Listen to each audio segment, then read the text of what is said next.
Someday we gon' set it off. Someday we gon' get this off.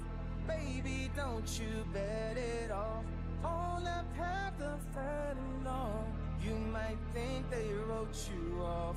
They gon' have to wrote me off. Someday the drama be gone, and I gon' be your favorite song.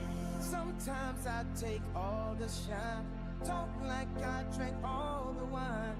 Years ahead, but way behind. I'm on 1, 2, 3, 4, 5.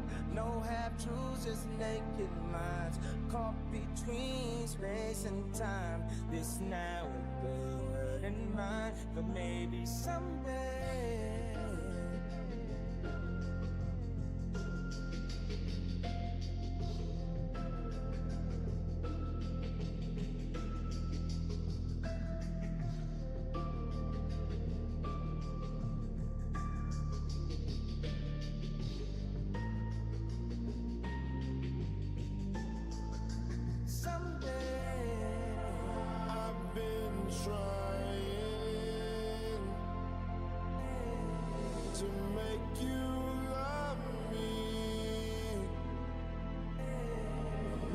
Yer. Music's super fucking loud. Holy shit, hold on. Yeah, what's good, everybody? Let me. I think people are just slow getting here. Pull up the pod. T-Bones, I appreciate the 5 months, my god. Thank you so much. Community GM, yeah. Something like that. It's good gas. I'm not, but it's good gas. Good day. Pull this podcast back up. I want to finish watching this while people are getting in here. Minor bracket prediction, yeah, I'm going to upload one on Thursday. I'm doing that's my Thursday video.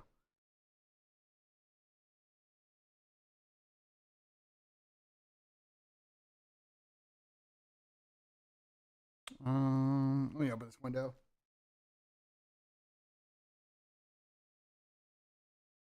More sunlight in this bitch. All right.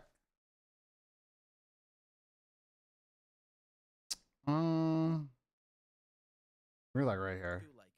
We wanted a FaZe camo, right? We did. We're gonna start off with this. I want to finish this fucking episode, and then we're gonna do some other shit today. But I wanted to actually finish watching this on some real shit. I have no idea. I haven't put any thought into it, and I don't think we're gonna have a scrap time this week because Shelly is in the Bahamas and might get stuck there because of weather, and Sam is on vacation. So I don't know. We might not do one this week. We might we'll do it next week though. One of the biggest recruitment challenges ever. We had like 200,000 people revolutionary way. And you know, part of it, the way to enter it was buying some of the new camos and hitting trick shots with it. And it's just like, dude, let us, like, we probably got the millions of dollars in. Oh, I think I missed the beginning of this. Shot Call of Duty, and there's been probably so many different people that have cycled through. I don't know anyone at Call of Duty. I never had conversations with people there, but I mean, I remember us in Black Ops 2, like, we wanted a FaZe camo, right? We did FaZe 5, one of the biggest recruitment challenges ever. We had like 200,000 people revolutionary way. And you know, part of it, the way to enter it was buying some of the new camos and hitting trick shots with it. And it's just like, dude, let us, like, we probably got the millions of dollars in. Even after all of that, they I didn't even think about that. This part actually, they don't care. Like back then in Black Ops 2, like if they'd actually like, oh my god, like they would just like so ignore you. They wouldn't even want to give it. We just wanted a FaZe camo. Yeah. Right. And it's like years later they became FaZe skins when the game kind of started going down. You see the same thing with French Toast stream. I postponed until Friday because I'd rather do it during Coffee and Cod, and I need to also get like the right bread. I went through and like I have some sourdough, but it's not good. I need to go challah bread on Friday morning before I stream, and we'll do it on Friday. It'll be good. Fortnite. Well, when they're up here, they don't want to work with anyone. When it started going down, they started doing these icon skins. I mean, Ninja was speaking to me about it, how like you want to do it as peak. They said no. They come back to him a few years later. It's unfortunate, but it feels like there's always just a couple people in companies. You can't blame the businessmen for doing business things. You know, that's the. But I mean, like, is it not better business? It would have been better business to make the collaborations. You don't think so? They would have made infinitely more money. That's the thing. I don't think it's a business. I think it's ego and just Advanced Warfare was the first time that an OpTic skin and a FaZe skin appeared in the game. Yeah. Okay. I'm curious if you can tell the full story or not. Hold on. Let's see. Okay. It was that this guy from Denial. Oh yeah, he's talking full story. Yeah, Okay. yeah. This guy, I don't remember his name. He was the first one that got approached. Robbie from Denial. Robbie from Denial. Hey, we want to do team skins. Like how much would you do it for? And he's like, oh, free. Yeah. And I'm like, when they came to me, he's like, hey, all the teams are doing it for free. And I remember calling either Tommy or Banks and saying, like, yo, don't do this for free. Yeah. And they're like, oh, we already committed to doing this. I'm like, no, I'm not doing it for free. And like, you guys are going to be the only team that's not on this. And, you know, like, you should totally reconsider. And I'm like, nah, you're not putting my logo on that. That like, I need to pay my guys. You know what I'm saying? Like, and at the time, all the way up until 2017, 90% of all the money that came in. It's still incredible to me at this day that Robbie agreed to do it for free. When I found out about that this summer, I'm fucking mind blown. And I mean, the reason that they approached Robbie first is because Denial won champs. But like, yeah, no, that was insane decision. Went to the players. Okay. That goes 100% the correct here. Look at my IRS statements, right? Like Hector and his family didn't make any significant amount of money, more than 120 for like almost a decade, right? Up until 2017. Wow. Because all of it, you know, if we caught a $250,000 deal, Nadeshot had to get his cut, period. And that was because of me. And he, for a very long time, like he was like, yo, you know, don't, you know, like if you need to keep some back, like keep some back. Like he was cool about it. But I'm like, nah. They're younger. I have to take care of them and that all. And I don't want to paint myself in a super good light, but that is the fact. So I told Activision, I'm like, I'll let you guys put the logo on, but you have to give me, and then I counted the people on my team. Boom, boom, boom. You got to give me 19 white versions of this thing, and nobody else can have them. Only 19 white versions of the exoskeleton. And you know, the black exoskeleton was released to everybody, but only OpTic people had. Sick. Yeah.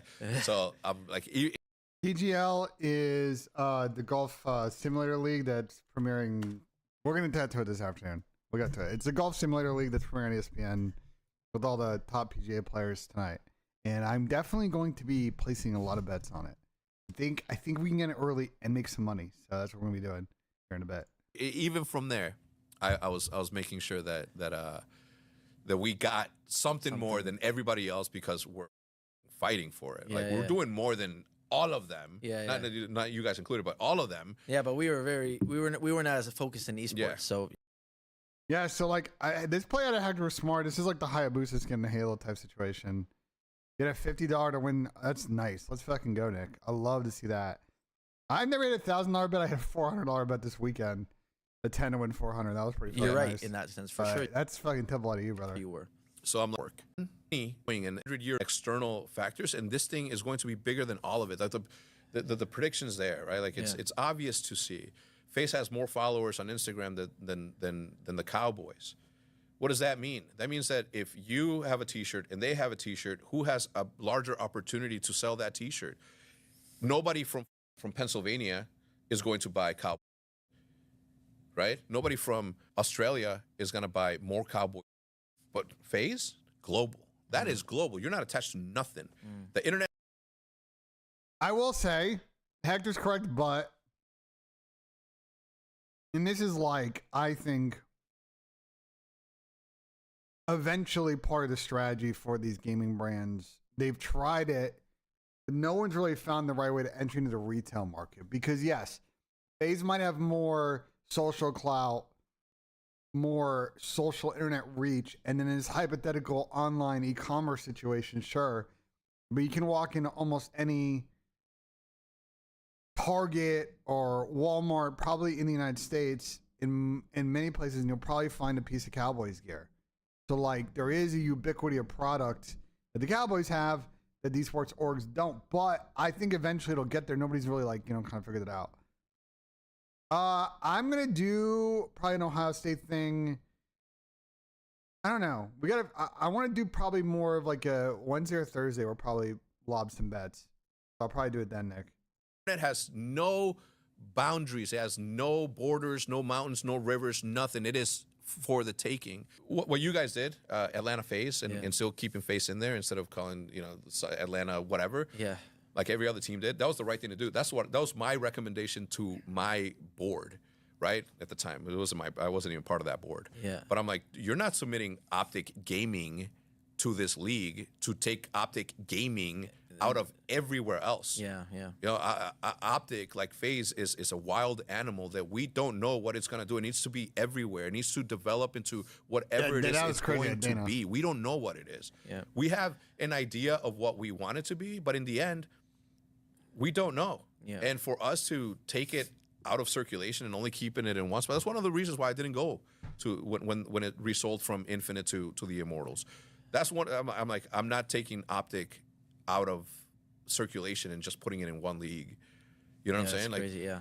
So anyway, it was which is understandable because they were like Immortals had like 3 or 4 different brands that were all operating under the Immortals name. So amongst all the other shit that was going on in the situation with Hector there, like, understandable for sure. It was just done wrong, and no matter how many times we raised our hands and said this is wrong and this is why it's not gonna work, listen to the people that built it. You know what I'm saying? I think one of the things, again, you have your right to OpTic that nobody should be able to take away from you. But I think you probably have a secondary intention to kind of, like you have up to this point, everything we spoke about, to kind of put on and lead for the rest of the community. And I know that's driving you as well, trying to set kind of like a precedent for everybody.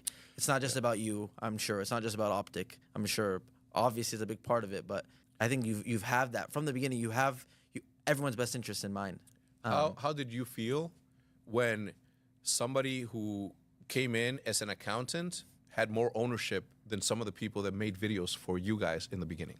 Yeah, no, trust me, that was the worst situation for me. Me specifically, I got stuck kind of in the middle of, like, you know, I have these FaZe members saying, why do I want more, you know, they want ownership. Understandably, you've been here for a decade. And I'm going to do minor predictions later this week. I'm not doing them this early in the week. I'm doing a video. I'll probably post my video on Thursday with them. We'll talk about them probably on stream like tomorrow and Thursday, like especially when we're watching like Challengers Elite. I've done some thought into it. I don't think there's a couple of round 1 matchups that are interesting, and then we'll kind of talk about it from there. But like I think the tournament can get just to like not pause too long here. I think the tournament can get super weird. Just because it's been 3 weeks off, and I don't know, single elimination online tournament, just weird shit can just fucking happen. I would talk to the CEO at the time, the board, and they'd be like, oh, we don't have enough. And you're right. I would be, you know, me being naive. I don't know. So there's the way, if you followed the FaZe Clan news, the way that their business is structured is that there is an entity of the business that was bought by Game Square, and there's another spin-off entity called FaZe Studio that's really the mechanism that kind of is like a lot of, like, you know, with the guys in the house, for example, like that's kind of their that's kind of the business that kind of holds that. I think there's some other money that's come in equity, so I don't really know who owns what or what percentage of both type situation. The board's not going to approve giving it to someone for the last 10 years of work, blah, blah, blah. And I'm like trying to do the best I can. This FaZe member starts hating me. I'm getting cussed out by this guy. Yeah. I have the best in mind for him. He thinks that I don't. I go to weeks later, I see some guy get hired, and I find, look at finances, and I see, to your point, this guy has 300,000 shares, but they just told me they only have 75,000, whatever, for this pillar FaZe member, right? So you're right. It is an insane thing for me. Like, unfortunately, again, like I wasn't able, for many reasons or whatever the reason is, to fight the way you did. No, I just never. I don't know if anyone is younger in here or someone that really is looking to start a business. Both of these guys are a textbook example of, if you are founding a company and you are trying to get seed money, you are trying to get equity in order to, build your business, grow your business. You need to get in and bring in the right money that will help collectively either give you the right guidance and make the right decisions. Because both of these guys, and they have said this publicly, made the wrong decisions. Hector made the wrong decision going in with the Texas money that, became Infinite, and the decisions that went from there. And Apex and them, getting in with Sebastian and the overseas money. And then subsequently, when they pivoted to some LA guys, like they didn't bring in the right people, and lost really creative control, and more importantly, those people didn't really understand the brands, the audiences that they were really getting involved in. It's not to say you can't get involved with someone that's going to bring new ideas, but they got to understand what your core audience wants. And I think the situation for Apex is a great example of like you're bringing in, C-level people, you're bringing in, managing director level people, and you're giving them equity. But someone who's like a core content creator is getting less, and you're really diluting the brand in that aspect. Don't blame yourself for something that you have no control over. Like it's a good interview. I agree. We are not equipped. Because we didn't go down that path. We went down a creative path that turned into something that everybody wanted to be by. You can't blame yourself for not knowing things, dude. Like No. Yeah, I know. It's hard to be the peacekeeper, which is what you were trying to be. Yeah. You were trying to be the voice of reason between corporate and that. Yeah. And it's impossible to tell the corporate people why creative is important, and it's impossible for you to tell them why people who have nothing to do with gaming are important. Yeah. But yeah, the ownership thing is the one thing that rough, always like that was the worst thing. I said at the beginning, you got to take it away from you. You said that's not true. You sold it. Yeah. Can you speak about? I mean, let's just like go back to that point. You just mentioned how you were only making 120K a year max, right? Yeah. Right. You were taking a That was salary. my channel and stuff, right? Yeah. Okay. I was gonna say in some years included. Yeah. Okay. So most of us, like for us at FaZe, most of our income came from, not most of it, almost all of it. 90% of it was from our YouTube and the brand deals we got or whatever, separate from building FaZe. With FaZe, right, I'll speak for myself and the other founders, we just built it and just thought about at the end, we'll figure out money. And unfortunately, dozens of people came in, to your point, got equity, they cashed out. I had someone tell me a week ago how someone he knows made millions off of FaZe. I'm like, I don't know how that could be the case, right? But for us, I've gotten a salary since I started working full-time and I stopped doing content, right? But for example, people think we sold when our stock went public. Like, you couldn't. The way it works, we were locked Cooling for what? period. Yeah, like 6 months, a year. By the time we were able to sell, the stock was 90% decrease. We never sold to this point, right? Because one, them going public was very fucking stupid at the time, but whatever. We talked about that. it's hard to sell. I mean, it's it's FaZe. It's just like it's OpTic. Unless it's worth it. Exactly. And, if it was worth it, I would do it. So that's the thing.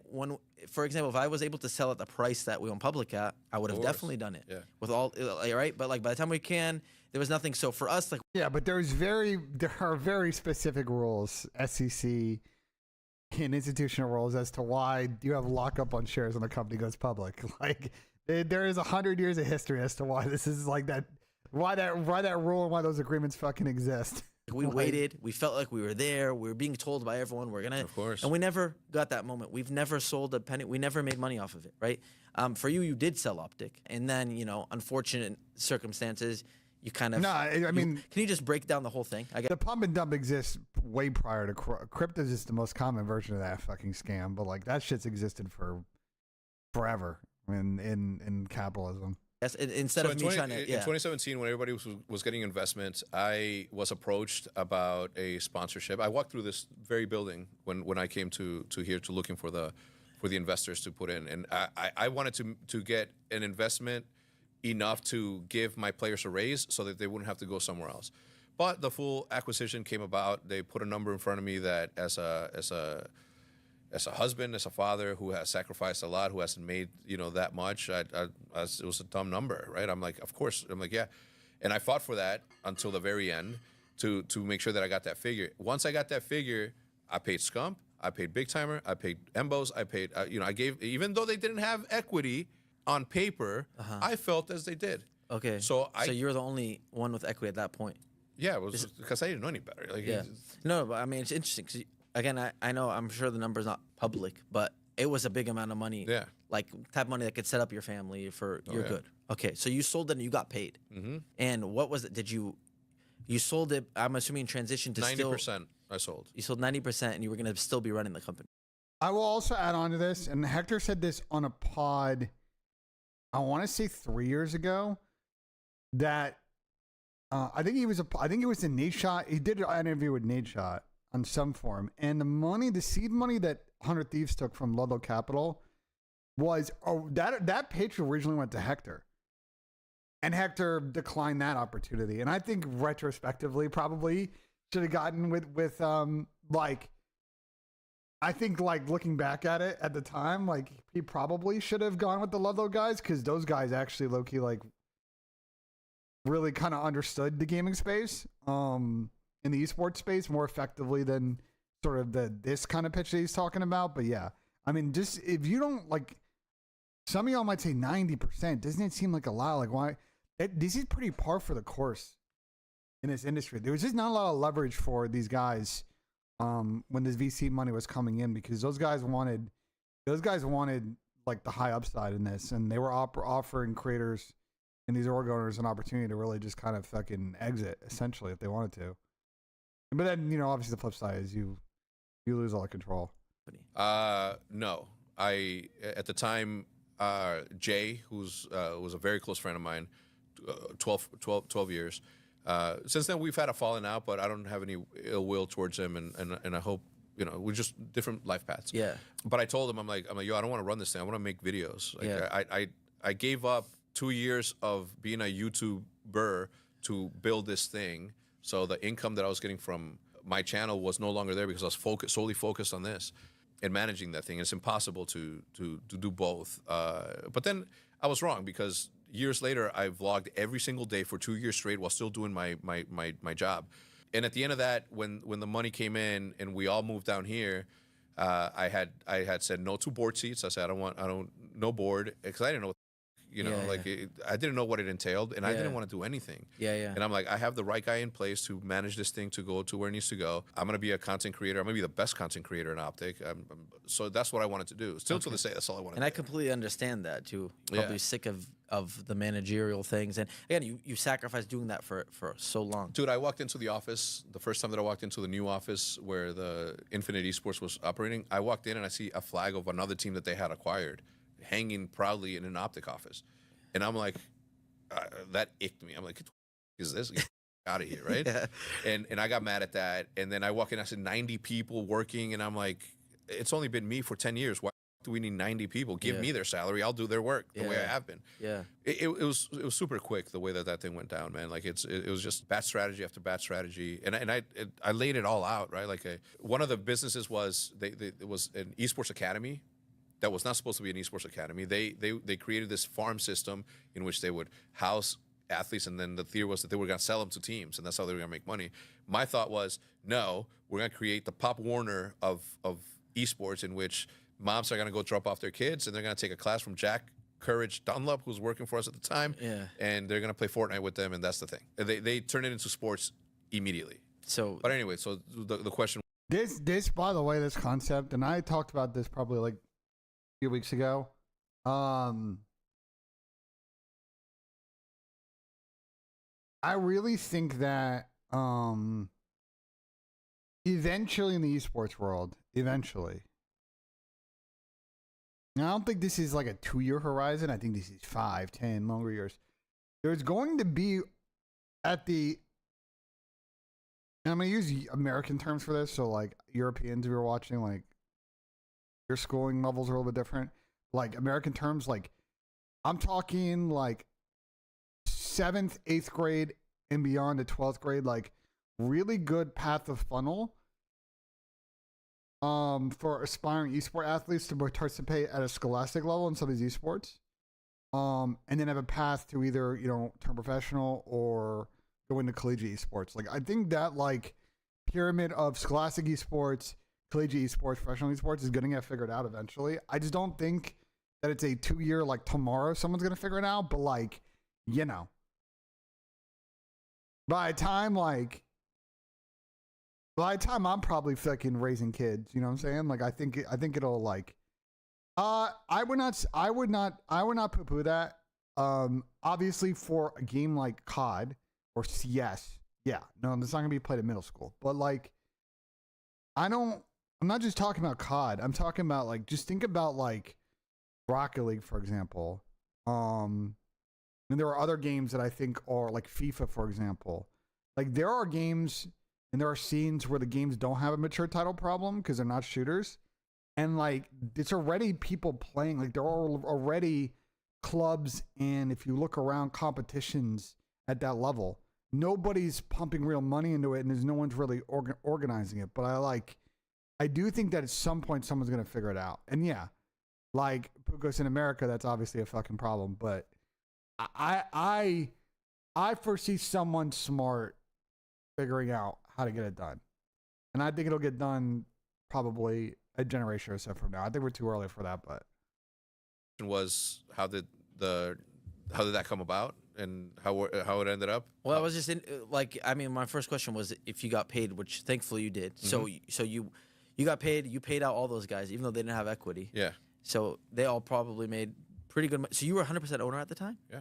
Wow, that's amazing. Well, that's I mean, obviously we like all of us were always split. You know, there's 4 of us versus you're by yourself, but. It's easier to make decisions. Yeah, no, 100%. And it's the right one. I can't imagine. Yeah. It was the right one. I couldn't let. Listen, I checked in with my boys in every single turn. Yeah. Right. And at that time, there was no thought of selling. Right. I didn't have 100% of this thing, knowing that I was going to get what I got. You weren't thinking know what I'm about it saying? like that, yeah. And you just said how you were giving them 90% of the money. They were making all the money. Yeah, you know what I'm saying? Like they were getting. I wasn't getting paid. They were paid along the entire. I already have a good barber, bro. My boy Jamie, shout out.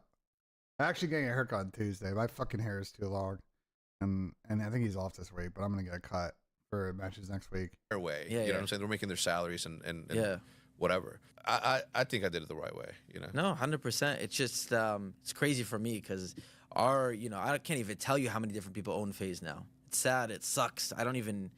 It's unfortunate how little I know about a lot of this stuff. But from the early days, we had someone come in and again, bad decisions were made, but just got taken here. The big piece of it got taken here, and a big piece got taken there. Then the investors, and it was very for me. That's why I'm I got OpTic winning, Nick. Shocked that you had 100% for that long. And again, like you said, you weren't really selling, so they came to you, and you couldn't resist the number. I could have resisted it, but it would have been dumb for me to resist it. In fact, I think that it was the best decision that I've ever made because once I had that much money in my account, it made me mobile. It made and the deal that I caught because they wanted me out so bad, and they wanted to take this new thing. I'd like to think that I've always been fair about OpTic compared to a lot of other creators, especially on our podcasts. Like, I think I've always kept it 100 about what I think about the org and the players and the team. So hopefully all you OpTic fans respect that. Like, I've always tried to, you know what I'm saying? Like not, you know what I'm saying? Like, just try to keep it a buck and tell you guys how I think it is there. And I think right now with the way that this game plays in their squad and the flow they have, I think they have some things they got to work on, but I think they're right now probably the favorite I pick for the minor, just because I think Thieves. I mean, I don't think Thieves have been scrimming the last couple of weeks. I think they are just getting back today, from what I understand. Unless y'all know otherwise, I think LA Thieves might be the least practiced fucking team probably for this minor tournament. So you know what I'm saying? If you're a FaZe fan, for example, and they can figure out how to fucking beat Miami, because I don't know if that's a certainty. They go to the Thieves match, and they might have some momentum and be able to get into semis. I don't know. I'm in at the moment, Jay. The team's got a real there's so many other issues, and I just don't know if any manager. It doesn't matter what manager you put in that spot. Ange or not, I don't. You know what I'm saying? And I think the tactics thing. If you look at the actual numbers and how often and how they concede goals, you'll realize that they're conceding goals and it has nothing to do with his tactics. And then you'll realize it's a player problem, and it doesn't matter what fucking manager you get in there. You know what I'm saying? Yes to all. Obviously, if they get healthy, they bomb out of Europa, they bomb out of the cup competitions, and is a better prospect in the summer of a manager, I'm down to replace him. But I just think you look at the manager market right now, who the fuck? You know what I'm saying? Who the fuck are you gonna bring in? If FaZe get absolute slam next LAN, what's the move? I have no idea. I mean, I don't know if they make a change if they have one bad split, to be honest. I could see them maybe dragging it out, but who knows? All of my requests. But but going into it, did they want you to work on it still, or did they? Oh yeah. Okay. But they didn't want me to be in any leadership position. So you kind of had a handshake thing with them that you'll still it was on paper. You'll still be able to be the creative. No, Jay, it's the same mistakes they've been making with other managers too. A sailing That's boat. just cap. I'm all the way at the top, pointing in the direction that we should be going, and everybody else is going to be working. And they're all yeah, okay, of course. They wanted it because they wanted to enact their vision of what this thing was. And I didn't find that out until later, but it doesn't matter. It was my decision. OpTic didn't get taken from me, and the moment that I felt that it was going wrong, I started fighting for it. You know what I'm saying? Again, this is not something that is ever not the center of every single one of my decisions. So how did you feel seeing it for the first time going in a direction. It's interesting that Hector says that, because I think he had done interviews a couple of years ago where he was still very salty about the Infinite thing, and I think he felt that it did get kind of taken away from him because of the betrayal that happened within his small group. But it seems now that he's like kind of been at peace with the situation because of, you know, so that's like, I like that evolution kind of makes sense to me. That you weren't shipping, you know, you weren't steering the ship. It was going in a way that you were against. How did that? I mean, Jay, that must have been. All I'm saying, I saw a really good article a couple days ago about breaking down Andrew's tactics and how they concede goals, and then you read it and you realize that like the high line and their tactics have very little to do with how weak they are at times defensively. Like their defensive problems are really their goalkeeper needs to get fucking stronger off of corners, and their wingbacks need to get better at fucking marking people. And you start to realize that like if those two problems get solved, like they will concede way less goals. The attacking problems, I pretty much pin on fucking Youngman's Son. Like Son just has not been good this season, and all of our attacks have to go down the right side, aka Kulusevski. If Son could actually like take people on runs and actually like create chances, shit will always be better. But like that is the high line. Tottenham is somewhere in the middle of the league on goals conceded off a high line. They are not top 4 and they're not top 1. They're actually like way more in the middle. The Grant Horvath video with Tiger's out in a minute. We're definitely gonna watch that. After all these years, I might have to pause this shit to watch that. The sacrifice. At first, no, shit. because I'm like, let's give it a shot. You Okay. know, I'm a big fan of the I told you so without saying I told you so. But I make it a point. I'm like, okay, we're gonna do this because of you. Whatever result happens, I'm with you. It's our decision. Yeah. Right. But it's the wrong one. I'm Yeah. telling you right now, this is not gonna work out. Yeah. Right.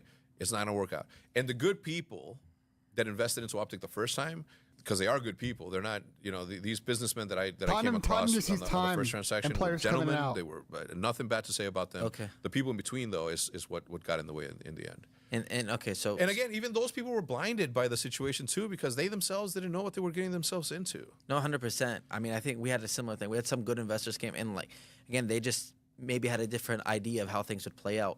It's not always the people, but like you said earlier, like businessmen will be businessmen. And when it gets to a point where things have to get cutthroat, that's when things really they're kind of you know, I look at people the way that I assume people are going to act with me the same way I try to act with people, which was the biggest mistake I made. And, you know, it didn't help being the youngest person in the room with all these guys, right? We're 20, 21 years That has those guys. It wasn't really working.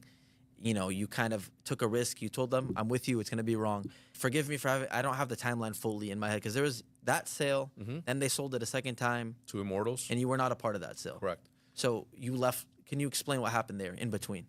They obviously saw that things weren't going the way that they should, and they I see the Tiger Grant video. It's a 17-minute video. We'll watch it later.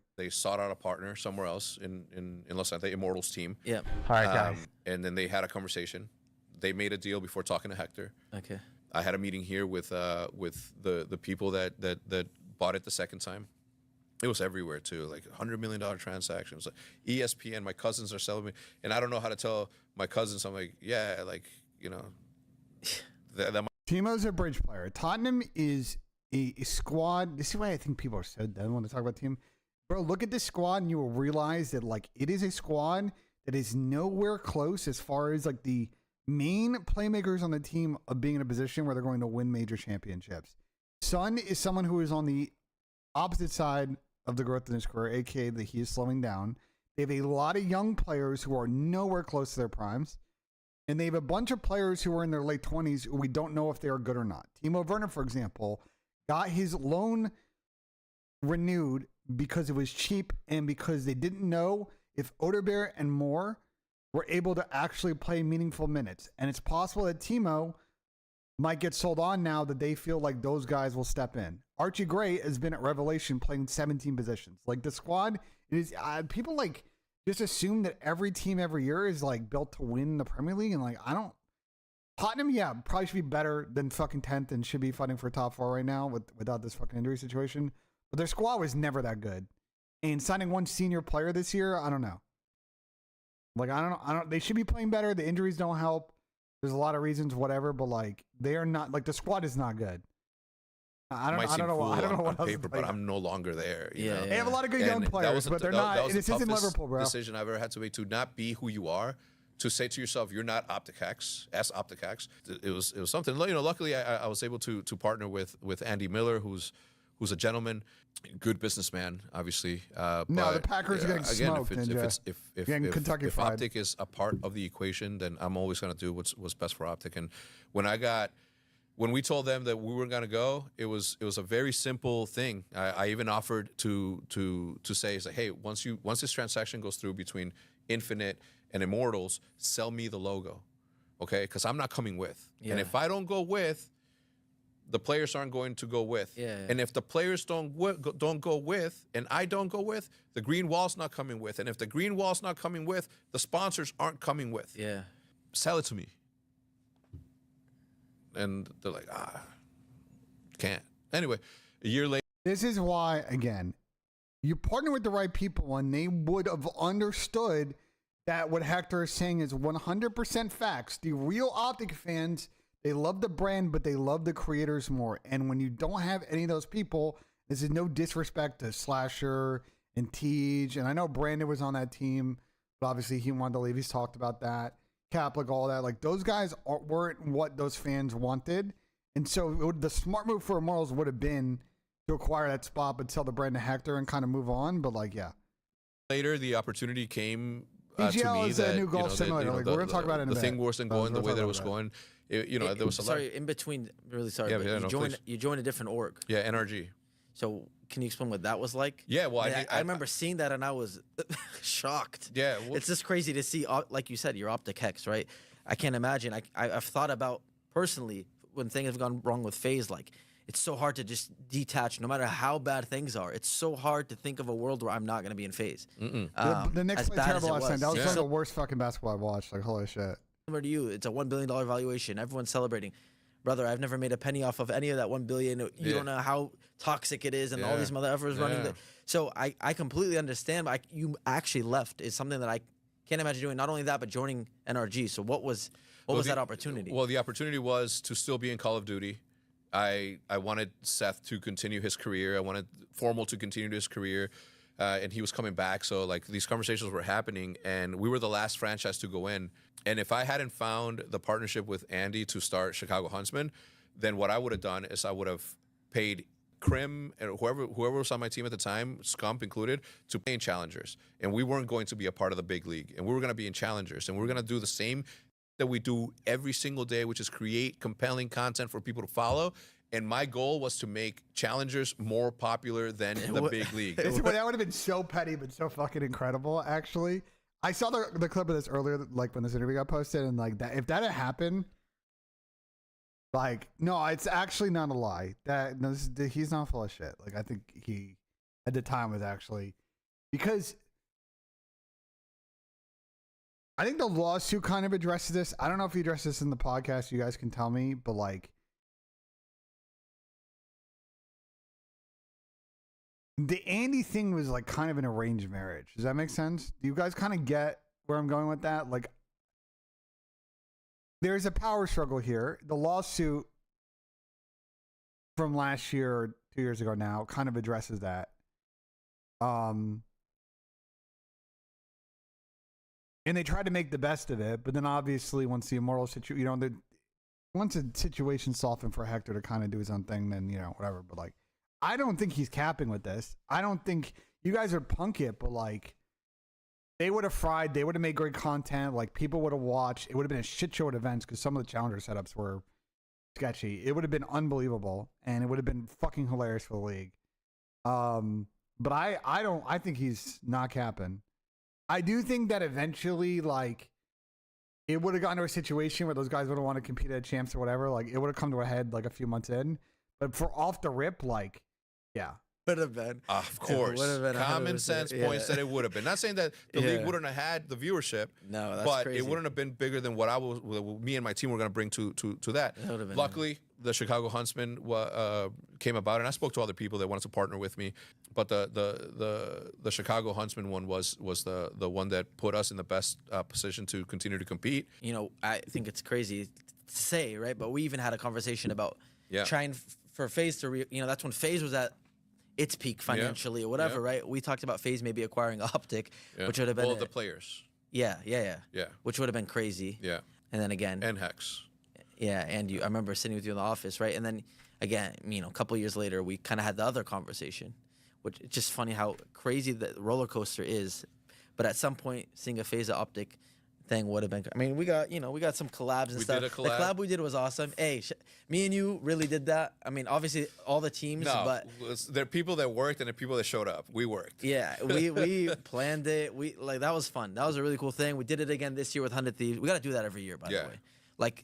I forgot who I was talking to about it. I have told K-Stan an idea on how to run this back. I won't say on stream, but I got a good fucking idea on how to do this and do this even fucking better than how I did this before. Like the idea I have, and if executed properly with the right amount of planning, like it would get as many views and make significantly more money. Significantly more money. That I think yearly.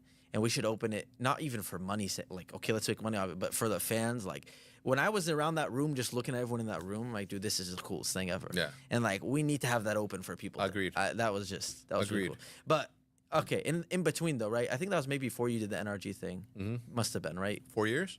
Maybe before. I'm saying when we talked about FaZe. It was right on the on the thing. So after that, you tried to buy OpTic back, but they sold it to... No. When they sold it, I tried. That's the story that I told you. I'm like, when this transaction goes, sell me OpTic. The logo. Yeah. And the socials. Yeah. And they said no. And they sold it to the other company. Yeah. Well, no, the other company. So the Immortals is the company that bought OpTic. You were trying to get. Okay, sorry. And that's why I told Immortals. I'm like, when this transaction goes by, keep the league spot, which is what you're after. Yeah. The League of Legends spot. Keep that, and then sell me this. You're gonna make not only you're making money. Yeah. At that point, and it didn't happen. But yeah, at that time, that's when we met. The opportunity that came with the NRG.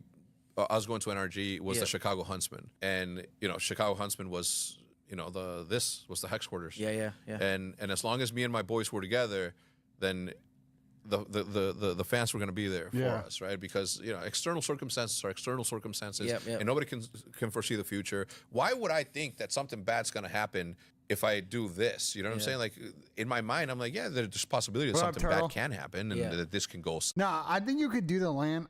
Listen. I have a very good idea. I am trying to get the idea through to people. I've had the idea on how to do this for like a year, even going back to actually longer than that. Way longer than that. I think that the storyline LAN was really interesting last time. Like that was a compelling drama storyline. I think that you could run that back in a way. How do I taste like an idea?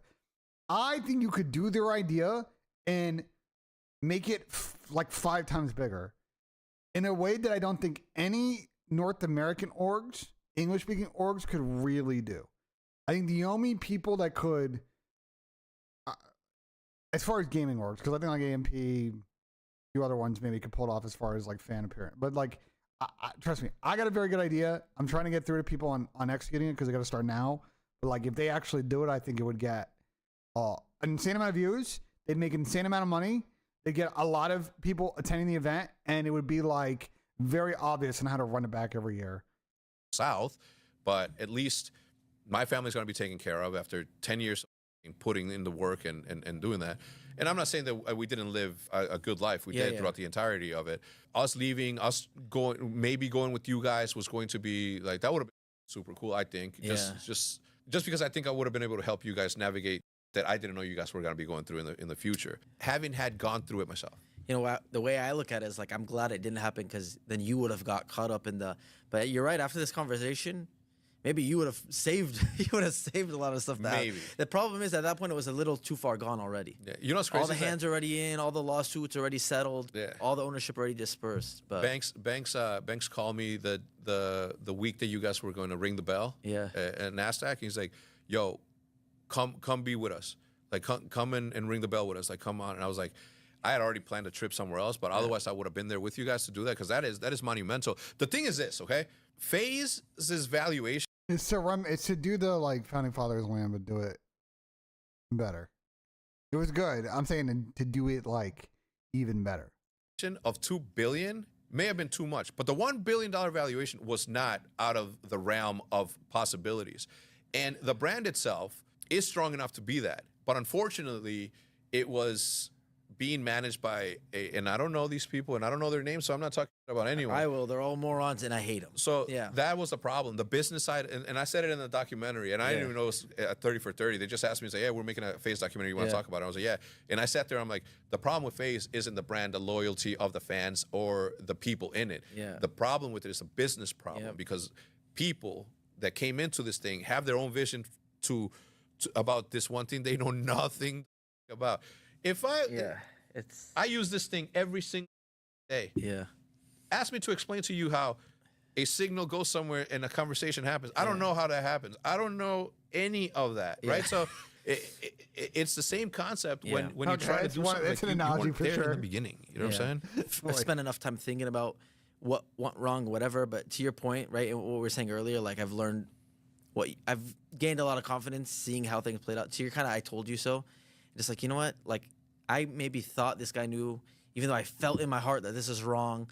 And I'm like feeling like I'm doing the right thing, trying my best. Just the way it all played out, it is what it is. There's good to take from it. It's a blessing in a way that I'm sure I'll see in 10 years, hopefully. The whole situation would have been crazy if you joined. I think that things would have been different. It's unfortunate, but you know, thankfully in your story, and us too, right? We've kind of come back into power. Yeah, that's for sure, right? Banks is completely managing it. Again, the ownership is one thing. You know, we'll see where that goes in the future and how things really shake out. I still have, like, we're very happy where we are compared to where we were a year ago. Where we were a year ago, it's like, dude, this is like rock bottom in every way, and none of us can even wear our logo, right? But if you would have started a different logo, then the pressure would have been applied. And then they would have been like, well, this is worth it. What sucks is I feel like everyone was just like so burnt at that point. But you did that. You competed against OpTic. I can't imagine what that felt like. First time OpTic got booed. I can't imagine how happy or how weird or what the good feelings question. were I when you actually see OpTic curious what he said. Yeah, dude, it was the inaugural season of the Call of Duty League. They had just given the players their player contracts like the night before. No opportunity for them to share it with anyone to make sure that it's good. And then our first match. So what he's talking about is that, and I don't, this is, if you remember this from the lawsuit, that they were pressured. It was a player summit, like literally before opening weekend, like literally a day before. And they were at that point delivered some additional agreement to sign on top of their original contract. And they were not given like any real time to review it, which is insanely scummy out of Activision. That's what Hector's alluding to. It was addressed in the lawsuit, if y'all remember. Match as Huntsman is against. And yeah, if like they didn't sign, they couldn't play like opening weekend like the next day. It's like, bro, like OpTic. Oh my gosh. and you know, everybody in the league is expecting that OpTic is going to be OpTic, and when they come out, they expected them to have.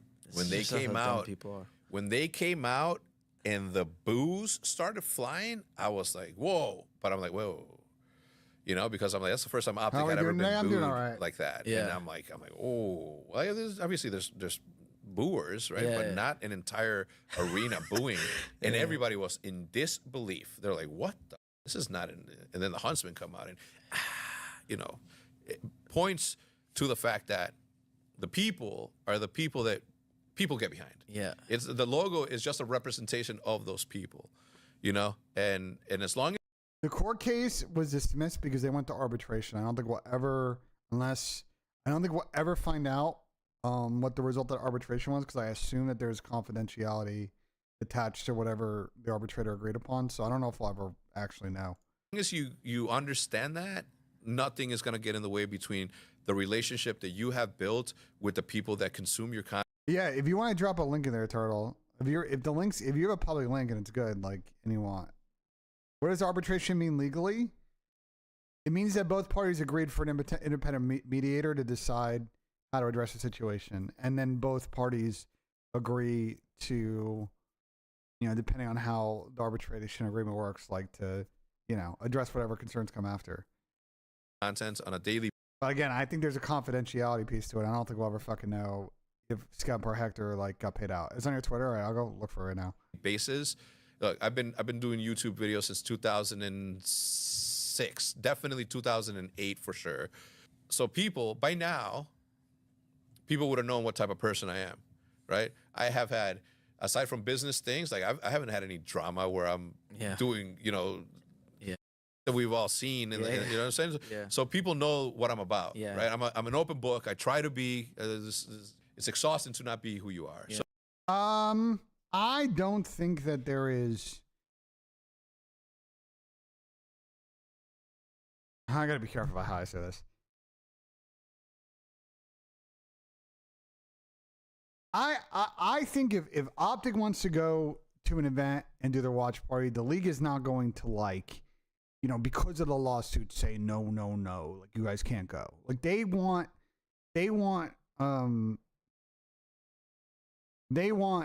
them to be able to be there and participate. On the league side. And, you know, scumping them because of their technical requirements, like there's a couple of things they need extra and space and stuff like that, and that's fine. You work through every event stuff. What you're talking about, Jay, is a different situation. I think that OpTic has always, compared to other brands in COD, had a different stance with Activision long term. Like I'm talking, you know, Hector told the Denial AW story. Like long term, that relationship has always been kind of interesting. Not gonna say if it's positive or negative, but because of the size of the OpTic brand and what they bring, that relationship with Activision is interesting. And I think that as a result of the lawsuit, I think there are certain people and certain relationships with it within Activision that OpTic have that are not on great terms right now. And I think that results in negative connotations for, say, Scump participating in, you know, creator tournaments that their marketing team funds. That's not to say that I don't think that those relationships can get repaired, because I think they will. And I think Activision wants that viewership. They want those influencers to do shit. But there are obviously attended or actual effects of, you know, what happened and what transpired in the last 18 months, in particular short term. So I hope that answers the question. Like, Activision's not going to block the watch party.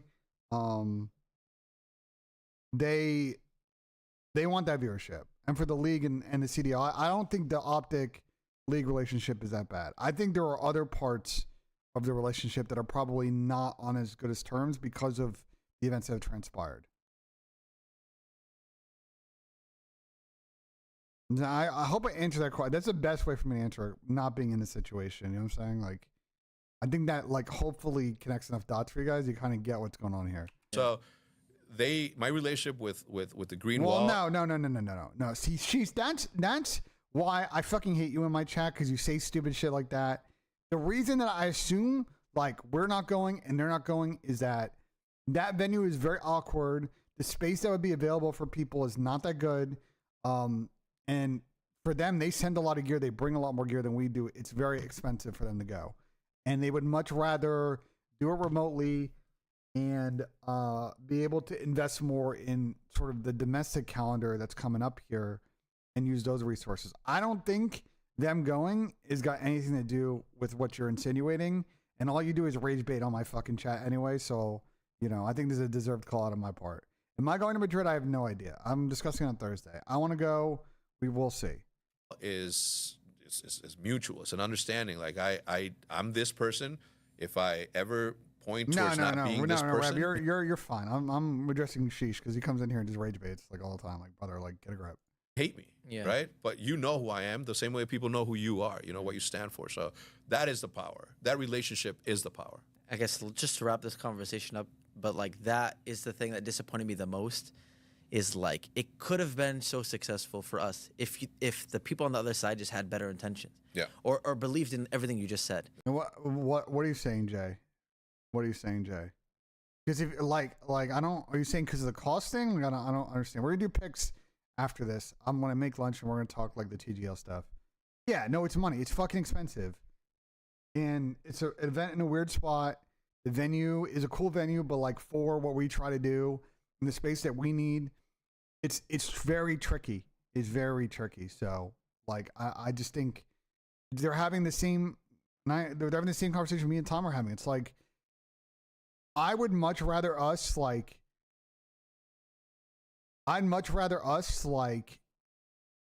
really think about Dallas as a better like start to our watch party tour situation than Madrid. As much as I'd like to go to Madrid and the environment there, I just don't think it's going to make a lot of business sense. And on the FaZe thing, I'd be very careful about the dope check, bro. I love the dope check guys, but like they are the most biased show of any of the shows that people like, the major podcasts that people watching the scene. Like they come on that show, and whether they realize it or not, virtually everybody on that show has probably the most bias of literally anyone outside of like Pat's fucking OpTic type shit. I think FaZe is slumping right now. And I think the reason it's so overblown is because they've been so consistent over 5 years. But like everybody's teams, like have had bad spots. OpTic won champs last year, and they looked fucking terrible in the major before. So like, are FaZe shocked? You know, if they're still playing this way next split, I think that's a better question. But right now, like they're clearly like not playing that good. You know what I'm saying? Like, but they can get out of the hole. You know. Like this is probably the worst that they've looked ever in 5 years. It's fucking impressive. It's taken them this long to have this big of a hole, you know? But also, we've just been playing online fucking COD. How many times have we seen team play bad online? They go to an event and they play good, like literally all the time. Yeah. Believe in that concept that it's not just the logo. Yeah, I love the dope check guys. But I feel like sometimes they just like, I don't know. Sometimes they go into conversations, and I think that their inherent biases prevent them from having like a really good conversation, and instead becomes like a hot take factor, whether they try it or not.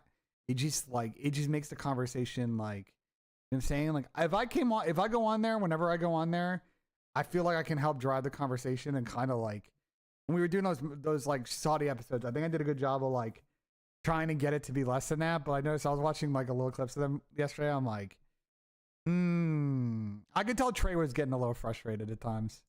It's the people. Dude, I would hear C-level executives talking about, we don't need the founders. Like, I'd hear stuff like that.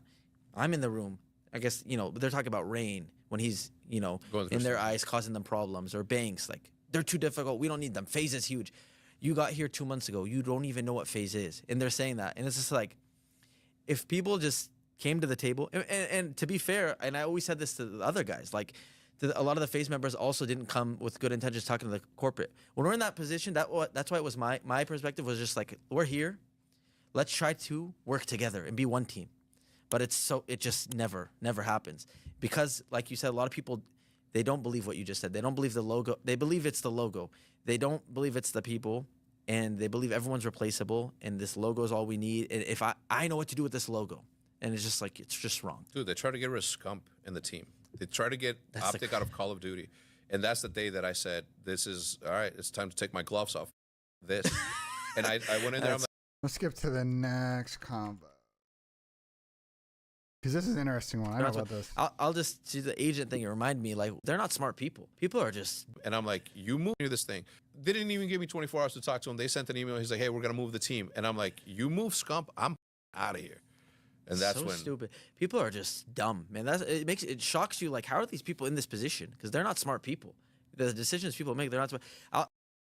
See, this is why y'all come in here and rage bait, because that is not what I said at all. I did not say, oh, this trio should break up. I said, wow, they were awful at fucking champs. If they play bad at EWC, they should maybe considering like actually making a fucking move there. But obviously, all of you guys are really stupid at times, and you just think about whatever the hottest take is. And don't fucking listen to what I say. So it's all good. That is not even remotely what I fucking said after the event. But obviously, it's been twisted that way now because people just try to fucking say whatever it takes to get more upvotes and more fucking clicks and more fucking views on Twitter. So it is what it is, you know? The agent thing, it reminded me, like, in, like, 2018. I don't know if I've ever talked about this. It's been mentioned, but, like, AMP, I found AMP in, like, 2018. They were already big at the time. I'm not acting like I discovered a small channel. They were huge at the time. You know, we were still bringing in a lot of people, and I messaged everyone in our chat and like, hey, I think we should think about picking up AMP. We ended up getting in a group chat with them. Me, Banks, Tommy, all the AMP guys on call, FaceTime, everybody in AMP's down, everybody in FaZe is down. Let's do it. Where did it go wrong? The agents. But it's not even. It was not like literally. We had a guy on our side, who I hate for other reasons now. And I don't care if you see, I actually like, anyways, human reasons again, just scumbag, like for no reason. Anyways, this guy literally lost the deal over some ego. Like he just didn't like the other agent. AMP's been around a lot longer than you think it has. It just hasn't been as big until the last couple of years. But those guys have been slowly kind of grinding as a squad for a very fucking long time. Based on their old relationship. And it's like AMP's been around for like at least 5-6 years, I think. Like, bro, I remember like I'm not trying to brag when I say this. Like, I remember Tom and I met Agent at a fucking event in Toronto in like, it might have been 2019 actually. It was Black Ops 4. So yeah, it was 2019. There you go. Right when AMP started, he was talking about it. No, I don't want to give them. I want to try and get Agent. I know Kayson's trying to get Agent to come some COD events this year. He's going to maybe pull through for Kayson's land because he's been like low-key a COD fan for like fucking forever. But imagine, we weren't even going to pay. Like it was, they wanted like a minute. The guy wanted a minimum guarantee or something. Yeah.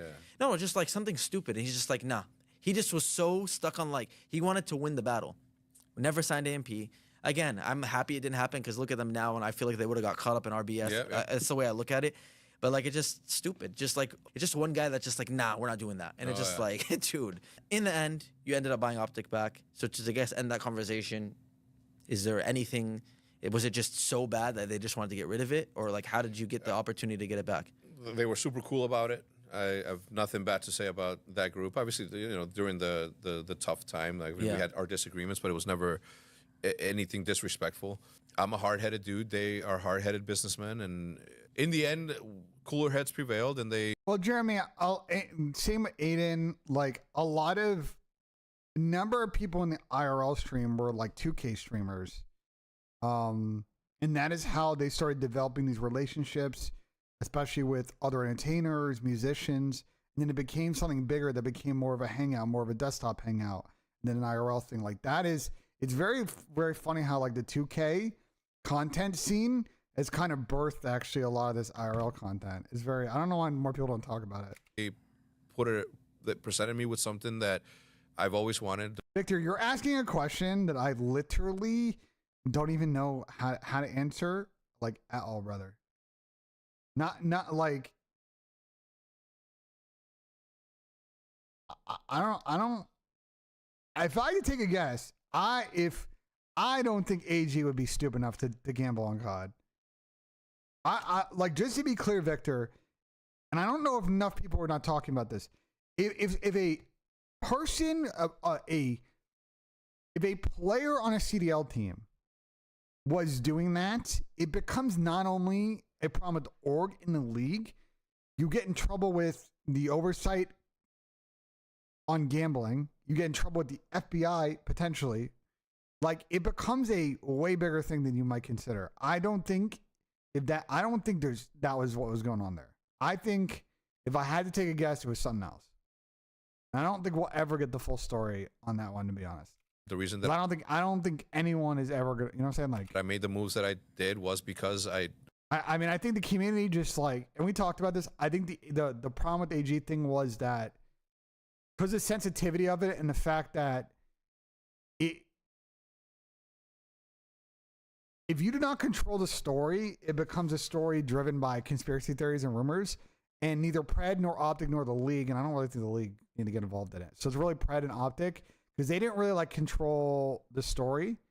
It kind of has been morphed into its own thing. And then AG, like what OpTic's response was, never really addressed all the questions. What AG said, never really addressed all the questions. Like, I know time is not past enough that people like are talking about other shit, but you know what I'm saying? Like, I don't know.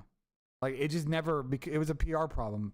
Like, I don't tell you. Wanted OpTic.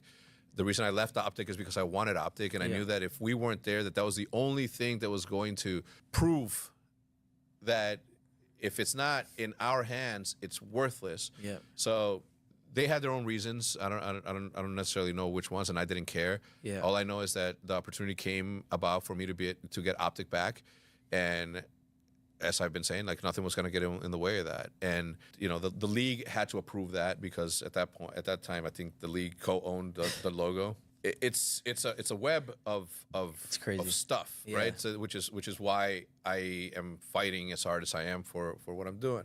Unfortunately for everyone, I am a very, very worried. Well, that's not what I'm saying, Rebellions. What I'm saying is that I think the situation would have played out differently if OpTic had said something a lot earlier in the process. If they had advanced before fucking CDL Scrim Intel went and posted what they posted on Breaking Point, like. And by the way, one thing that I think some of the accounts on, well, let me finish the thought. Sorry, my brain's sprung. To finish the OpTic thought, if they'd said something earlier, I think the situation would have played out differently. You know what I'm saying? Like, I think if they had made a more, like, gotten in advance of it, said what they said, I think people would have, there wouldn't have been as much chaos afterwards. The thing that Breaking Point and Rotation need to learn is they need to stop rushing the post shit and get comment from organizations, because I think those two accounts and those two entities are starting to burn bridges that they should not necessarily be burning with people in the community, because they are posting news and they are posting rumors without getting the full story or asking from comment from people. And I think it's a very dangerous slippery slope. And from a relationship standpoint, I think those entities are starting to develop negative relationships with very important people within the scene. And I don't think it is very smart business out of them. It's also journalistic ethics too, but We're the adversary in whatever fight I want to get into, and especially when it comes to this thing, because it's not just me, it's hundreds of thousands of people that I'm fighting for. Yeah. in a sense. Don't get me wrong. No, you're 100%. There's so many people that are so emotionally attached to it. Yeah, it's just, I'm sure. yeah. well, no, it's not the media these days. It's a specific COD problem, bro, because these accounts are trying to be first to post stuff. The problem is that a lot of times and a lot of stuff that is being broke, especially related to Challenger stuff and some of this stuff, is like half truth, and they're getting in too early without getting all the facts. And if you get all the facts, like, yeah, that's kind of what that's at. So many people were genuinely. Yeah. I can confidently say that there are fans that felt very similar to how you felt throughout that whole process. I'm not gonna say the same, obviously, but a lot closer to how you felt than people probably think. Like that, it really bothered them on a daily basis when they see it. Like, oh yeah, it's very important to people. You think the green wall was cool with booing OpTic? Yeah. No. So it would have been really easy for me to just take what I made and just lived a happy life. But it wouldn't have been a happy life at all. It would have been torture. It would have been what it was for that 1 year when I was not OpTic X. Which is clearly your identity, the most important thing to you. Hey, that's, you sharing a lot of that. But outside of OpTic, you've invested in a golf company. This is the last thing we're going to watch, by the way, because I'm curious what you say about Good. The rest of this stuff I'll watch later. The content creator stuff, I think. Sort of. Okay. A fishing company. I've always wondered about the Good stuff in him, what his actual role is.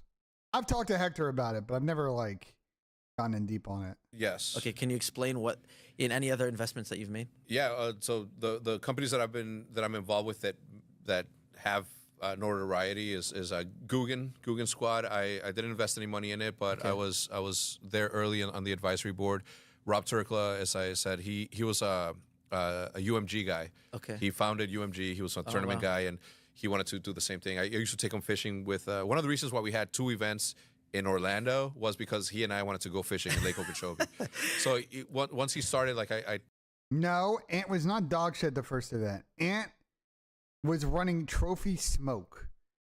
They put a guy who we now know is someone that needs the freedom to move around on the 2 fucking items in that game that did the complete opposite of that. They, as a squad, once they realized that and switched his role after that first fucking event, he subsequently started playing significantly better. So, to say Ant was dog shit, I also think he's being set up to fail in the role they were playing him in. Yeah, people were dumb. And at the time, I remember, I obviously was still working for Esports at the time. At the time, I was like, bro, it is literally the first event. This kid is playing competitive COD for the first time. People need to get a fucking grip. And you see him and it's what? He's running the wrong, bro.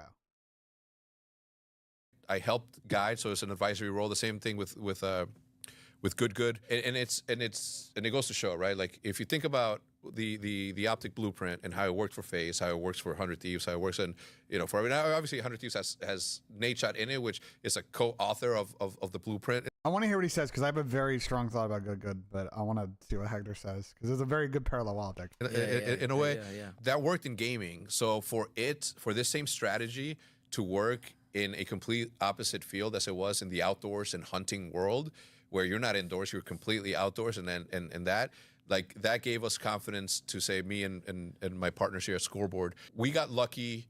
Scoreboard is comprised of this guy named Brian, this guy named Nahid, two of my best business mentors, my second life business mentors, because I had my early mentors in Sundance DiGiovanni and Michael Sepso, and a fourth guy who came in later. His name is Matt Kendrick. Matt Kendrick was the CEO of Guggen, and he took them to a $150 million valuation. We had our exit and all that stuff. Still involved in a way, but it's same thing that's happening everywhere. It's happening everywhere. And then so he left Guggen, and then our friend Nahid had this, and Brian too, right? Like had this yo, what's next? What are we gonna do next? And I'm always like, dogs. Puppies are a business that's wide open. There's nobody who's taking advantage. Like there's some I can give you all of them right now, but I want to reserve some for myself.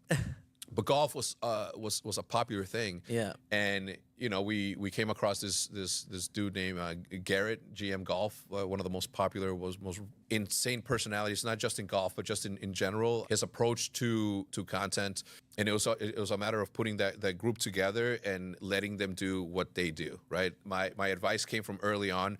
The hard work and the strategy, I'll give full and utter credit to Matt Kendrick, genius.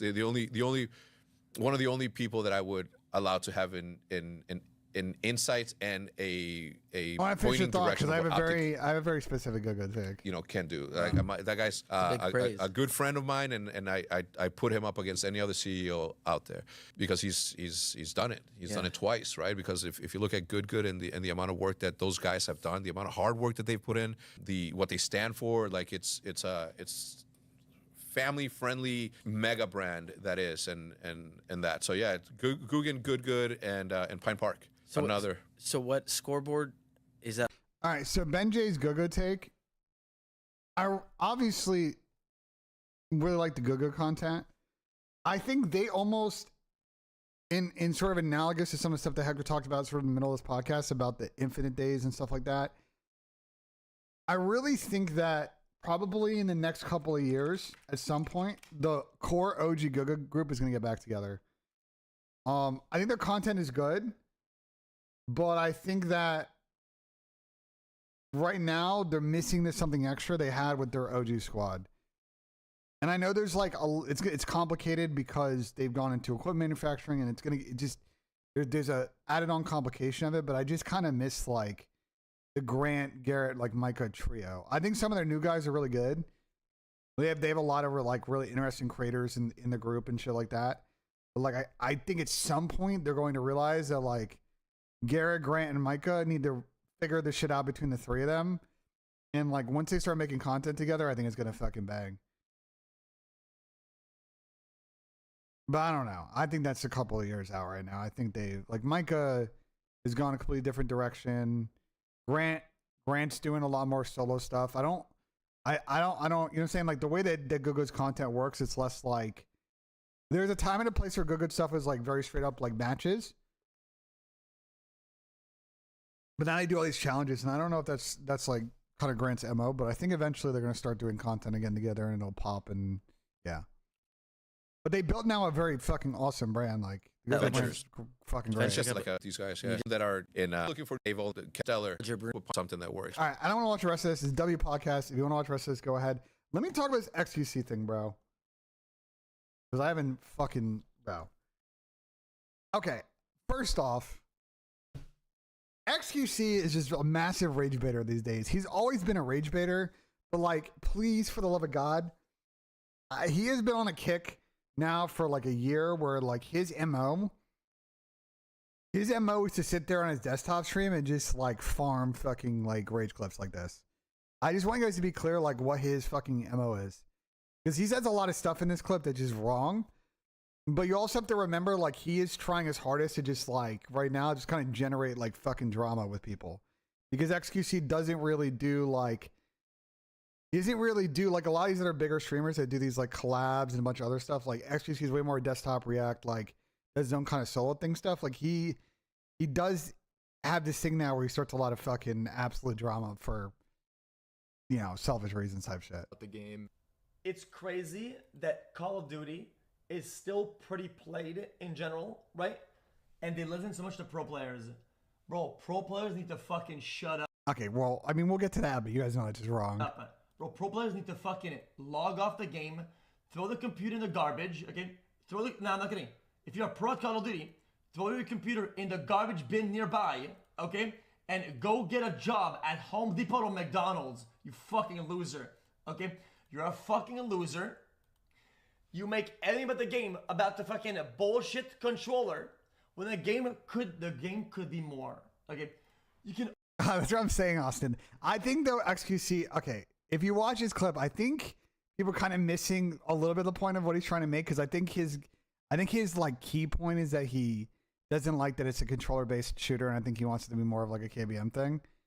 But like Austin, obviously, you know, like they take some input from you guys, but like are they actually like are they actually though, like on the level that XQC is expecting here? Like I think he doesn't quite understand the development process here. Only use one gun out of 60 and 4 attachments, even though there's 6 slots on one map, but don't go to the left side because I don't like that part of the map.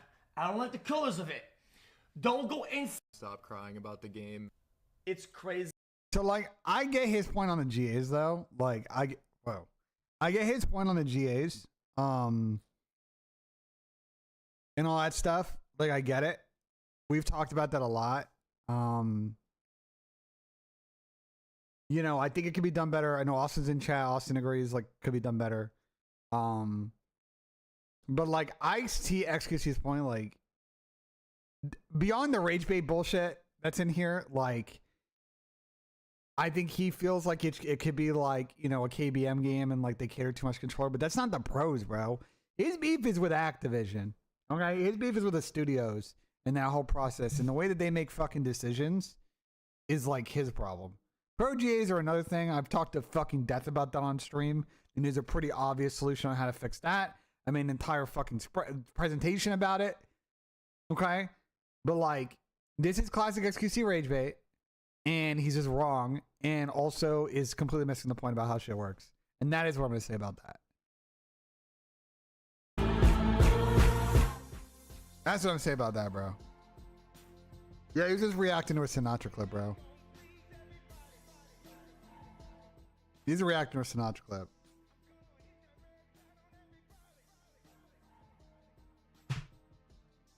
But yeah, don't fall for the XQC rage bait, bro. This is like his fucking MO these days. Like, I know I saw a lot of people like responding to this on Reddit and shit, and just like, bro, like you gotta see through like what he's, you gotta see through like the bullshit that he's trying to do here, bro.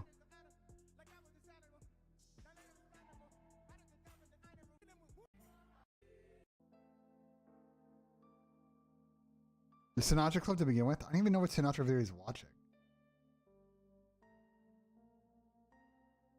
I don't even know what Sinatra video he's fucking watching, to be honest. I can't even tell. I mean, listen, Overwatch League, if we're gonna have that combo, Overwatch League was screwed from the beginning because they fundamentally did not understand. They fundamentally did not understand or prepare for the fact that like a lot of the people playing within this league were not going to be marketable North American stars. And they never understood about how to scale the business that way. On top of the fact that like from a development standpoint, like Overwatch just did not keep the game fresh. And COVID hit. And yeah, they were just fucked. Like they got that crazy fucking deal off the rip. They got a crazy media rights deal, and then once it ran out, they were fucked. You was talking about this the same thing with Rivals? Like, what do you mean? I think Rivals in a good spot. Like, they're putting in 2 characters right off the fucking. I don't know if you guys have seen, but like,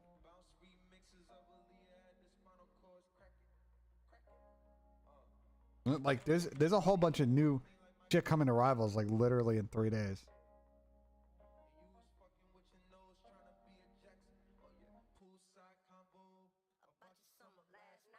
Yeah, let me find the fucking tweet I saw this morning.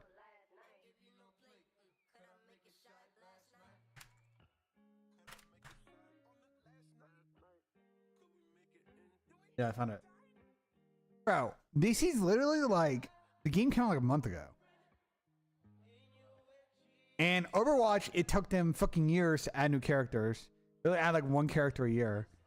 And we're probably going to get like 12, 13, maybe more characters. And they're making some good changes. Like mouse acceleration being disabled is a fucking W. You know? New maps. Adding more ranks. Some of the buffs and changes are kind of interesting to me because I don't understand the thought process here. Hela and Hawkeye are definitely should be nerfed. I don't quite understand Wolvie getting buffed. Storm definitely need to get buffed. And Venom and Captain America definitely I agree with.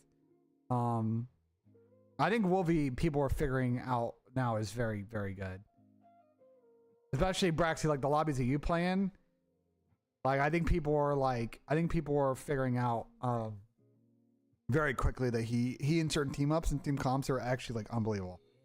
Like you play him with like a character that can bubble and like all of a sudden he could just dive, get bubbled, come back. Like he applies so much fucking pressure. Yeah, like that's what I'm saying. Like that the comps are really good, you know? Yeah, Storm's deserved. She's the weakest character in the game. Kind of like Black Widow. Like they'll beat that. But anyway, asking about this game again, I think this game is going to get a pro scene. From my understanding, they are starting to talk to people this quarter about that process. So like I won't be surprised if, for example, like somehow Rivals works its way into fucking like EWC, for example. But like I think they're going to figure out like how to structure this comp, especially if like all that stuff. What are your thoughts on MLG coin? It's an insane name choice. It's insane. I mean, I'm gonna show you guys are talking about. I think they saw a good fucking tweet.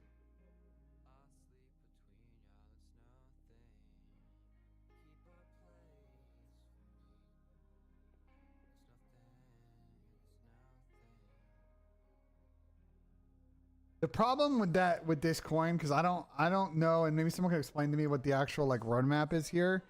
But like they picked a logo that Activision fucking owns. So like they're going to get C indeed. Activision owns the rights to MLG. Like they're going some lawyer is going to come back to work this week and send someone a fucking letter, and that'll be the end of it. Cause this is fucking absolutely just trademarked, you know? I don't know, you know what I'm saying? Like, I don't know, like, what the, like, roadmap of this coin is. Like, I don't know the deal and shit.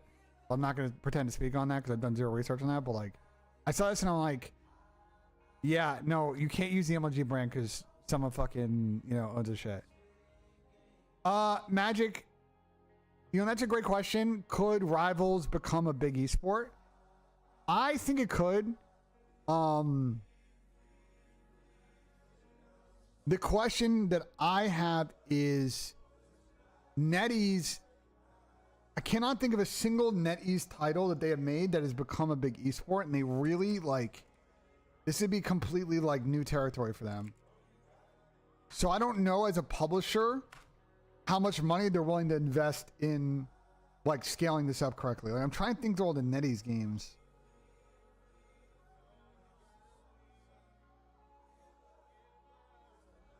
I don't think any of the ones that they have made are like some massive, like, you know what I'm saying? Like,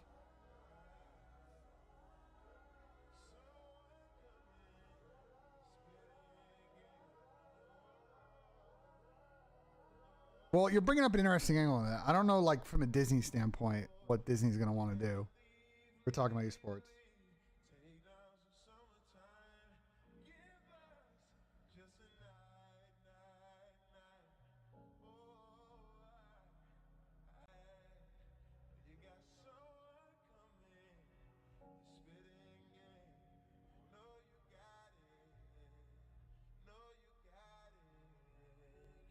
I don't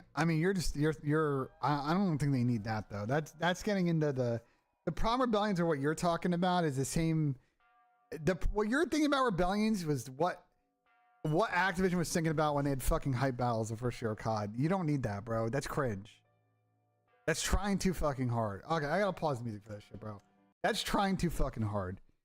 All right, like what will make Marvel Rivals pop as an esport is that they have very like the intellectual property is very good. They have infinite characters essentially that they can bring into this fucking game because there are so Marvel Comics has been around for when's Marvel Comics founded? After World War II? No, before in 39. They're almost 90 years old. Like there is so much character and history they can bring in. Infinite costumes, shit like that. Intellectual property is good. The gameplay's good. They just need to figure out what like level of investment they want to bring in the esport.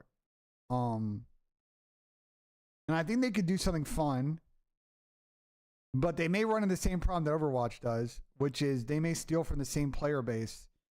And I don't know. You know what I'm saying? Like once we get to that and all these ex-Overwatch pros now get into a bigger scene with more money, like is it just going to be the same problem that Overwatch had where like, yeah, you got this cool game, but you don't have like English-speaking players that are just the best players in the game. And you don't have like a League of Legends thing where it's the biggest, most played game in the world type shit to kind of overcome that as a global esport. But I don't know. I don't know if Denny's is big. Like, I don't know people in Denny's. Like, I don't know if they're like thinking that big. You know what I'm saying? But I am very curious on what Rivals is going to do going forward. And like from a competitive scene standpoint, like I assume it'll start with some more online open tournaments.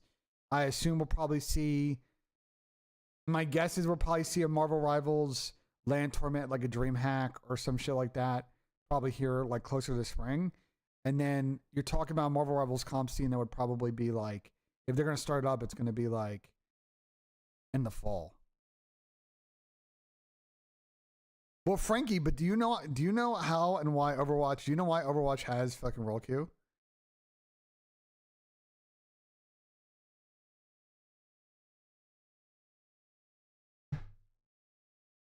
I will say that as I have played the game more, I don't know if the game needs a forced roll queue at the moment. It would help, but I don't know if it's like necessarily required to keep the game alive. Yeah, the more that I have played Braxy, the more I realize like I think the bigger issue when you queue is like how do you work within your character pool and everybody else's character pool to find the right team ups? Because the team ups right now in Rivals are, if you have the right comps, are actually just like you can't really do anything about it.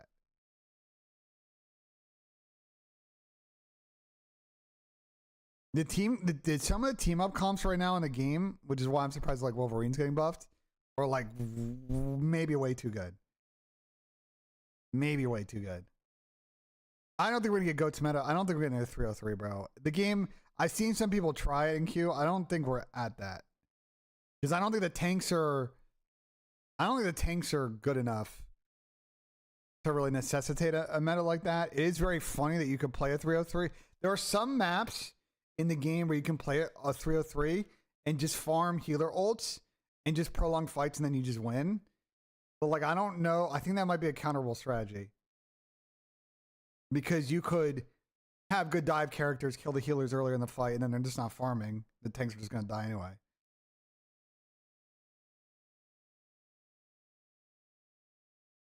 So, DT Lace, I saw that you said that they should do like a again, I don't know for the esport if it should be console only. I don't think so. I think a lot of their player base on PC right now, and a lot of their core creators are on PC, and I think you do that, you kill any of their interest in it. So I don't know if that would be a wise decision. From my POV. It's not a traditional console game, so I don't know why you would force that.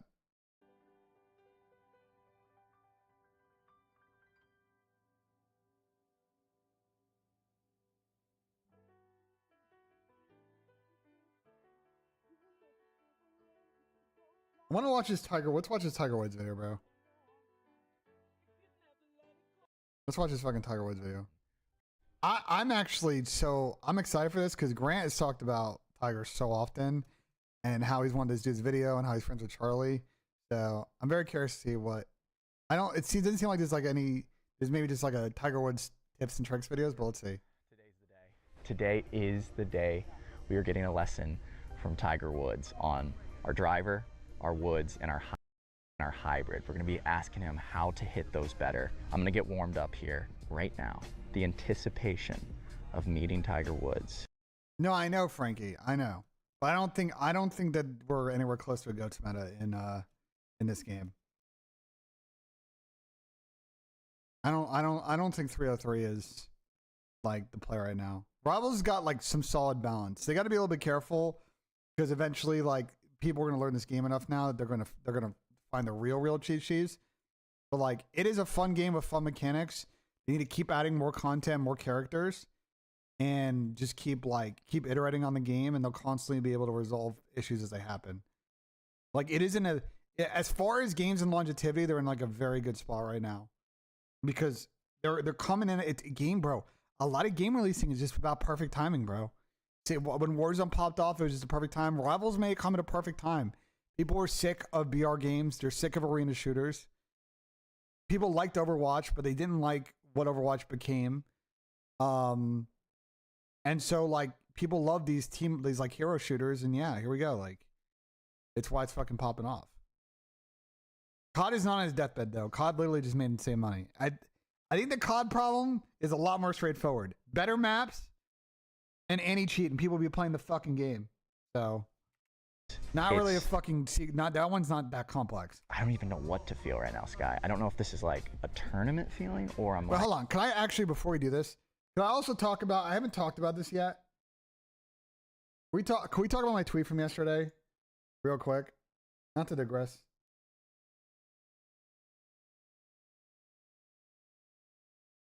Oh, I actually don't want to close that.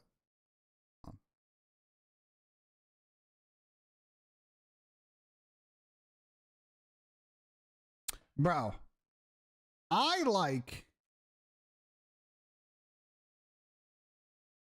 do not fucking understand. And I have been consistent in this take for 5 fucking years, by the way. And this gets me so mad. How are we not having events in December? Bro, I don't like the arguments and the rationale that I have heard. I understand, but as a result of bad planning. It is not a legitimate excuse because Activision should be doing better. This 3-week break is not the issue. The issue is that for 2 fucking years now, we have had 2 weeks of online matches and then 17 weeks off and then more online matches. In a time of the year when so many other esports are fucking idle and not doing events, and there is huge market opportunity for Call of Duty to be doing programming in Q1 and the end of Q4. And they just fumble the fucking bag like every year. And I don't understand. You have 10 years of fucking data from the MLG years about how much those Q4 events pop, right? It's a no fucking brainer to me. And like that, going this minor tournament, like I know Ant, you're in the chat. Like I'm sure the broadcast is going to do great. Like you guys will obviously do a great time. But like the excitement right now is fucking zero. I am excited to watch this minor tournament because I want to see if any of these teams have improved, and that's it. It's online COD. It is just like, bro, it's just fucking like, it's literally just feels dead right now. They just killed all their fucking momentum, and I think that this right here to me is not some fucking rocket science either. I think if you do this, we wouldn't have this fucking problem, right? Game launches. And by the way, I think you could be doing more before this, but like this requires more developer support on like doing pre-launch activity with pros, and that's another fucking conversation we can have for another time. But launch tournaments online launch tournaments, pro-ams, whatever, for a week or two. This is my Ben J, and I'm not going to take 100% credit for this because I want to give credit to Jake and Brian over at Rocker, who originally pitched this idea to me and a couple other people, I want to say like 4 years ago. So they came up with this version of this idea. They had about 60% of the idea. I iterated on it with a couple of coworkers. It just never happened.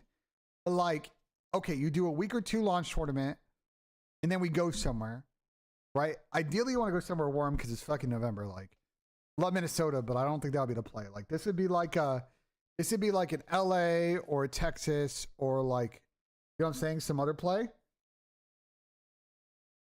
We'll watch it these three in a second. But then you do basically a whole week thing where it's content capture. I basically replied to Justin with this, like, as to why this makes sense. First off, I don't know if you guys realize it right now. The league is not doing content capture with these teams until the end of January. The game came out in fucking October, and there is no long form or short form content that the league can release until the end of January because they have had no time with the players to capture that. Does anyone else see how fucking insane that is? Does anyone else understand how incredibly stupid that is? The NBA, the NFL, the NHL, Major League Baseball, Premier League Football, those guys do content capture the first fucking week of training camp. The first fucking week. And this has been a problem now for years, for fucking years. And it kills them on the marketing. It kills them on engagement. Like, they're not getting an opportunity to like really get this content with these guys and use this to really like improve the marketing around the league. And the response is, well, we just don't have enough money. And my response is, well, you need to do a better fucking job of getting your money approved year round. They need to stop thinking about one season and taking a fucking 2 months off and then starting to plan the next season. Like, you need to be planning next season now.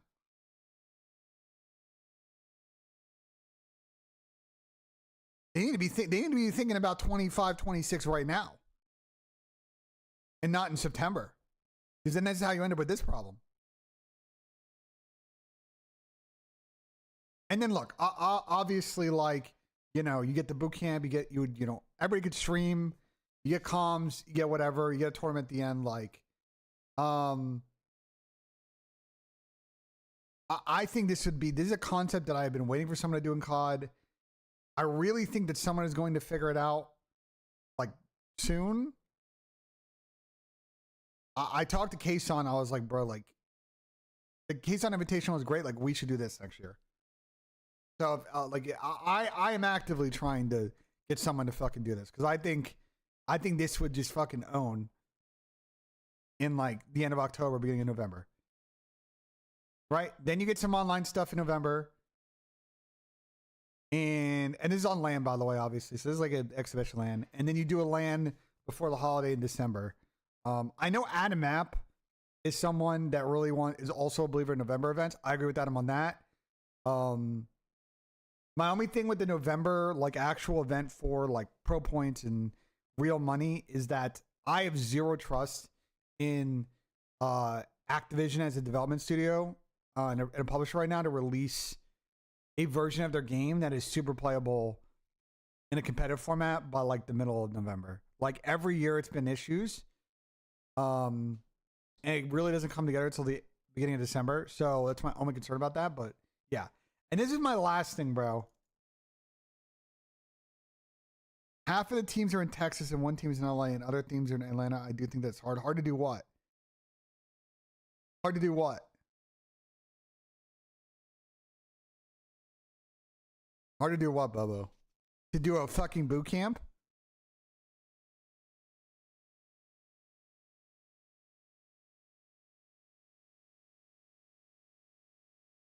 I will solve your boot camp problem right now. Very simple. Go to Vegas, partner with the casino, and go to Vegas for a fucking week in October and November. The casinos would love to get involved with that business. They'd love to sponsor. They would comp rooms and comp space. You could do a lot of really good fucking in-game and out-of-game content, and it would fucking bang. And they would do it every year. Problem solved. Not complicated. Like, bro, like, you know what I'm saying? Like, this stuff is solvable, bro. This stuff is very solvable.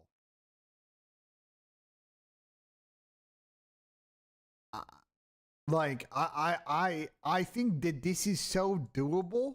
It requires capital, mind you. It requires money. But, like, functionally is, like, very doable. And to your point, Sheriff, you could do...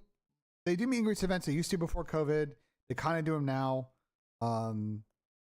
They had a big meet and greet at EWC. FaZe and OpTic did big meet and greets at EWC. You guys never saw it, but, like, they were right next to us. They were pretty big. They do meet and greets. I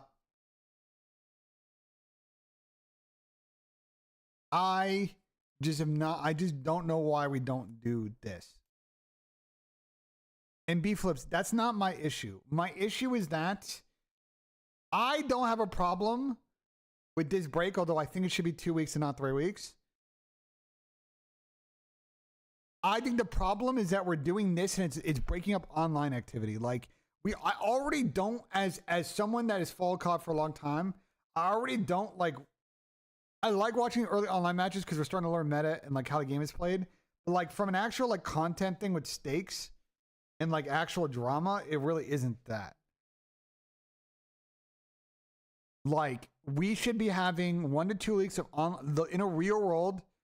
We would be having 1 or 2 weeks of online content, the December LAN, and then some exhibitional content that's being done for fun over the course of the next 1 to 2 weeks when everybody's home and they have nothing to do.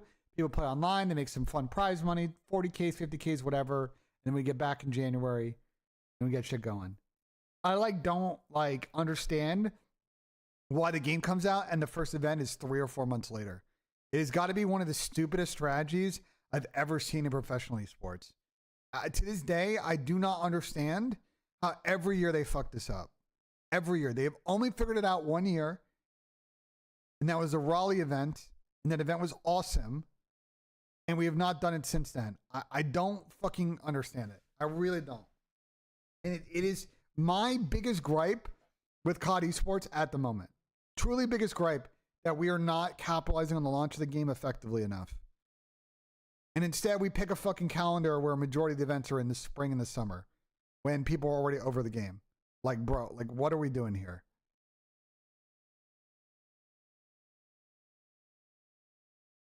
Anyway, I just wanted to get that off my chest. Like, I am just like, bro, I don't understand the strategy at all. I really don't.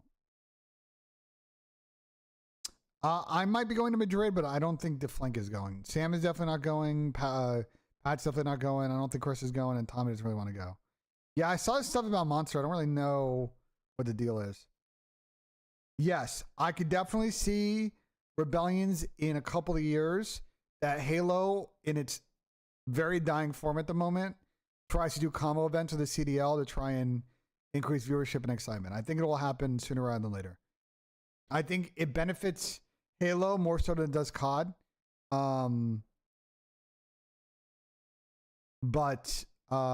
Yeah. I think Halo's in a very bad spot right now.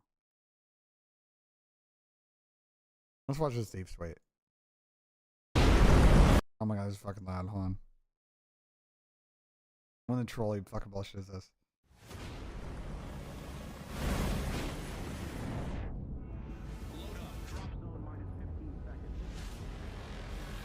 Okay.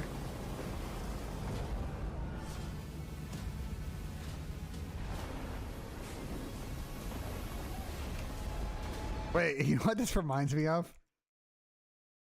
Dude, it's so funny. Hold on.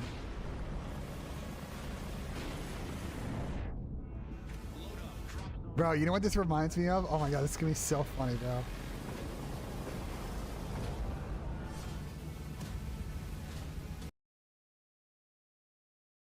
I need to find it. Give me 1 second. I need to find it. Bro, there's like a 50 Cent video where I swear he does this. I'm trying to find it. Hold on. I think it's in the club. I think it is in the club. May not, it may be another video. Maybe it's not in the club. It's from another fucking 50 Cent video. I don't. Is it Many Men? There's another video where he's just sitting around, like he did. That's where he did the signature like fucking bulletproof vest thing. And I don't remember which video it's in. I can't fucking find it. If someone can find it, but like this is what it reminds me of.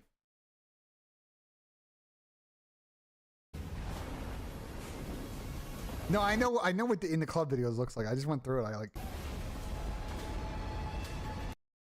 No, maybe pull back up. Hold on.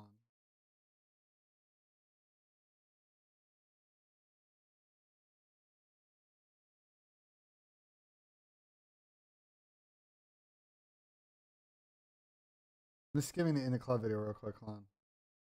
See if I can find it. It's not in. It's not in the video. Is this a skins? Is this a skins promo? I think it's kind of cool. Was this their new intro?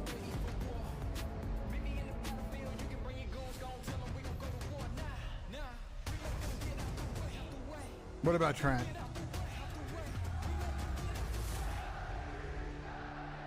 Common spawns, make sure we're counting names, listening to each other. Listen. This time, we take everything. I mean, I think this is a good promo. This is a good promo video. I think this is a good intro. I mean, the 3D effects are a little cheesy, but like, you know, like it's a promo video. It's gonna get the people going. You know, it's gonna get the people going. Like, thoughts on the team packs? I thought the team packs were. I think the skins are fine. I think the skins and I think a lot of stuff could be so much better. I think these team packs could be way better, and I don't understand why this process just sucks every year. I think like the charms, it's so funny. Like the little parts of this are really nailed. Like, you know what I'm saying? Like you look at like the Atlanta FaZe one, like the charm, the spray, the vinyls are like pretty cool. The weapon camo, like picture looks cool. Then you look at the actual camo on the skin, you're like, eh. You know, you're like, eh. Like, they could just do so much better. You know what I'm saying? Like, the OpTic, bro. Look at the OpTic charm, the OpTic alien skin, the brick by brick. Like, this is good. And then the skin itself and the weapon camo fucking sucks. How are we in year 6, year 5, or year 6 of this league, and we just don't... like, developers can't figure this out. Yeah, the whites look good, but then you have no canvas. They don't... Like, why to me does every operator have to look? Okay, I'll give you this one. Why does every CDL skin need the same base operator? Like, if you want to do this right, like they should be able to go as balls out as much as they want within reason. You get my point? Like the way that this templating is done is really dumb. And it's gotten better. But like, I have heard horror stories from orgs about this process. It is every person I talk to within an org complains about this process for a number of different reasons. A lot of them feel like it's unclear what the guidelines actually are. It's unclear what's actually available and what they can customize. They get designs rejected all the time for really vague reasons. The deadlines are way too far in advance. And so from a marketing strategy standpoint, you need to design these skins a year in fucking advance, which is psycho. There just isn't,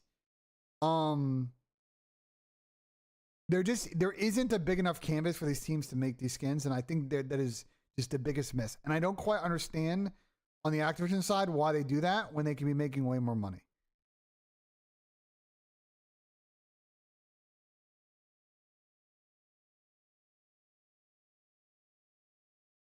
Like, for example, has OpTic actually tweeted about these fucking skins yet? Not yet. They have not.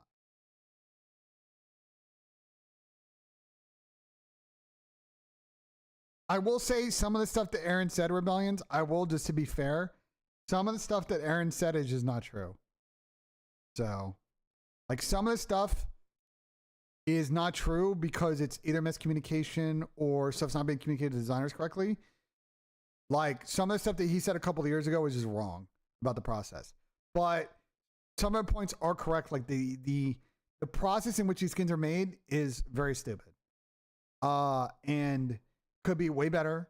Could be a lot more tighter. Could give teams a lot more runway to do it. And I just don't... The canvas that they are giving these teams... Bro, this is the most boring fucking operator they can give them. And you see that they're adding fucking like... Bro, you see some of the skins that they're putting out in COD. And these look so basic compared to those. Like, I don't understand that at all.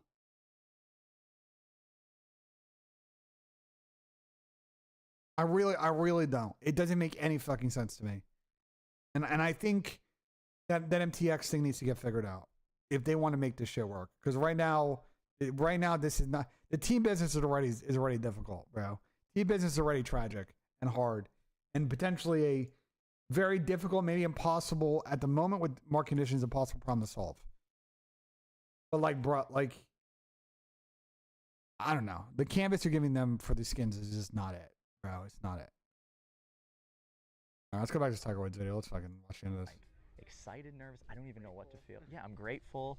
There's nerves, but there's excitement. There's so many emotions going on. I want to thank you guys for... I disagree with you, B-Flips, 100%. I think they look so out of place compared to the other skins that are on the marketplace. They look so wrong. And necessary, by the way, you are just... Okay. This is why I hate brother shit. All right.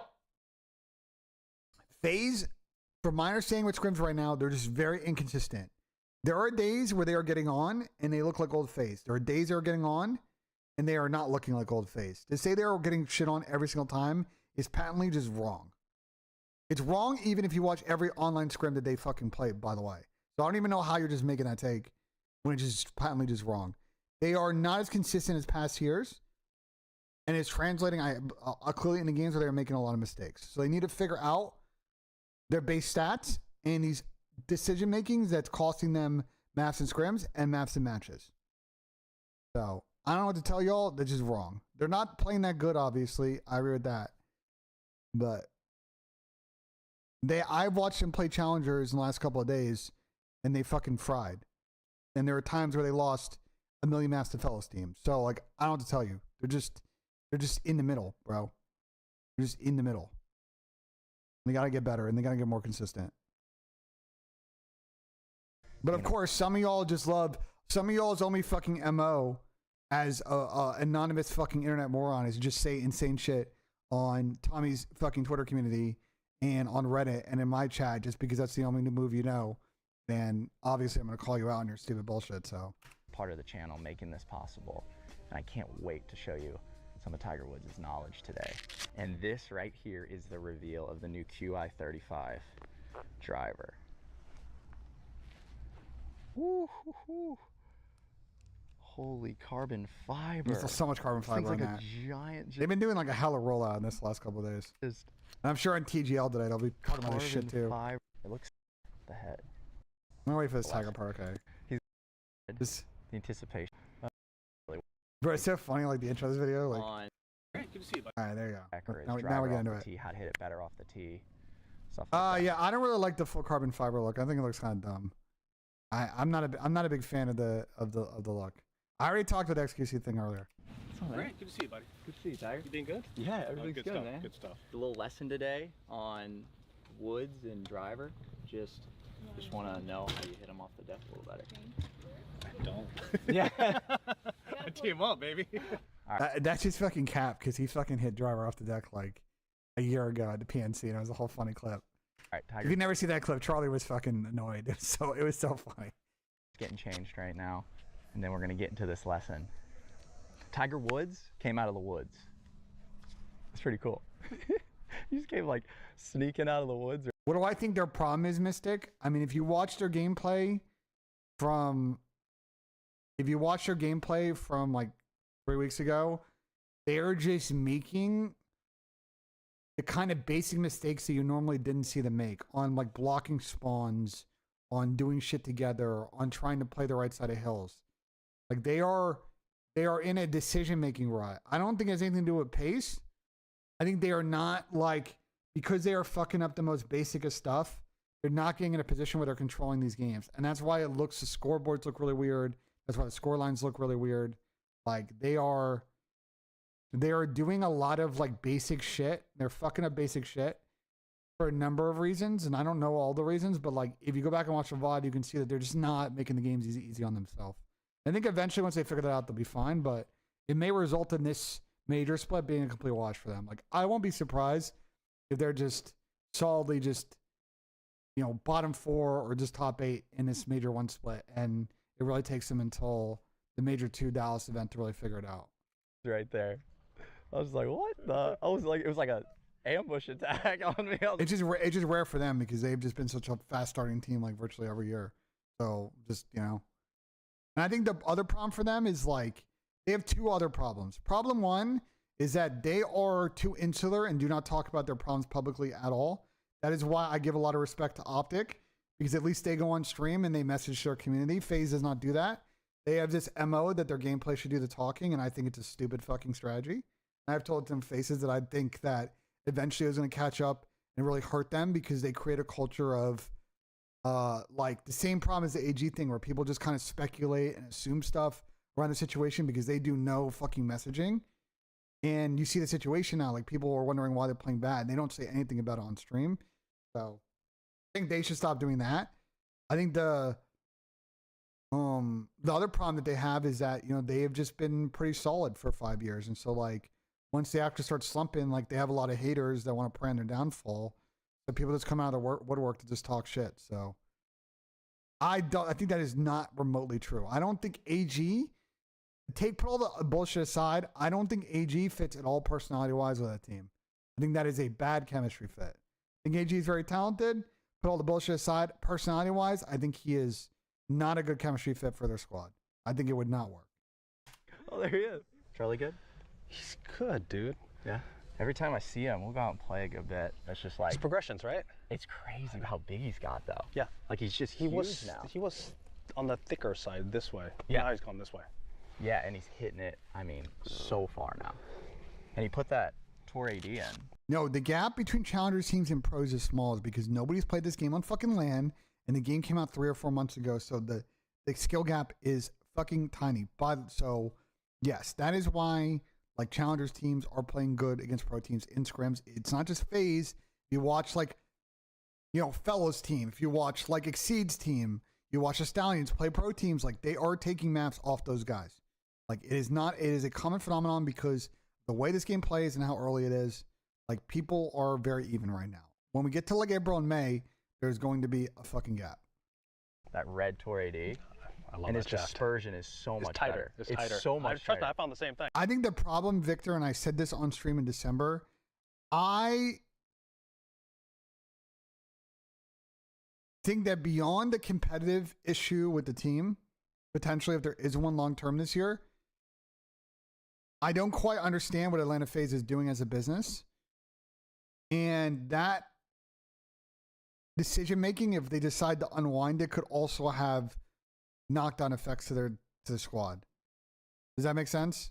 I don't know that for a fact, but like, you know, I don't quite understand what they're doing over there. I did a whole fucking rant about this, like literally on like week 2 about like how I don't really understand what Atlanta FaZe's business thought process is. It doesn't make really any sense to me.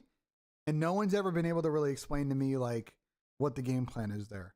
Like OpTic, you know, Hector's did a whole podcast with Apex. I think it's pretty clear what they want to do with that business. With Atlanta FaZe, I don't fucking understand it whatsoever.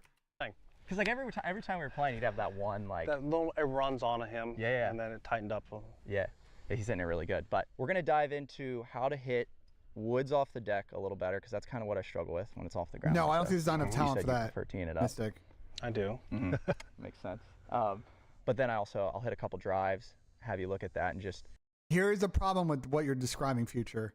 This is the problem that Atlanta is going. This is the catch-22 that Atlanta has now. If they decide in this hypothetical to move on from the licensing deal, they are going to become a very tiny brand. And I think a lot of fans will move over to whatever FaZe Clan does next, because I can pretty much guarantee that FaZe Clan would probably stay in COD in some other form. Whether they're partnering for another organization, they get a spot for themselves. And a lot of those fans would just move over. And the Atlanta brand would just become tiny. That is a catch-22 of that situation I don't quite understand.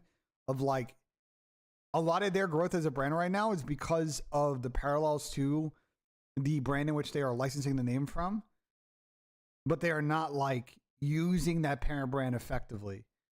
So it's just a weird fucking situation. It doesn't make any sense for me. Yeah, they could maybe partner with another like external, like a Liquid or a C9 or something like that. Maybe that's what you're saying. But like, if they don't do that and they're just trying to keep it solo and they got to bring like, they just become Atlanta Reign or some shit. Like, I think they would have a very difficult time growing the brand. How you hit tee shots over your career, you know, how you hit them straighter and woods off the deck. Yeah, got Let's start here. I'll hit a couple off the deck. Okay. Are you hitting a draw or cut first? It should draw. Okay. It should draw.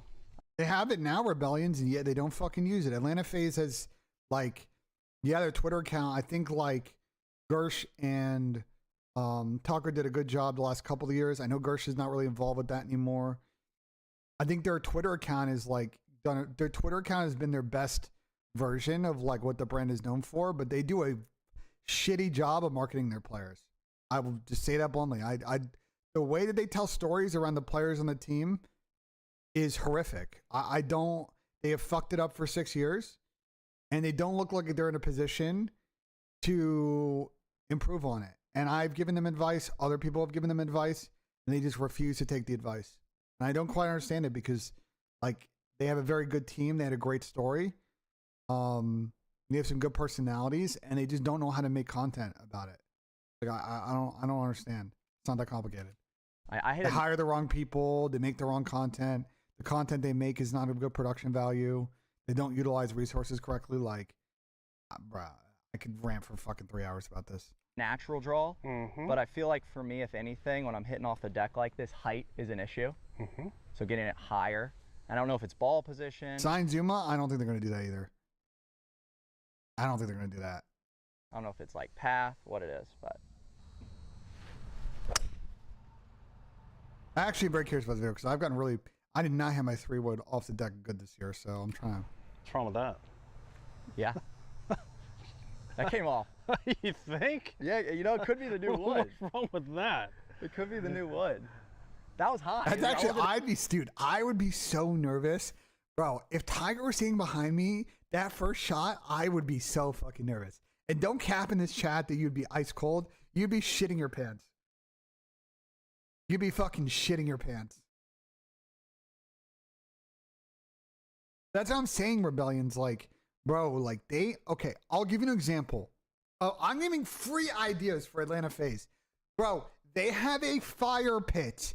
They have a cool ass fire pit on the deck at their fucking office. And they never go out there at night when the weather is good and do fucking IRL streams on that deck just hanging out with chat. Brother, they would get so many viewers just sitting there just shooting the shit for a fucking hour.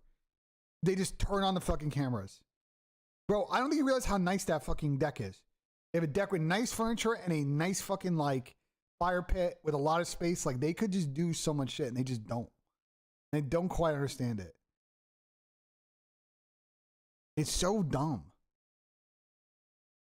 Bro, they do get views because those guys turn their fucking stream on and they get decent views. They don't get Shotzi's views, but they would get plenty of fucking views. Expect like, that. bro, like I don't. Expecting. There's so much I would be if I was in charge of their content. Trust me. Can you flatten one out and hit the other way? Yeah. You want a little bit of a hey, lower one? Oh, that's just cap, Bobo. Once again, some of y'all just make an MO of coming in my chat and just saying insane shit. That is just patently just not true. There's no function of reality where that is true. So I don't even know where you're getting that from. Yeah, see what that looks like. Okay. Tall pine tree. Okay. There. Right out there? Yeah, Just holding on that wind. Okay. Like, bro, like what? Path is pretty far out to the right. Okay. So you would say hitting these maybe feel like I'm exiting more left? not only down, but I would say have I feel when I do left and I just put so much side spin on these 3-1 shots, they just fucking blew right. your hand swing at the pine trees over there. Okay. And keep your left hip back. So I feel like when I try and flatten it out like that, like I try and get a Lean little on, bit steeper. no, exactly, but hit down on it, but also swing left with the back hip. Give yourself room to exit more left. It's not that crazy, but like everybody involved with the situation is just like everybody lives in fantasy la la land, bro. And like I love Kason, for example, but like what Kason's done some great things, but like he needs to, I'm not putting it all on him, by the way, obviously, but like he's got to take some level of responsibility for like helping these guys get more fans and do better content. And like I don't know what he does in that aspect, that situation. You know what I'm saying? Like I don't know. Everything around ATL, I'm just kind of tired of talking about it because for me personally, I have been asked for advice for like 5 years. I give the advice and then none of that shit is listened to. And so I just sit here like at this point it's the situation of their own making because no one in that whole situation wants to take responsibility for like what's going on there. And I don't even blame the only party I think that's maybe not really key to blame here is probably parent FaZe Clan because I think really their relationship is, I mean, they're licensing the brand. It's like, what do you want main FaZe Clan to do? You know what I'm saying? No, I know, but I'm not saying that that's Kason's responsibility, Sub-Zero. I'm saying like there are tangible things that I think Kason can apply his expertise to do. And whether it's because they're not listening to him or he's not formulating the ideas, there's something getting lost in the middle there. And I just don't know. I just don't know. And the guys do create content. I agree with you, Squad. Like, they do stream a lot. Tyler's been streaming a lot this year. You know, like, they do create content. I just think the org side of it can be figured out a lot better than it is right now.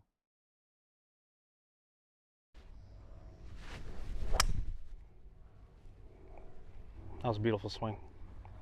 Yeah, that was a good swing. Yeah, that felt really good. So this club is more draw biased. Okay. That was a cut path. Yeah. That felt like I was like, there's no way that. No, I know the wind's off the right. Yeah. That was. I assume anything is always possible, Turtle. You know what I'm saying? I mean, for me personally, and it's not to shit on AEV, but like, in my personal opinion, I think those players would be better serviced by FaZe Clan operating that spot and the AEV being silent partners. I think the inherent endemic knowledge that FaZe Clan would have, the way they approach content, the way they approach marketing, I think would better serve those players. I think AEV and the capital and some of the back end stuff they do in a franchise standpoint is of a lot of value. And I think if that relationship could be figured out where FaZe Clan were to take more responsibility, I think it would be better for everybody involved. You know what I'm saying? Like, yes, I think Ant would still be streaming all the time. I like that feeling though, like the left hip. Grant's got a great swing. Going this way. He's always had a good swing. Yeah, you want to hit down on it. I understand the down part. Mm-hmm. But the down also gets you leaning towards, it wants to give you towards the target too much. Right. Well, if you swing. But Albion, think critically. Why do you think that is? They don't own AV. It's a licensing deal. They own the CS team. Use your brain.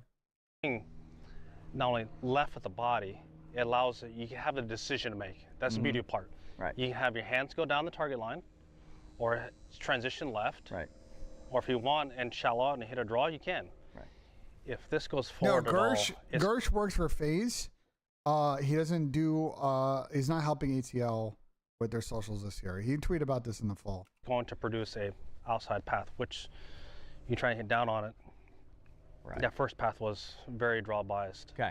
I'll hit one more here. So you just want me to try and flatten this out a little Flatten it out. Okay. It is actually interesting because usually I hit my 3-wood pretty low off the deck, and now it's actually going a lot higher.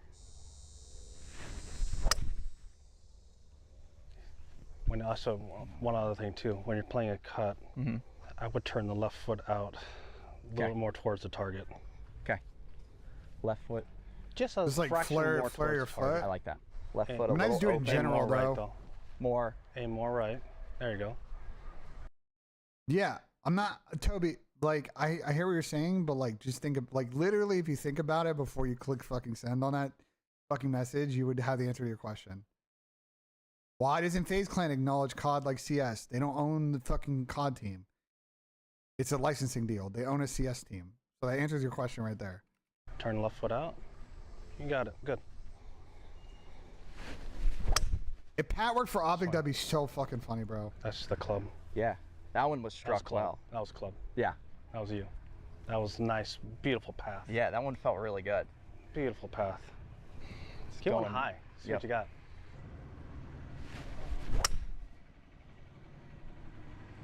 That's just club face. That's how the club's kind of set up for you. Okay. Like on a draw bias. I would on a draw bias. Okay, Alvian, let me ask you, why would FaZe go the extra mile? Just use your brain here. Why would they go the extra mile? I think I've given you guys enough breadcrumbs out here, and other people have, for you guys to like really connect the dots on this one. Like I don't think it's that complicated, bro. And like I'm eventually going to, when I talk about this ATL stuff, get in trouble, and I really don't care because I'm so like over the whole situation. I'm so over the whole situation from like my POV. So Yeah. I would take it just maybe 1 click, 2 clicks open. Okay. Because those are beautiful swings. Yeah. That was Those good feel stuff. good. That was good stuff. Any pointers though? Just like, do you think about ball position when you're hitting off the deck? The thing is, I grew up with, in a time when we were transforming everything. So at that, I was on the outside of persimmon. I grew up finished at on. 10-7 Yeah. this season. So I've always been a natural sweeper of a golf ball. And I finished at 10-7, and I am working this off season to really like fix my grip. I have a very weak grip, and it causes a lot of inconsistency in my game, especially with my driver and iron play. Because my wedge play most of the season was actually very good. Once I shallowed my stance and started really playing more off my back foot, like I was on average by the end of the season gaining strokes relative to like a 7 handicap on approach, especially within 100 yards. But I'm losing a lot right now off the tee, and I'm losing a lot from 200 to 150 because I'm just not getting good consistent iron play, and I'm not getting good consistent driver play. And if I can do that, I'm gonna get a lot more green regulations, and I'm gonna get a lot more 2-putts, and I'm gonna start really like consistently shooting low 80s instead of what I did this season, which is like we'd mix low 80 rounds, 1 at every 3, and then I'd play a lot of like high 80 rounds. When is Crowder going to take some blame for FaZe's hardpoint struggles over the years? I can tell you with a 100% fact that Christopher Crowder does not have a controller in his fucking hand when the map loads. And so Chris has no responsibility if the players who know exactly tactically what they should do, because the system that they play is not that complicated, are not making right decisions and not communicating the right things. That is not on Chris. If you think that is on Chris, then I don't know what to tell you. You just don't know how shit works. The way that they want to play is not too dissimilar from how every other top team wants to play. The idea of the speed, the pinch, like the ways that they constrict teams and control the map is I agree the best way to play it. It is when executed, it is suffocating and makes it impossible for their team to really like function and control the map. But because they make individual and team mistakes, which is nothing that Chris can fucking do about, that is why they don't play 12 minutes of a 12-minute map correctly. And that is not on Chris. If you want to blame it on Chris, then respectfully, you are a fucking moron. And you do not know how shit works.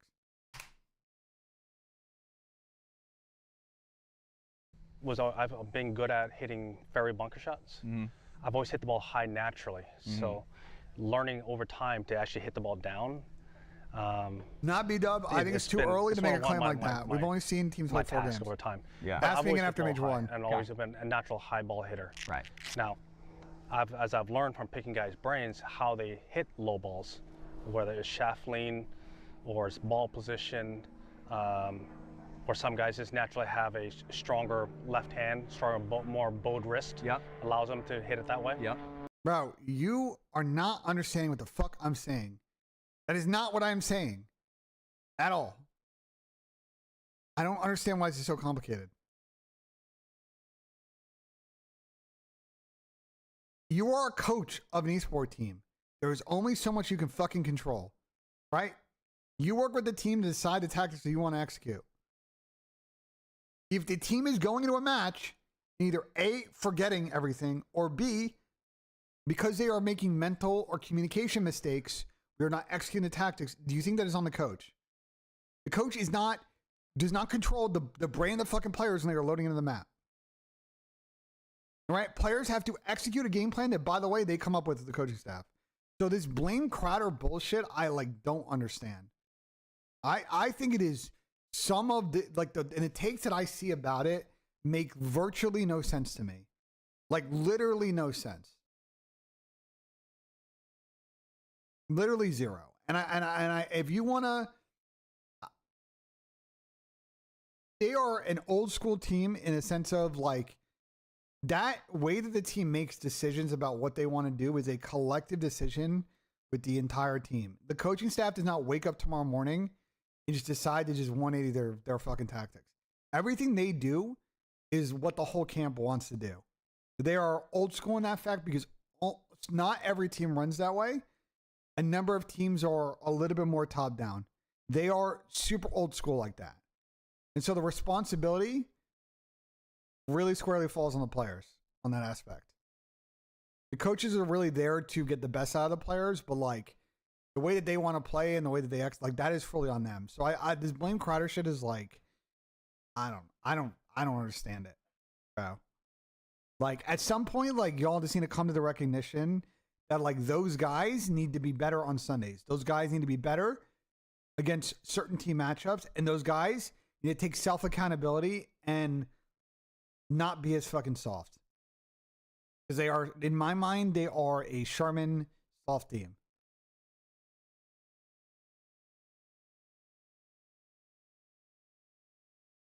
I criticize Ray for what? Oh, he's saying that guy's mad that I criticize Ray? Well, Ray also, in particular, if you're talking about the OpTic situation, when I did that interview with Brandon, there were things that Ray was doing, and I thought I gave a pretty fair take. There were things that I think they were going at Ray at that I didn't really agree with, but there were things that Ray I think could have been doing better. But again, because that was a situation where it seemed like the power structure was a little bit more top down when it shouldn't have been that way. You know what I'm saying? I think the best way to do it, and it's old school, is the coaching staff and the team is on the same page about how they want to play. And the coaching staff is then a very good resource on helping players surface and develop new ideas and moderate and work on building that system. If it becomes this top-down thing where the coaching staff is just nitpicking every situational, I don't think long-term, that's the best way to fucking do it. I can't name a team that has won in COD, one chance and it plays that way. I literally don't think it happens. Even when Ray was coaching Empire, I don't think Empire played that way. I think they all collectively identified pretty early on this year that pretty early on the year that they wanted to play the way they did in that game, which was Crim and Clay play very, very safe and they exploit the team spawn. I mean, I don't know if you guys know this about Empire, but Dallas Empire's tactics that year were a very smart way to look at how squad spawns work because they just had Crim and Clay play super safe and the other three guys play insano. And then if it didn't work out and they spawn on the pinch, they use that chaos to make plays. They fully embraced that shit as a squad. But I've always thought that a 5-wood and a 3-wood off the ground or a driver off the ground is very similar to hitting a 4-iron or 3-iron. Okay. It's more of a sweeping motion. Chris lives in Texas. So you don't like a lot You're of talking about turf Crowder. interaction. You're not trying to take a divot, really. Unless I'm hitting a trap with my 5-wood. Right. And I'm hitting something down in the fairway. Okay. Otherwise, no, I do not. Okay. I like sweeping it off the ground. I like that. Because I don't usually take a divot. I think only when I took that divot was the feeling of Yeah, if you're going to cover it and hit a low one and put it in play and get it out of the wind or hit one in the fairway, yeah, I get it. Yeah. That's just, grass is meant to be disturbed. It is, for sure. Let's go on to hitting some drivers here. This is actually only looked at this a couple times, guys. This thing looks really cool. A lot of carbon fiber going on.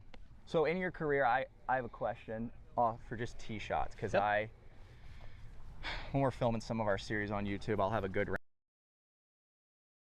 I'd be main AR. I'd have Simp, Shotzi, Trap, or simp Hydra scrap. I don't know. You get my point though. Like I don't think the teams would make would be that dissimilar. Round going, we get up to a narrow hole and just forming kind of like a go-to shot under the gun. This is not really a narrow fairway, but what did you do in your career? Can you sub-0-8? Can you specify what you should get criticism for specifically? Specifically, what you should get criticized for? And I'll let you know why you're wrong. When you had a super narrow tee shot, like was it something I don't know, picked Yogi. out? Like a I target? always pick out. I always pick out a target. I think so, maybe. But if I have to squeeze one in play, so. I At the moment naturally that look he's at the the one ball that off does the it. heel. Okay. And so this is one of the reasons why I still use my old tees. Ooh, okay. So if I'm going to hit one in play, that would be my in-play ball with the driver now. That's how high you would tee it up. If I have to hit one in play, if I have to hit one out of the wind. This is an insane, like, I feel like this is such an old school fucking strat with the driver.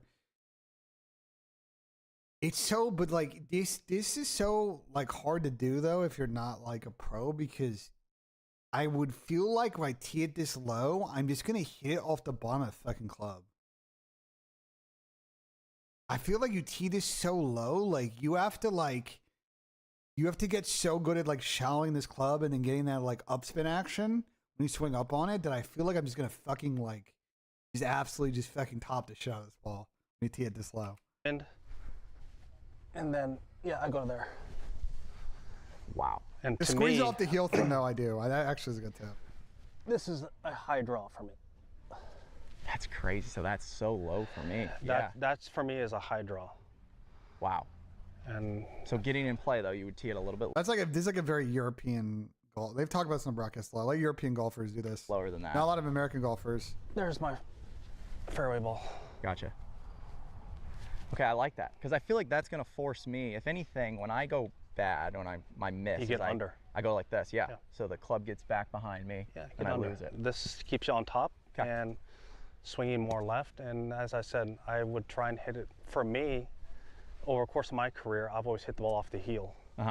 You try and intentionally hit it off the heel. Well, that's how I would squeeze them out there and play. It's not about how far I'm hitting it; it's getting it in play. In play. Yeah. I'm hitting a heel cut. Interesting. You threw everybody for a little spin when you said you didn't take divots. I think that like shook. Well, it depends on what shot I'm playing. I can't believe he's still on this You shit. said you're hitting when you This divot shit is so dumb. hit it best. You don't take any divots. Well, I feel like it is that- true. Yeah. No, it is true. When I'm hitting it my best, but if I have to hit a shot, Yeah. I'm going to hit turf. I'm going to lean the shaft. Right. I'm going to take. Bro, you never seen this video? He's like with Scotty Scheffler, and he like says he didn't take divots, and Scotty's just mind blown. Scotty's like trying to wrap his head around that, bro. Bro, I like that Sub-Zero's response to my thing was just to fucking bring Ange Postacott. Like, bro, like, come on, man. Turf. Now, if I'm just here. That's how I know. That's how I know you're just fucking about here. And with no wind, no, I don't take divots. Okay. I'd sweep So it if you're off. on the range there, you're barely taking. Depends how the wind is. Like now, Boys, I will just to say this about the Chris thing. Once this team inevitably breaks up and they go their separate ways, it's going to be very funny in like 5 years when they talk about the situation and how much positive they have to say about Chris and RJ and like how much worse it would be without them. And then this is going to be a very funny conversation in retrospect once like all that stuff is out there. Cause like from what I know of the situation and how their shit works, like Chris is a very, what I think is makes the situation is what it is like, I don't think Chris likes talking about his team on stream. I don't think Chris likes doing interviews. You guys know, like I try to do a pod with Chris, like he's just very guarded about his situation. I understand it because he doesn't want to give a competitive advantage. Like he's just got a very old school mindset about it. But like if the shit that you like, I'm just saying, I think the way that they're going to talk about their situation long term, like once they're all in different spots, retired or whatever, like this conversation will be so funny in retrospect. Like fucking hilarious. This shirt or Tiger shirt? on the range, shirt? I would feel that wind slightly into me. I'm going to start leaning on it. Now, if you had I'm not getting no a wind, 59 right now. and I'm But just I hitting saw it shots came out. with Where's coming out? no consequence over distance, I'm just sending it. Yeah, I don't take a lot of turf. Gotcha. I sweep it. Now, if I have to play certain shots, if I'm hitting draws, no, I don't take a lot of turf because I'm swinging in and out. It's shallower. Gotcha. If I'm playing cuts, like this, to me, seeing a cut here, if I'm hitting a 5-wood or 3-wood, I'm going to have some turf interaction. Right. But if there's no wind, no, I'm not going to have a lot. I'm just going to send it. Gotcha. Okay, so I'm going to go here. I mean, this is how high Tiger would tee it up. Yeah, I would aim it just at the, see that little pole there on the right edge of the green? Yep. Just inside that on the left? The pole on the right. Okay, yep. That little kind of dot? Yep. So just inside that, and he'll cut it. Wow. Yeah, that almost. That's just cap. They won 2 events this year. Like, what? Like, last year, like, what? They didn't play good at champs, but, like, they played pretty good at most events. Major 4 was the biggest toss of all the events. They should have won that event. They would have won 3 events. This would have been a very weird conversation. But, like, I'll say this about the Vanguard year. Like, there is, what happened in Vanguard will eventually come out and has been talked about, kinda. But, like, there is way more to that situation than I think is out publicly. And, like, with time, I think that'll be discussed. And you guys will look back on the year in a completely different fucking light. Looks like for me. I just think their problem has nothing to do with the Vanguard year. I think the problem with their team is that their best players, and I'm not saying Zach, or soft. I think the trio is a soft trio. Like they need to play with the same level of swagger. They need to talk with the same level of swagger they had in Cold War. I think they are just soft. And they don't agree with me when I say that, and I don't give a fuck like how they feel about it. I think that is their issue. Like in a macro sense. There's obviously micro things with gameplay and communication and other stuff that I think like leads to issues. But like what gets them in trouble in these finals in particular is I think they are too soft and they don't come in with enough ego, enough determination, enough like just pure, just like you see with like Scrap and Paco and the way that they approach it, like the way Krim approaches it. Like that's the mindset those guys have. They had it in Cold War. They had it at EWC, I'll tell you that. I hung out with them a lot at EWC. You know what they had that fucking event? They had that mindset. They did not give a fuck at that event. And you know what happens? They dropped 3 maps the whole tournament. So visually, that's off the deck. that's what I think in a macro sense their issue is. There's other many things. Like I'm not just trying to say, you know what I'm saying, that that's the main reason, but like I think if they can figure out how to tap into that like innate, like just pure just ego that they have in a positive use, because there's negative use of ego, by the way. There are too many players that have egos and the ego gets in the way of them progressing as players or as teams.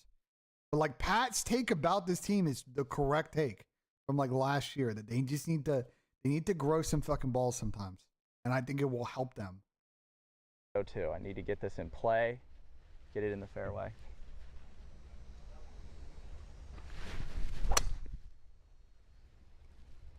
Yeah, it's in play. And Yeah, I like that. I wish I could hit a nice fade like fucking In Grant. play? If I could like actually how play that a came out fade, really. I mean, I'm gonna try and figure it out this year. In my when he life, fixes I've only grip, hit a I'm gonna try and handful add a of fade drivers in. with If I can this. learn to fade the fucking golf ball, bro. I mean, Off that the feels tee, like I it's think I'm gonna almost like a improve my 3-wood game tee. drastically. It's like crazy how low that is. TGL's at 9. Just like I have to get off by 4, by the way, guys, or I'm gonna be live for another like 2 hours. I had just family bullshit, unfortunately, because I was gonna stream all day and do this itch tournament, but I can't. I gotta get off. But TGL's at 9 tonight. This is you to like. Nice. Shallow out. No, I Yeah. don't think so, Mystic. Be so I don't think that's the issue. under. Yep.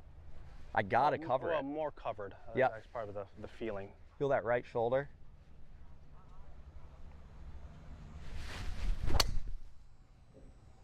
What's wrong with that? Wow. Well, Colin's That's right at the pole. Colin basically only And that fades a actually golf ball. drew, but it drew just a It was- minimal. it was a straight ball in the wind. Weakening my grip? No, my grip is too weak. It actually needs to be the opposite. My grip needs to be stronger. I need a stronger grip. I have a number of problems with my grip, and I'm starting to take lessons in the winter now to try and slowly like chip away at fixing it. No, if you see my grip get good, like it's not even a weak grip. It's a super weak grip. A lot of my problems are because I have a 2-way miss because of the weak grip. Once I actually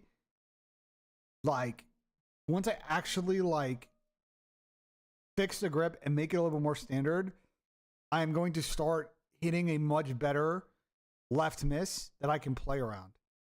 If I could just 1-way miss to the left, long and left, I could play so much better strategy on the golf course. The problem now is like with my grip is like I get massive pull drivers and I get really I get these really like bleeder like fade like long iron shots, and it's just super hard to play both misses. I need to miss one way. But yeah, no, I see what you're saying, Gecko. Yes, that is the issue. But it's like part of the problem is like I'm gripping the club differently on drivers and long irons than I am on wedges. My wedge grip is good. The reason I hit my wedges so good is because my wedge grip is good, and I hit a nice tight draw with the wedges, and I consistently play my wedges great. But then every other club I fuck it up. I took it over there. Yeah. So this would be. No, I have not rebellions. If I'm gonna send one and hit a high draw, that would be my high draw. I think FaZe will still win an event this year. So would you say you That's hit more? high. That's high for me. Yeah. Yes. I'm definitely hitting up on it from here and Okay. go on it. But you would say some of the times you hit down on your driver, most of the time. Absolutely. Really? I'm very zero to sometimes maybe 2 degrees down. Because I feel like everybody's always saying you got to hit up on your driver. If you want to hit it further and take spin off of it, yes, absolutely. Okay. But I'm generally trying to get the ball in play and hit shots in play. Right. Right? So if I have to hit a shot, yes, I will hit this shot. If it's a normal shot for me, I'm pretty zero to slightly down to hit my cut. Mm-hmm. Okay, perfect. So this is a draw for you, this height. What'd you think? To me, that's very But high. I mean, when I'm going to use this next time I'm in a video and like it's coming down the stretch, I got to try and make something happen. I feel like that for me, when you tee it that low, like I have to stay on top of the golf ball. Mm-hmm. Well, it's just being consistent. Yeah. Less variance, right? Yep. Well, no, I think his I just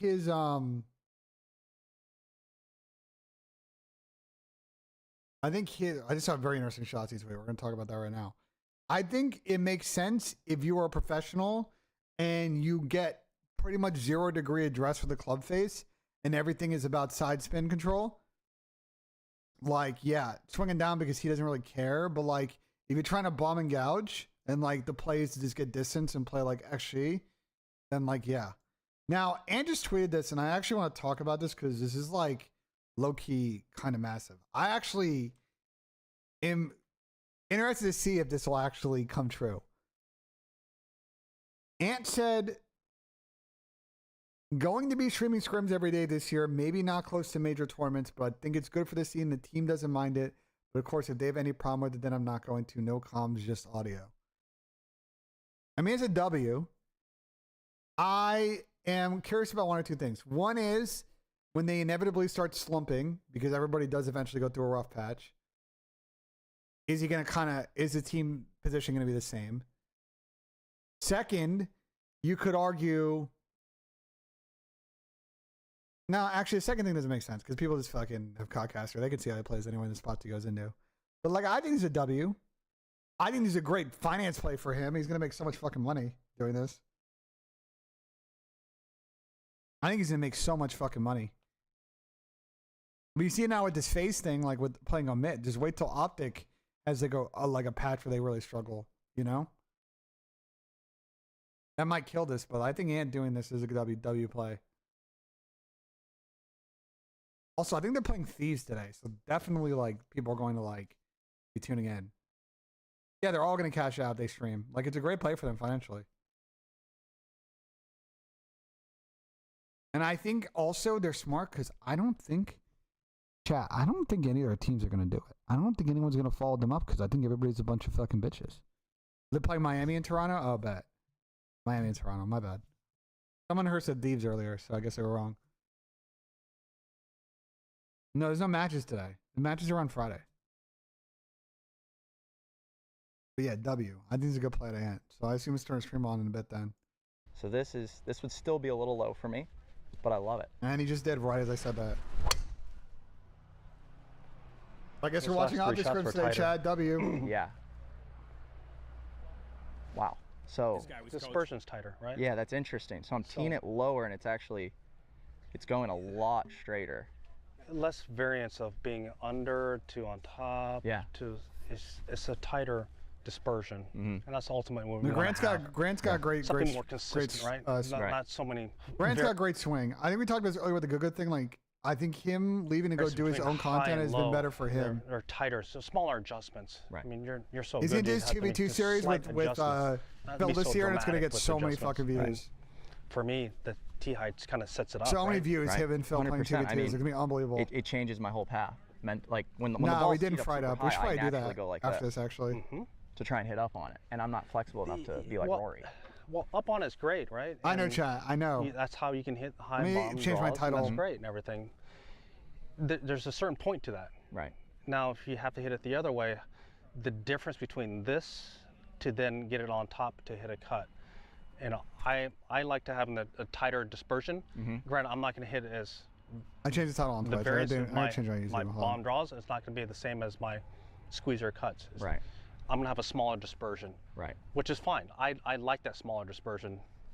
And I just need that go-to get it in play swing because I haven't had that recently. Well, you have moments where you're going to have to get a ball in play, and there's other times when you have to turn one or send one and use wind or not use wind. Right. But having that shot's nice. Nice to be able to have that option. Yeah. Yeah, that's my 3 rotation too. Crazy. And you use those short. That's my 3 rotation too. Because those channels are good for different reasons. Crazy. Well, Tiger, thank you so much. You got it. Absolutely great. Thank you so much. Thank you so much. All right, guys. That's it. That wraps it up for today's video. A little lesson by Tiger Woods on that. But I liked what he was. This W, bro. I'm glad that they did. Hopefully Tiger does. I want to see Tiger do. This thing is seeing Tiger do like a full play 9 or 18 holes with like Grant. I would love to see a Tiger and Phil YouTube video. Would be so good. Or he does it with fucking Bryson. A break 50 with Tiger and Bryson would be like insane content. You got to add Bryson at a list, Simplex. If Bryson doesn't put out as much content, but I watch every Bryson video because I think his approach is super interesting. Yeah, TGL. So golf is on NBC. Normally, like PGA golf is on NBC, but TGL is going to be on ESPN and ESPN Plus. You guys keep asking about TGL, so like here.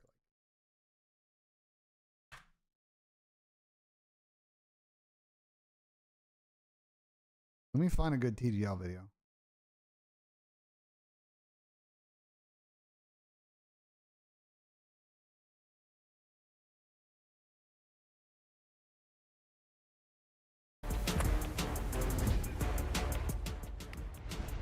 This build out is fucking nuts, by the way. Go on Antstream. I have Antstream up. They haven't started yet. My name's Evan Alsadin. I'm the Vice President of Innovation at Full Swing. So TGL is really a validation of what we've done as a business, being the tech leaders in kind of indoor golf.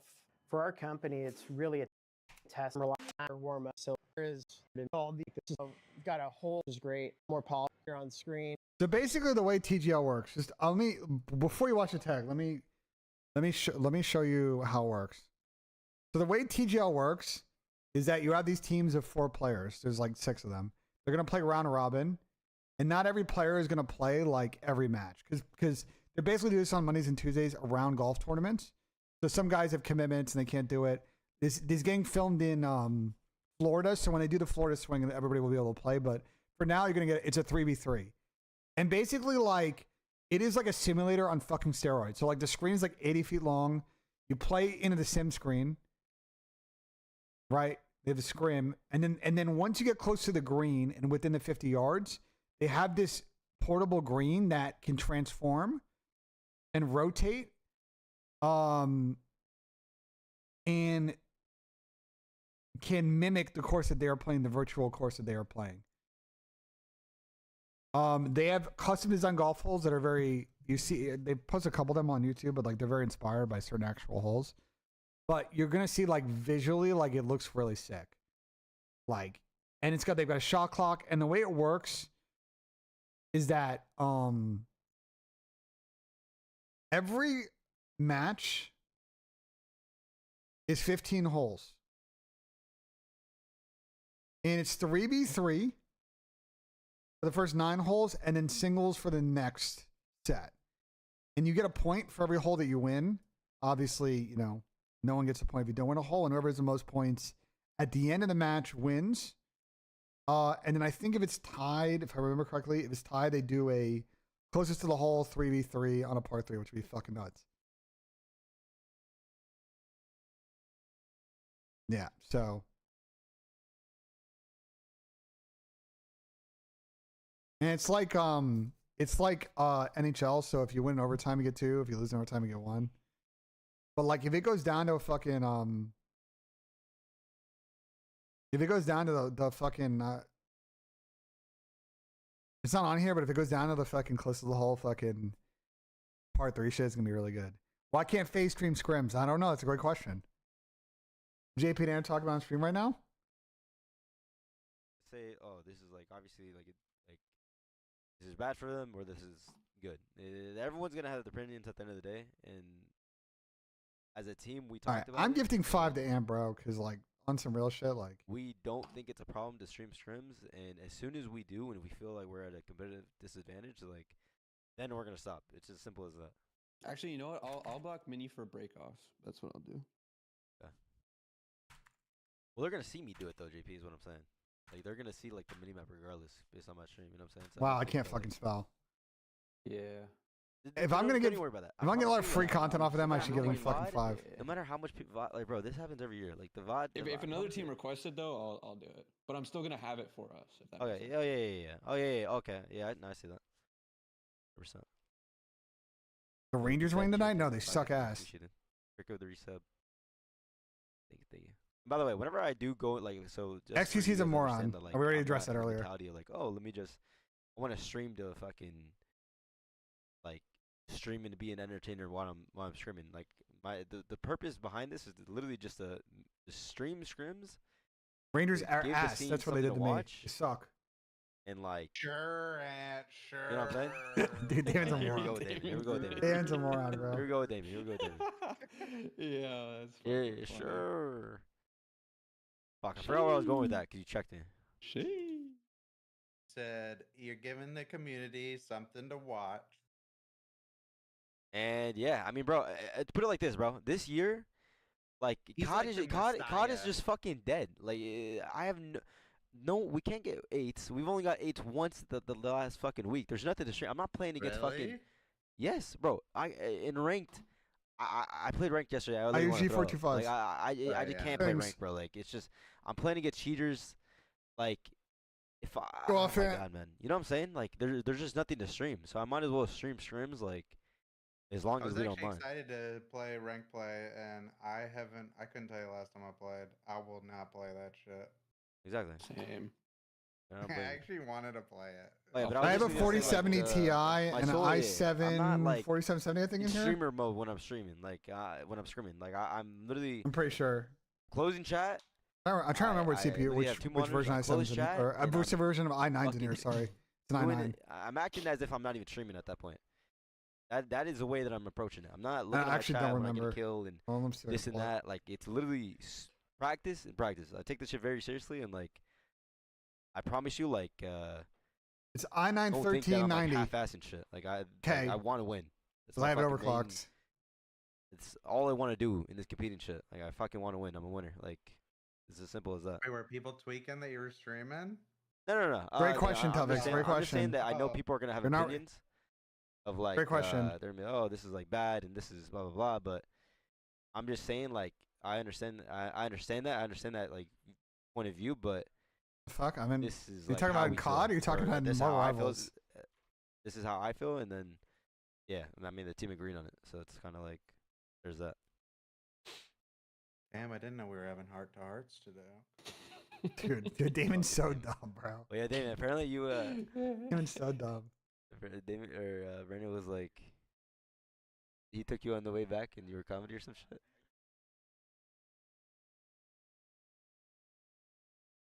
Yeah. You're not wrong, Tufix. You're not wrong.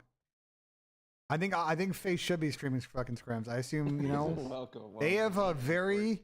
The reason that FaZe, I assume, don't stream scrims, and I talked about this earlier, is their strategy has always felt like it's always been to say the least amount and do the least amount publicly, let their gameplay do the talking, so they don't give anybody more ammunition. But I feel like that doesn't work, and I have told them that. And I don't think they feel the way that I do about it, so I don't see how it's going to change. Unless they have a 180 mindset flip on it. Bro, like Apex does it. our esport isn't enough just for like the majors to fucking, you know what I'm saying? Bro, I agree with. Like, There's a we lot of things I need don't agree with the fucking ranked right something. now. Ranked, they killed ranked, bro. And that could be as little as me starting like this shit. Maybe other teams start doing it as well, which could benefit, you know, the scene even more. Are you allowed to stream these minors? No, right? No. This SMV red card, yeah, that is. I mean, bro, I would stream fucking POVs of matches. The matches is like, yeah, obviously That's what like, people used to do. matter, but bro, I would do that. Streaming minors definitely does sound very weird. No, S&Ds, yeah, I'm not gonna stream that. That's obvious. Yeah, so but the thing is, we don't really stream S&D because of the fact that, like, I mean, Damon could probably vouch to this shit. Like, bro, people literally don't try in S&D, and like other players could say, oh yes, we do, we go hard in this. Yeah, maybe, but like, I know for a fact that you're doing plays because you're loose. Like, you have nothing to lose. That's kind of why, like, I personally hate it, and that's why I grind the fuck out of S&D, like, outside of our team, because I know that like what I'm learning from there is much more beneficial than I will playing against people that are just fucking flying at me. And then I kind of just like fill my teammates in like, yo, what's like the meta type shit, and then they, you know, we just go from there rather than like. But obviously, if people want to scrim S&D in my team, then we obviously do it. But it's very rare because they have the same mindset as me. I'm asking that question. Let's see if he answers it. Wait, I think I actually was like kind of drunk the other night. I got home and instantly fell asleep. Bro, what is Steven on about, bro? Lock in, brother. My bed and I passed out. Yeah, no, exactly, Ben. That's kind of what I was saying as well. Well, I mean, there has been S&D 8s like every so often, but not as much as obviously like. I'm inviting you guys, by the way. So how do you guys work on S&D? I literally just told you. Me playing 8s. I'm not. That's what worked for us yesterday. I'm trolling now for content, chat. chat. For us fucking every year. I'm trolling now for content. And obviously last year, oh man, you guys lost 13 fucking. But yeah, it's because our fucking situation. It wasn't because we weren't playing that shit. Or we look like fucking. Shout out to CDL Coach 12 and CDL Coach 20. I promise you that. I mean, you could say that's a lack of reps, but at the same time, bro, like our situationals were just so bad. Like it wasn't even like beginning and starting. Like, you know what I'm saying. I need to go change though because I have pants on. Gimpy and Limpy as well comms. Yeah, I don't give a fuck. But alright, yo. Yeah, there's that chat. I'm gonna lock in. I'm gonna go to the bathroom, do what I do. And yeah, fucking appreciate you guys. Just know that I appreciate y'all, and I'm only trying to do what's fucking right for the scene, man. Straight up, because. Yeah, I want this. Hey, I appreciate it, Fuzzy. Thank you, man. No, I'm saying, glad you're like popping in for the first time and enjoying the content. Like this year, I don't even know what the fuck's been happening, but I swear there's no content to like do anything, dude.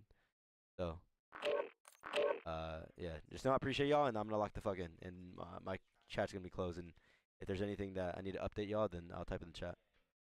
All right, so, yeah, love you guys, chat. All right. Everything's gonna be muted. All right. So Ant's gonna mute out. I'm gonna run the bathroom real quick, chat, while they wait in lobby up here. Let's talk more TGL because I gotta figure out what I'm gonna do on this fucking bet for it. So just be right back.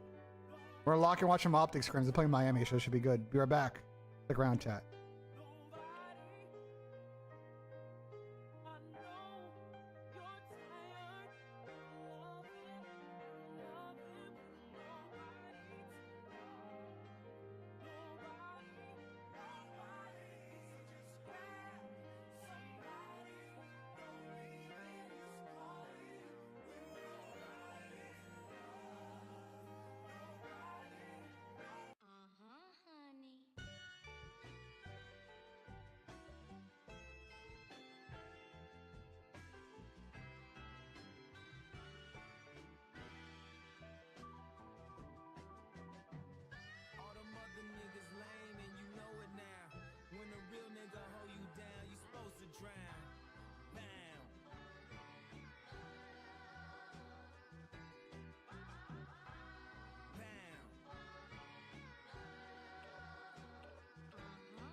What you doing in the club on a Thursday?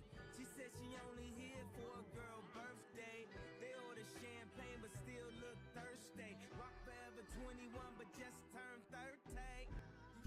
Keep putting Pat in his place? What do you mean? I am streaming until 4. I gotta do family stuff. So I was gonna do the Hitch tournament. Hitch shout, by the way, if you guys have not wished Davis, aka Hitch, a happy birthday on Twitter today, please, or X, whatever the fuck we're calling it these days, please go do so. He's doing his birthday bot bash today. I was supposed to play in it with Jerry, Slacked, and Parasite, but I can't because I did this family thing at 4. So Z's filling in for my spot. So hilariously bad story about Bound 2. What's the story?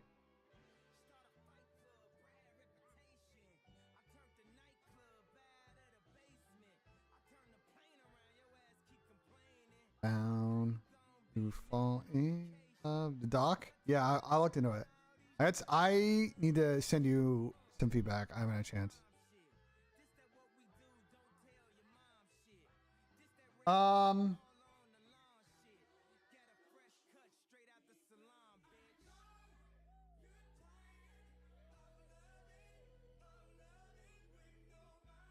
We're gonna talk about the TGL thing. Okay, so all the stuff on TGL aside, I want to do some picks, but like I don't. The hard part about this TGL thing is like I don't know how to like.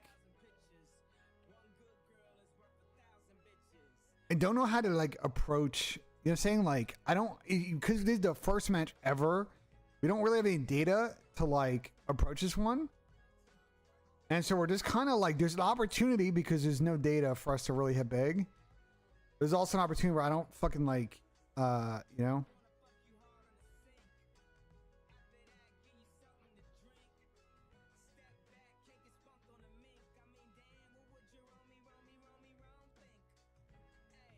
So I'm just like, bro.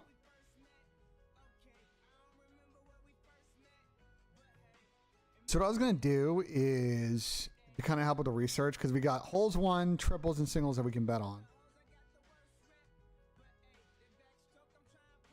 2.5 for like 10. I might actually take less, but anyway. I just don't really know. What I was going to do is, where's my fucking data golf tab? Closed it. I use data golf a lot when I do like regular data fucking betting, but like let's plug.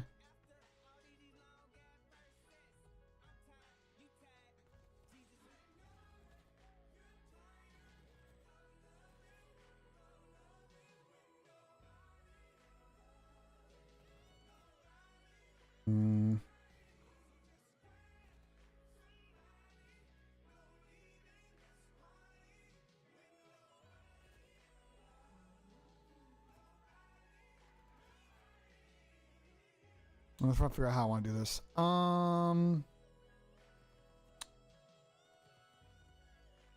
There's a bunch of different ways I can do this.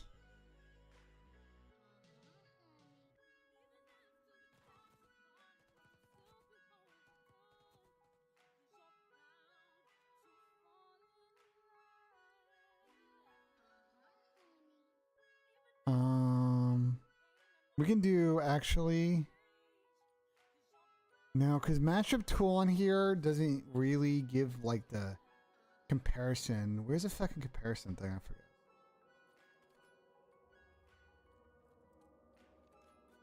We have a player projections, player comparison tool. Yeah, here.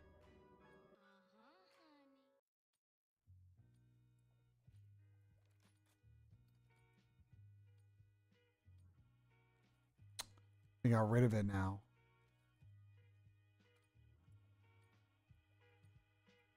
I mean, here's what we can do actually. We can do this on. I know I can do this. I just need to plug people. I just need to plug people in commas. Let's do.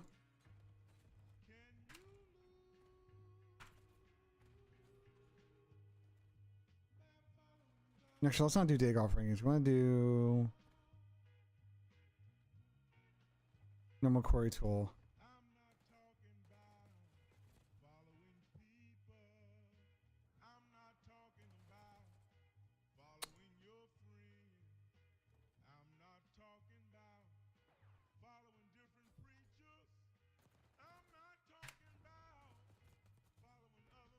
They start? Actually, are they loading this map? What fucking game sound am I hearing right now? Oh, I did start. Okay. Let's lock in then. Sorry, guys. I'm gonna drag this over here then. I'm gonna do this on the side while we walk in. All right, first map. We're peeping. We're watching some Miami versus OpTic. Let me change my fucking game real quick on here.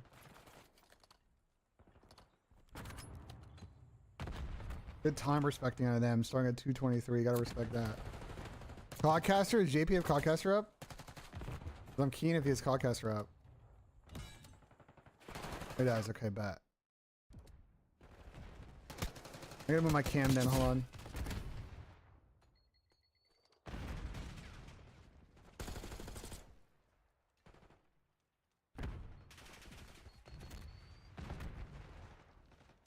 There you go. That better, chat?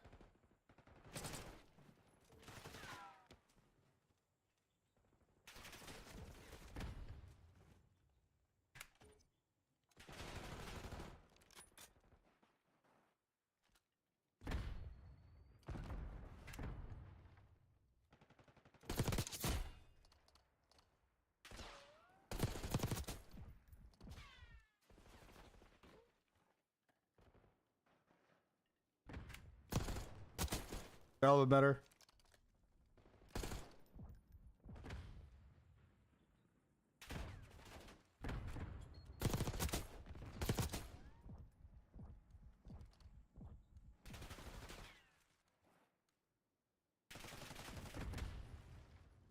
Did I invest in NVIDIA? Nah. I have some index funds that are obviously reflect NVIDIA performance, but I'm not individually invested in NVIDIA. I didn't get in early enough. Rail is using the OpTic camo in game. Bro, you want to hear something crazy that I heard, chat? That actually, like, I don't quite understand why people are doing this. So I heard about this a couple years ago, and I don't know why it's not talked about more. But, like, players actively use unlock tools on their CDL accounts. And I don't know how that's allowed. I don't think it's allowed. I think low-key, like, this, they get caught, and then people just get, like, you know what I'm saying? Just, they get, like, fined. But I can't believe that players actually just like choose to have the unlock tool on their CDL account. Is that not crazy? Is that not like nuts? Like that like people are choosing to do that?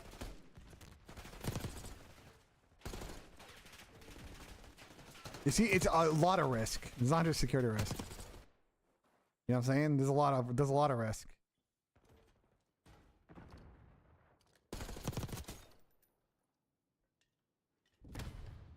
Well, it's so like some of the unlock tools do have cheats. I don't think anyone in the CDL is actually cheating though. You know what I'm saying? Like I don't think that's what's going on here.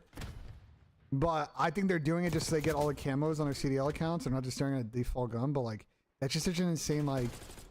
Why don't they just unlock everything on those fucking accounts? Like problem solved.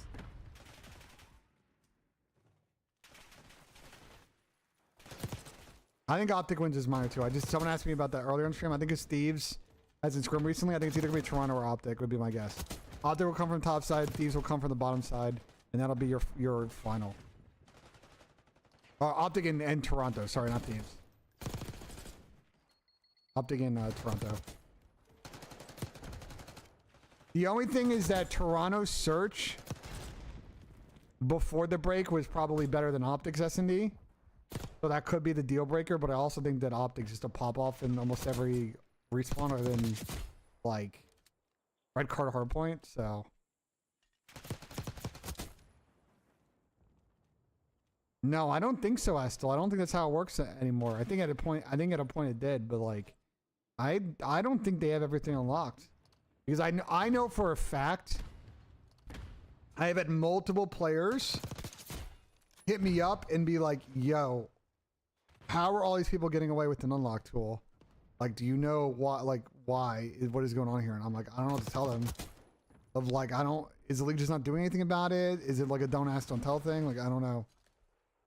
It's very odd. Oh, nice headshot. Yeah, that's a good start from OpTic this first map, but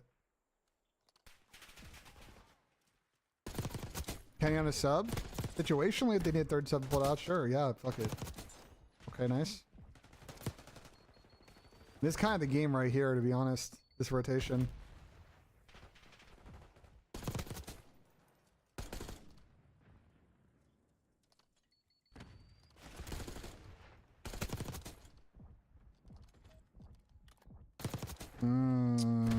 That might be GG's. That might be GG's. It's going to be very hard with Miami spawning out here to really get back in the next couple of hills.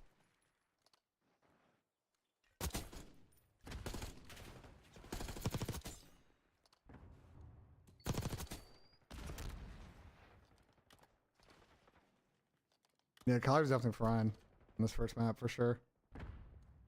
Definitely tough on a player 27-11 for anyone to get fucking more than one kill.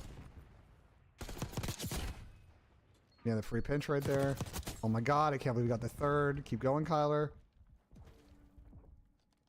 Backing up.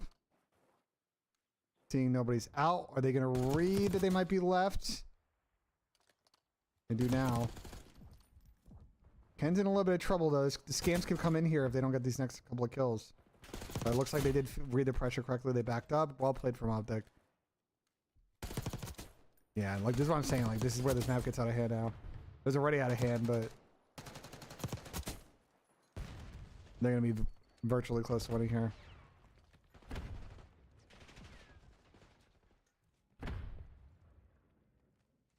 No, if a sub player just piecing like this, it's like impossible, bro. They just run to get 2 kills every life, like.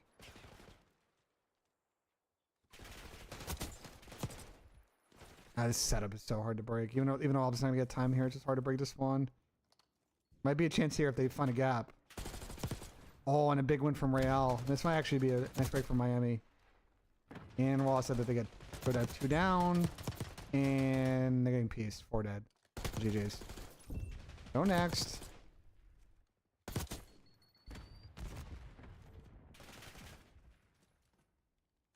Can Miami get 100 points challenge? I think it might be real tough here. We'll see. Oh, they have P1 control now. Maybe they can. Ken on a full pinch. They're gonna probably read this. Yep. Maybe 3.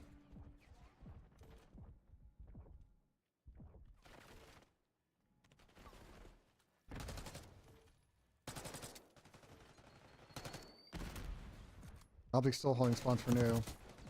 3 dead, 4 dead. They do win off this barely though.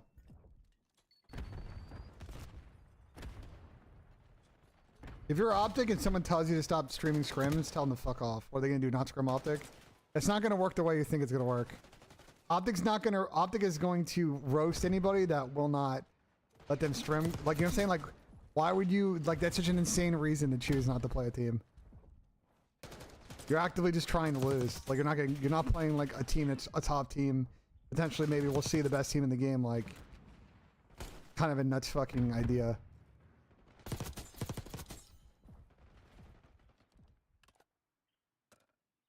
But yeah, no, Miami got fucking dumpstered on the map, like pretty bad. JP wearing a fucking Devils t-shirt. I do in fact have a bet on the Devils to win the Eastern Conference this year, so hopefully they pay that off for me.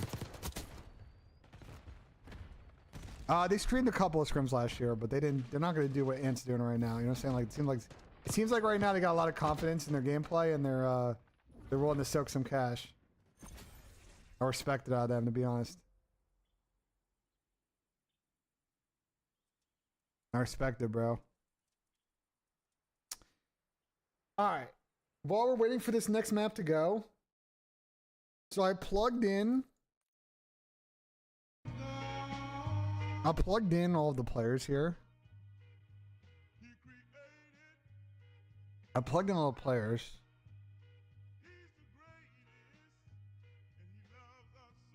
Doing last 6 months. You want to do last 6 months? Yeah. Enough rounds. Removes a lot of weird early season data points. So where is there maybe some exploitable situation here? The first thing I look at is putting. So I look at putting. Fitzpatrick, Ricky, Xander. So I look at putting and I immediately see that, for me, the New York team has got way better putters historically this season. I mean, Matt Fitzpatrick averaging plus 79 strokes gained putting in the last 30, the last 9 events he's played is actually nuts. But you see, this is where the matchups get interesting, Chad. This is the thing with this thing. But you see that on the flip side, Xander compared to Ricky, compared to Matty Fitz, Lowry and Aberg on the other team have been way better off the tee. Tee to green, in fact, they have been way better.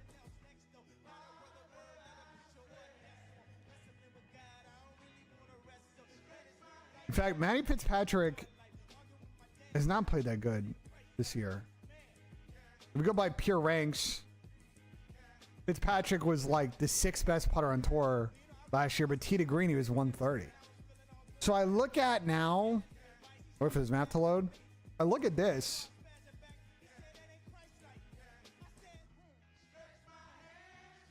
Who is Matty Fitz playing in singles? Wyndham Clark?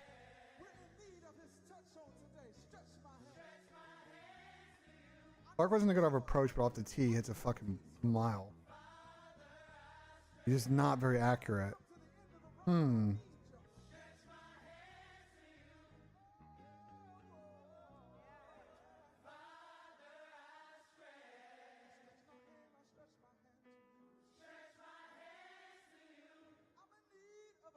So Matty Fitz off the tee has a disadvantage in this.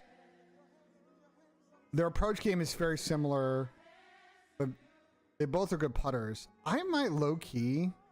God, I hate betting on Wyndham Clark. I might take the Wyndham Clark to win at least one singles. He's going to play 3 holes, right? 1, 2... He plays 2, so I have to bet on him winning either a par 4 or this par 3 rocks hole, which I think is the one that fucking... Yeah, this is the one that fucking, yeah, I hear them loading in, guys. This is the one that, Jerry was playing when he was at TGL, so okay. We'll revisit it. We'll get back to this in a bit. We just gotta think about what we want for a second leg then.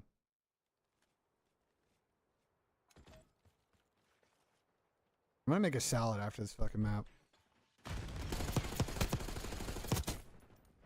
Alright, a little skyline fucking cheese. Yeah, good play. Can you find one to try and flip this? We need more. That should flip.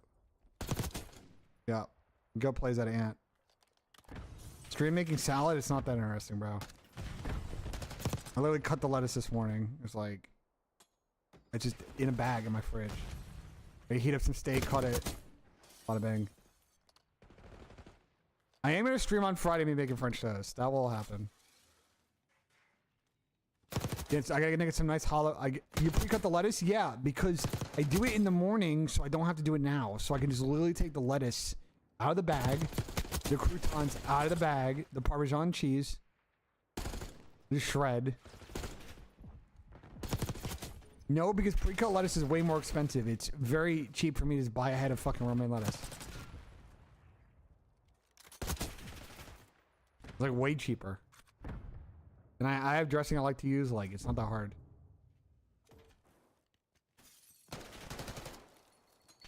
Yeah, I'm gonna make the French toast on Friday. I gotta just go get Friday morning, I gotta go make sure I get nice challah bread, because that's what I'm gonna use, and then, or brioche. I'll see which one are better, and then we'll use that.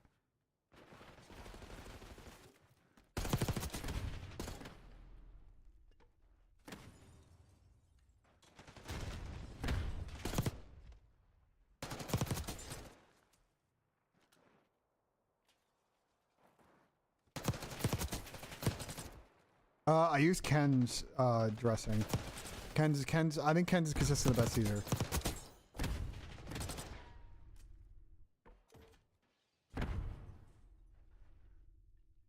I know how to make my own Caesar dressing, but like it's too much work. If I were making it for a party, if I were making it for a party, I would.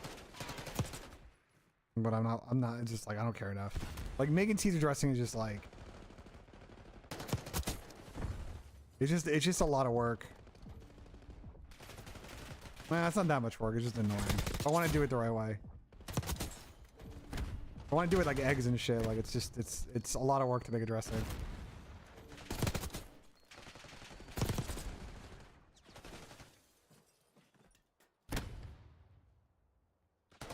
Ken's better than sub than they are this year. Is that true? I don't know, Chad. Do you have a better Caesar dressing I should use? Like I've tried Marie's. I've tried like a bunch. And like I don't know. I feel like Ken's is just like consistent. No, you have to put the anchovies. See, that's why it gets annoying because you got to get the anchovies in the tin and you got to chop that shit up and throw it in the dressing.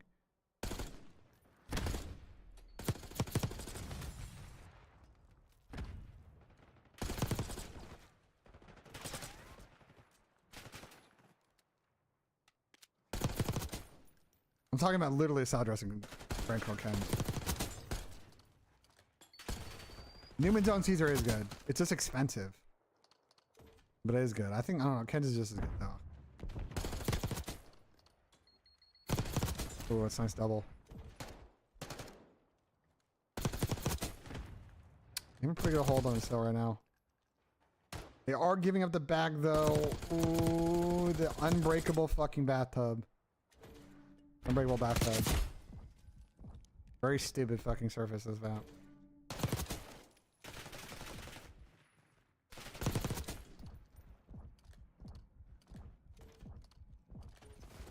No, it's like Caesar dressing. The best dressing that I know how to make is creamy miso, but it's just like very situational.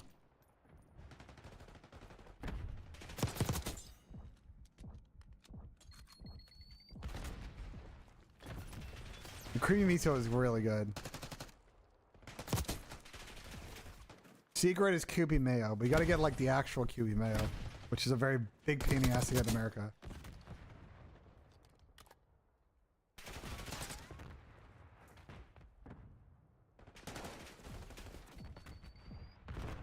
I don't understand the question you're trying to ask, Remix. Yeah, but you realize very quickly if you actually do research that the Kewpie mayo they put in grocery stores is not the real Kewpie mayo. It's not the Japanese. It's actually made in like fucking like Poland. There's also a Thailand brand too. It's not the actual Japanese one. You gotta actually like go and like find it. Unless you get very lucky and they actually have the right brand. Once you taste the Japanese Kewpie mayo and the other ones, you realize that they actually all taste different.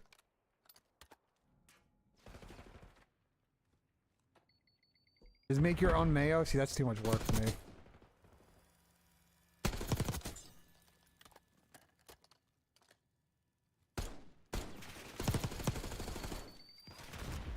Like, I can't be bothered to do that type of shit, bro. That's the thing. Like, I can't be bothered to roast garlic. I can't be bothered to like make my own stocks. It's like I know how to do it. It's just too much effort and time.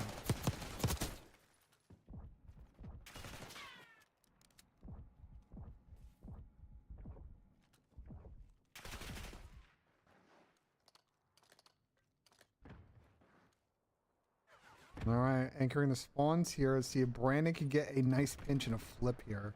It does not look like anyone on Miami is going to read this because they haven't spawned up yet. But great timing on a Brandon there.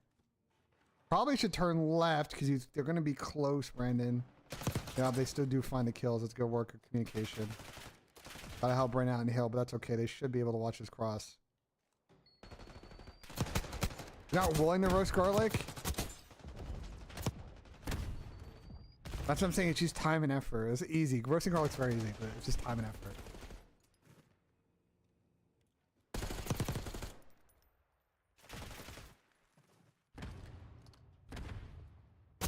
Rebellions, I'm gonna be real with you. I think that if Chris wanted to leave, OpTic would have to put up a record transfer fee to get Sim. Like, it is going to be an absurd amount of money that I think they are unwilling to pay. It's they would have to hope that he gets out of contract, and I'm gonna be honest, I don't think that's happening anytime soon. It would be a record transfer for a Call of Duty player, for sure.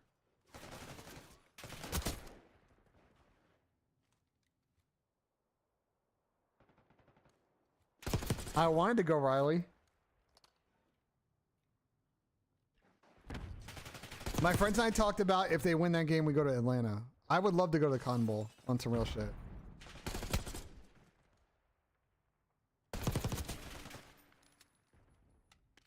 The problem is also his matches on Friday, so like, what am I supposed to do here?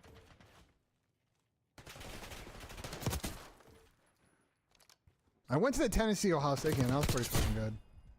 That was probably the best game I've been to at Ohio Stadium with the shoe. It was actually, the environment was insane.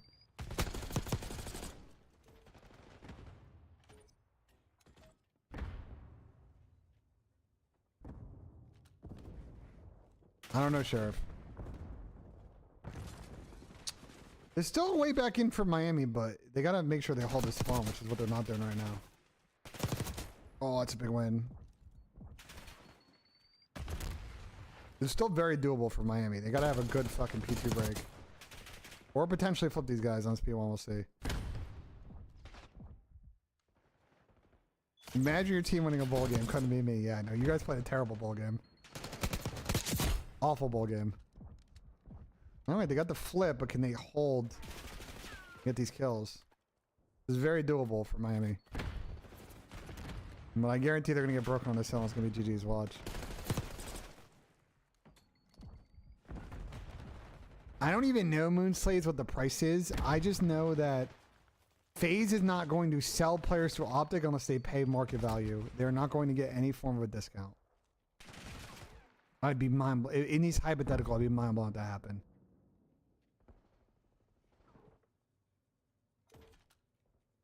This is why I don't know if you've noticed in CS that players have realized that the transfers are so hard in CS that everybody just runs down their contract and then moves for free. I don't know if you guys have noticed that. But like that is like a big move that happens in CS because no one's willing to pay these massive transfer prices. Now people are just speculating Riley because they're being dumb.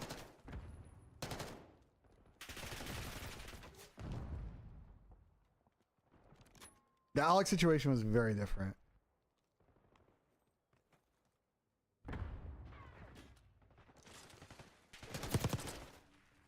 Like I said, these are very doable for Miami. Like they will make this interesting. The question is like, can Miami get and make this P3 mixy enough that they can win off of P4? Now this guy's gonna pinch off of ult here, but this should get red. But will he get the timing? This is very winnable for Miami. Very winnable. They have the better setup right now.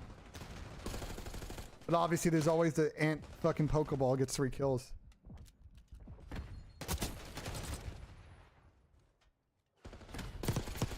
Oh, that's a big win. No, don't give up the cross. Oh, why are we giving up the cross? Okay, we're grouping up. All right, what does OpTic do here?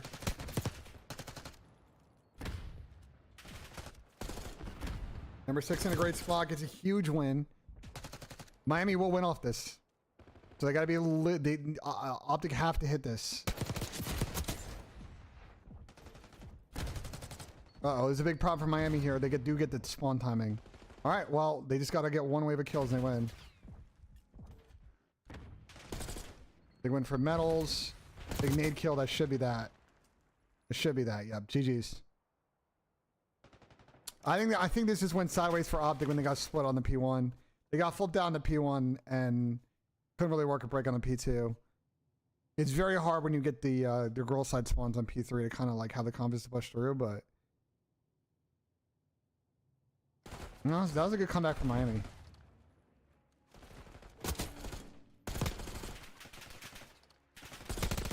That was a W map. Chat, I'm going to run and make my salad real quick. I will be back in literally like 3 minutes. So just stick around, grab a drink.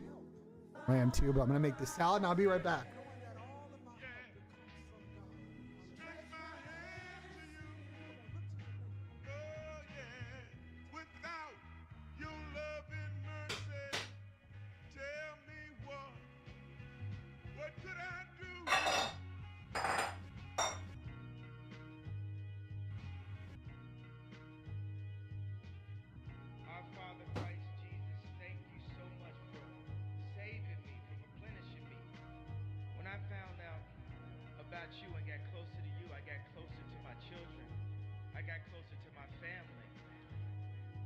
devil had me chasing a gold statue. Had me chasing cars, had me chasing numbers. We didn't know what Billboard was when we was first making music back in Chicago. Back when I was 14 at my mama crib, we didn't know what the numbers was. Now it be all over the internet, like, oh, you only sold this much. The power of God cannot be calculated by a number, by a first week sale, by a bank account, by how many cars you drive, by how big your house is, and how many acres you got. Let's not be concerned with the opinions of men at all. Only the opinion of God. Let's not be concerned with the validation of men at all. Only of God. I've seen everything that the devil could have showed you via TV, videos, car dealerships, jewelry, houses. And I tell you, nothing is God.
All right, chat. Yeah, TGL is on prize pick. Let me turn the sound back up. I'll be right back. I'm still working on the steak. I'm still working on just slicing the steak.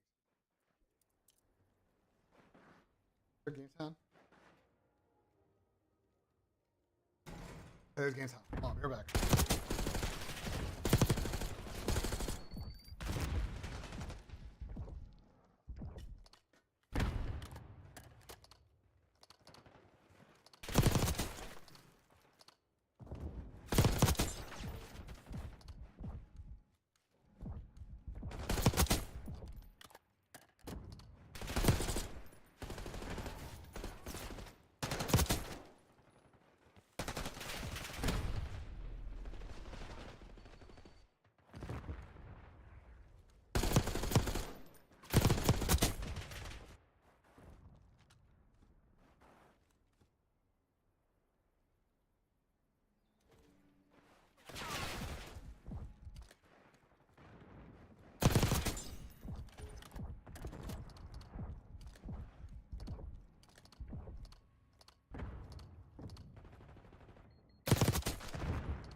There you go, chat. All right, saying that FaZe is not a good destination anymore is actually an insane take. Once again, sometimes you guys just come in chat and just say the stupidest shit of all. That is just like patently just also not true. There are plenty of players that give their left nut to play with that fucking trio, so that just patently just falls.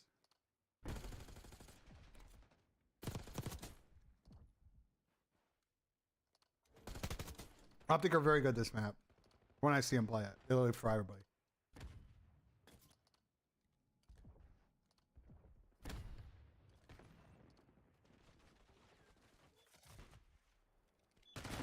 No, I think AG's time with the team is past. I think they're playing with Kyler for the foreseeable future.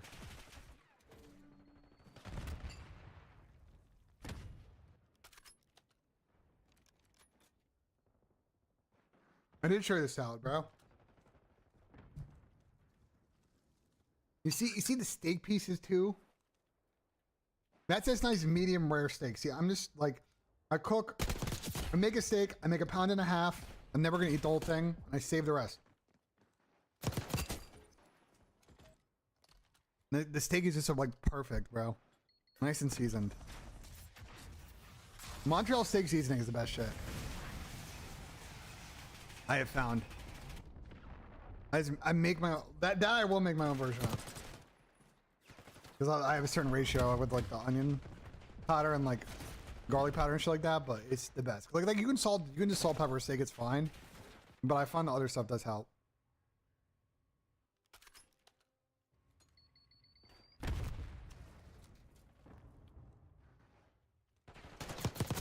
So we're just not watching middle, okay? Alright, we're just not watching middle. I mean, sure. I don't know if I'm going to Madrid yet.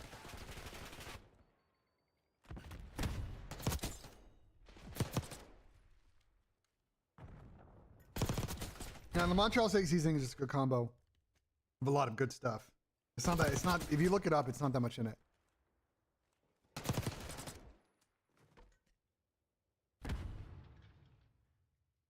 The other secret, Chad, if you cook a steak, a couple Ben secrets. Well, not those secrets, but they're like things you should do. Okay? First thing. If you want a good crust on your steak, you need to let the steak sit out for a number of hours before you cook it. The steak needs to be room temperature.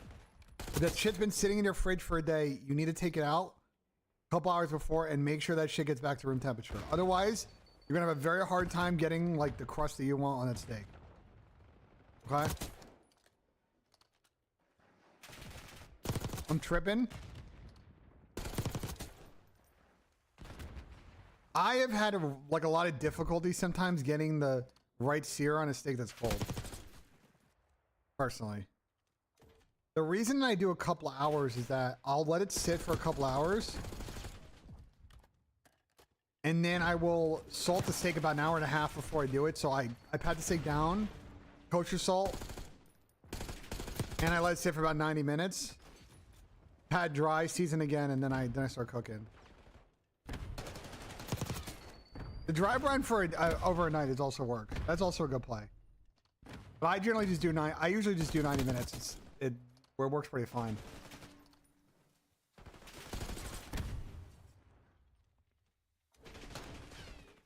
It's kind of a sweet spot between instantly doing it and 90 minutes. I think like in between it gets a little bit dicey.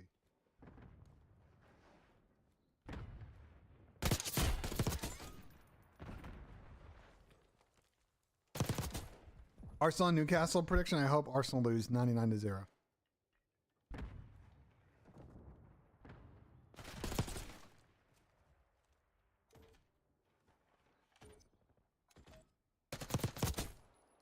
I hope Arsenal lose by as many goals as possible. Literally a goal a minute. We don't want to see Tottenham get in transfer window as many players as possible. Just as many as we can bring in that are good. Brig.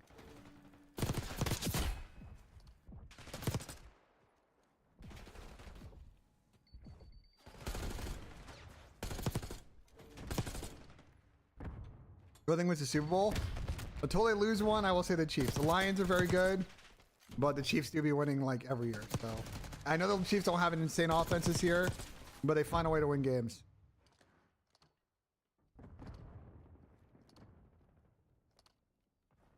Ken's got a good timing here, actually. Fucking good fucking setup on his desk. The problem is that Ken's rotated early. He can't really watch middle, so I have a tough time staying alive here. We saw on the last hill, the last time on this. This is the same thing. Ran just saw that guy's shoulder, yeah. Gotta go top, they're gonna watch it. Now it's a good break at OpTic.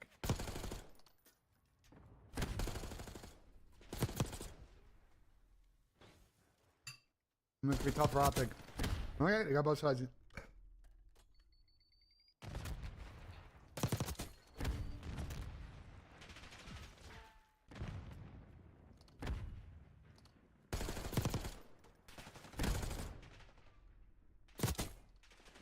Jaredgoff's been good this season, so I don't know what you're on about.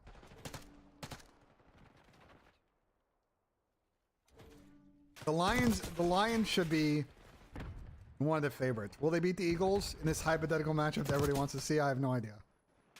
Like, you know what I'm saying? Could Saquon, like, is it going to turn into a Gibbs versus Saquon, like, absolute just world star situation? I have no idea.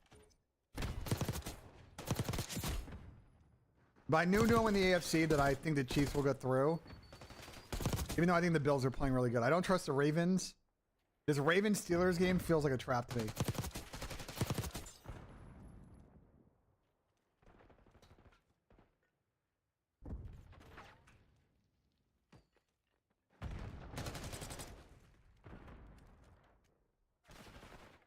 The Lions are good.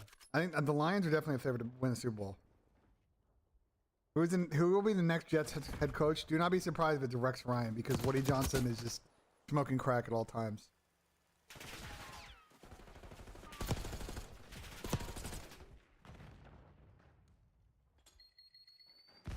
I think if the event was tomorrow, I think OpTic will win Major 1.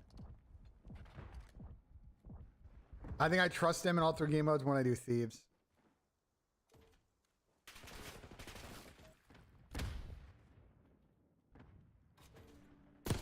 That fucking corner has always been brutal.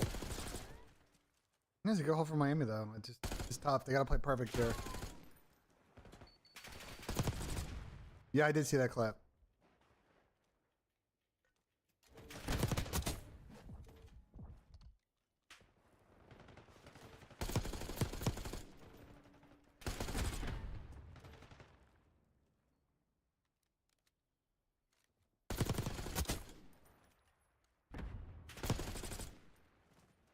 I mean, Brock, that's the big question, isn't it?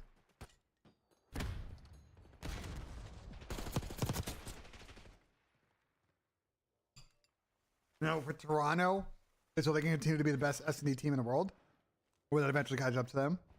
For Thieves are obviously incredible, but they also don't close out maps in a way that they should. Compared to OpTic, do a much better job of closing maps than they do. Is that going to bite Thieves in the ass when they go play a better team and they just scam at the end of a map?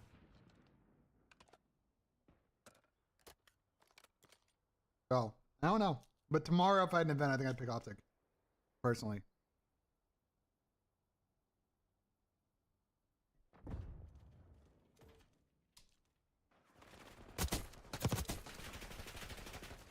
I think if Thieves... Here, let me get a soda real quick. Actually, let me get a steak. Oh, it's just hold on.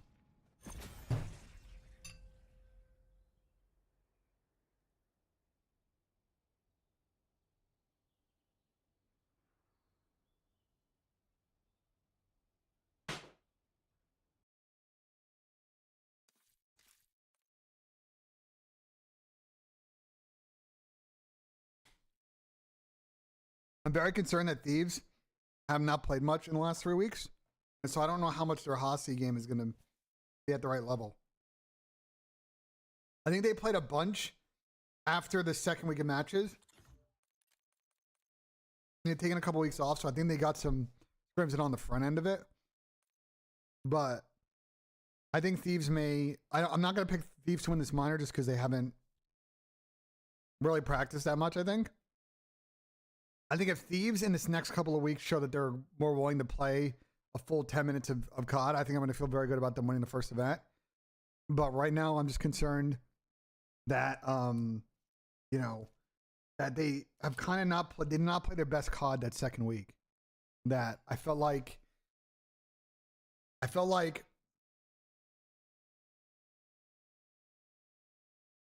second week, they were playing pretty sloppy. And so if they can clean that up, I'll feel pretty good.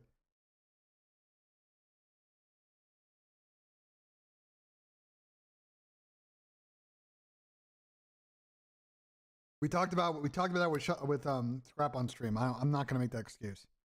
And neither was Scrap.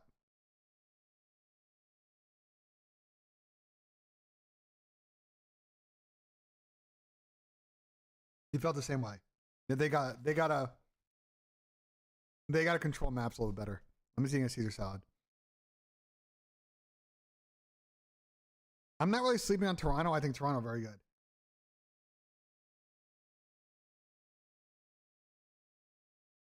I'm really not sleeping on either of those teams.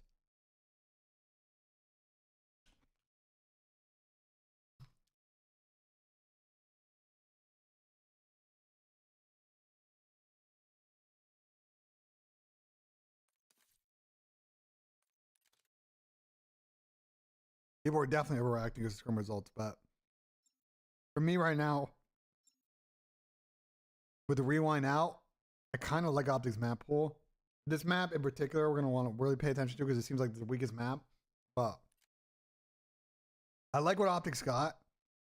The only Sky Salad is crazy. I see what you did there. My only thing is, the biggest question with OpTic is Hook dropping a 1-1 on lane or is he dropping a 0.8? Like, the lane momentum for Kyler, if you look at like the last few seasons, is not good. So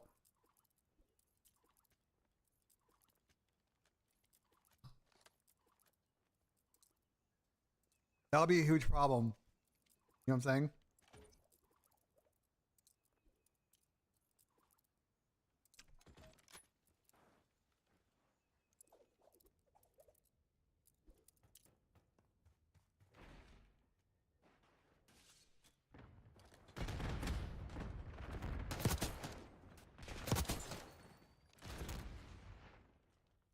Here's the problem, Usman, is the lane question will not be solved until the end of January. They can play as good as they want online. They can play as good as they want online. But we're not gonna get the inside question until they go to Madrid. And to answer your FaZe question, here's the problem with the FaZe thing.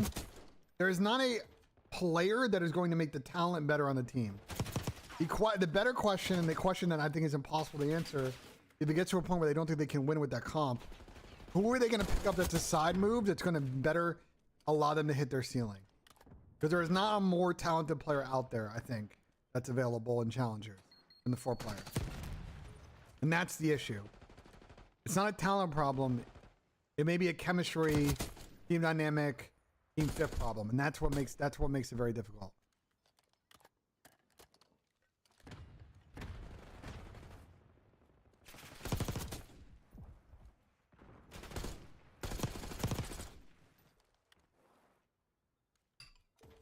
AG would be a terrible chemistry fit for their team. And that is not a good ad.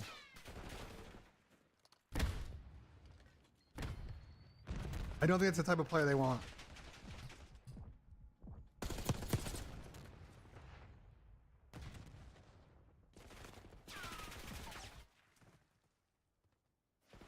Yeah, man, they're gonna go pick up Toby off of Toronto and pay $1 million because they're gonna do that. Yeah, okay. Realistic ideas, chat. Realistic ideas. Because that is not a realistic idea. Let me get more salad. Hold on.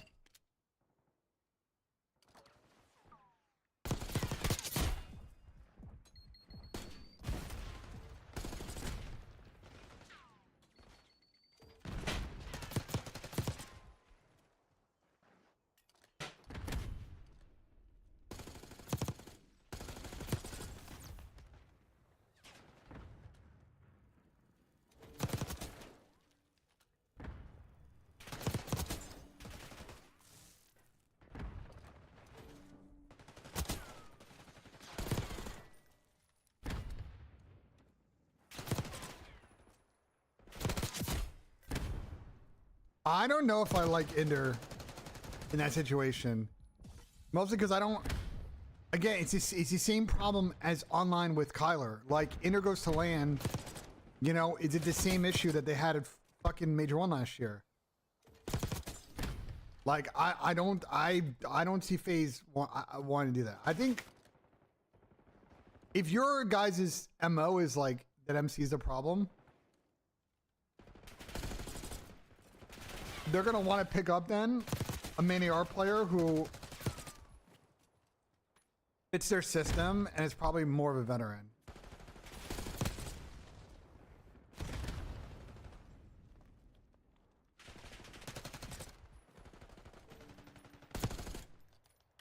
I don't know if adding a crack underage player is gonna do it. But maybe that is a strat. I don't know. It's hypothetical. I have no idea.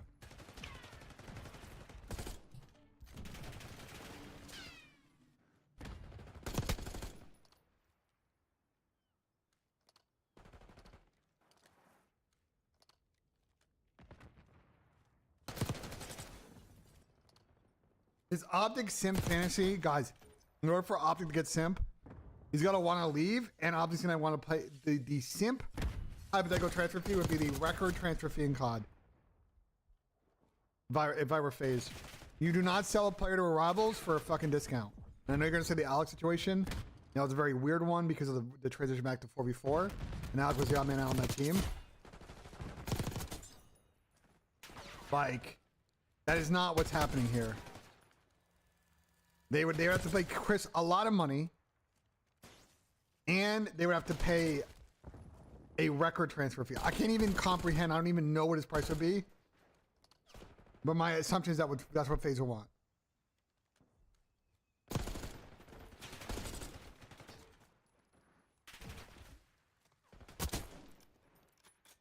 No, I don't think it's like 5 mil.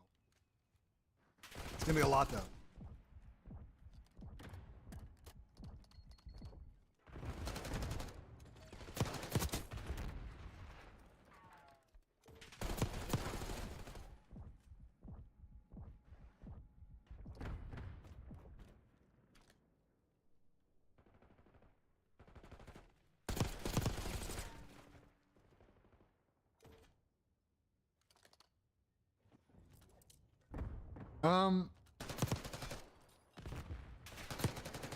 I noticed that OpTic about a tough time sometimes reading the split spawns on this map.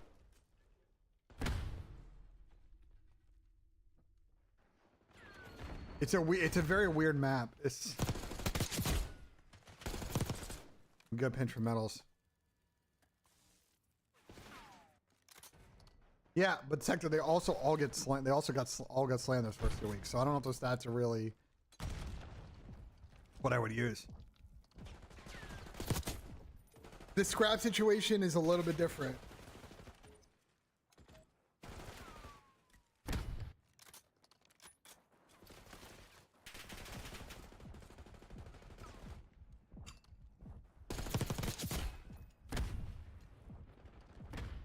Massive wildfires in LA, yeah.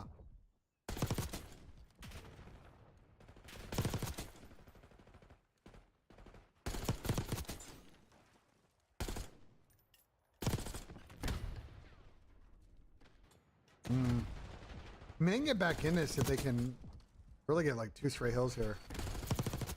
They gotta not get flipped. Number 7's taking a long route. And I really like this. Number 7's gonna beat them to new. Oh man, he's flipping the whole team too. This is actually a very good play for metals. Now, how does Miami play this? Because they got to watch both sides. They end up playing out the back. They just got to find one more player. They know he's still out. They should know that spawn though that he's fucking blocking stage. Yeah, I saw him. And that was well played on Miami. I mean, Miami's just doing a good job of playing ahead of this map.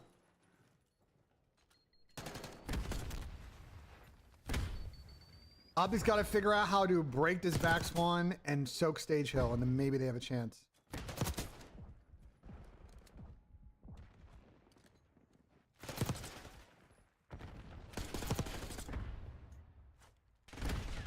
Well, that's not for Collar. XQC clip? I don't know. I don't know what Tommy thinks. It's a stupid clip, bro. It makes no sense. But like I said, XQC just be rage baiting these days, so I really wouldn't look too much into it.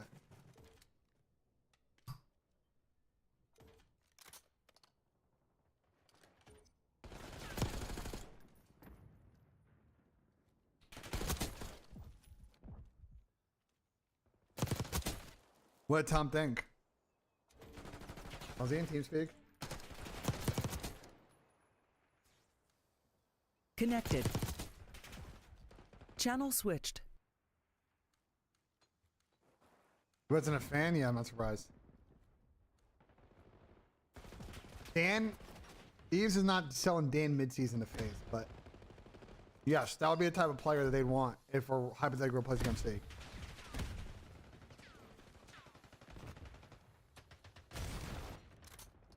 We watched the Thieves video a while ago. It's pretty good. I like that. W intro. It's just so. This situation for OpTic is just so hard.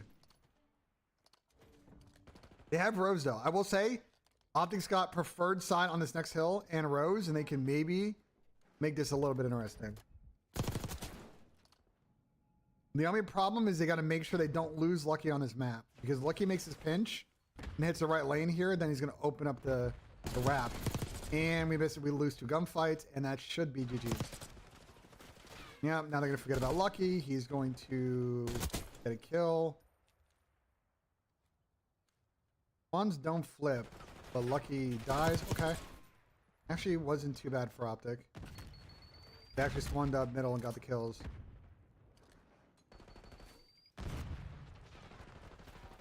But it's just they're going to need a couple more good hills here.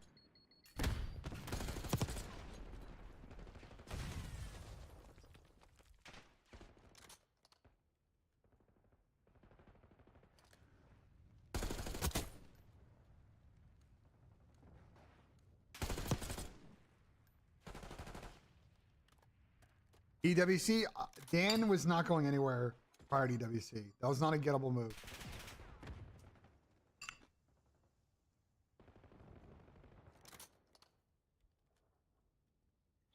Dan signed a new contract. He was going nowhere.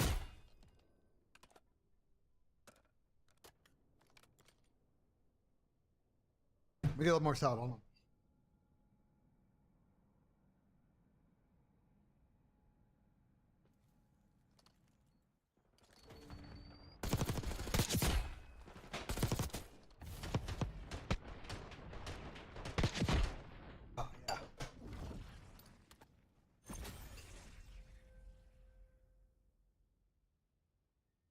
So then who's running a fucking flex? Chris?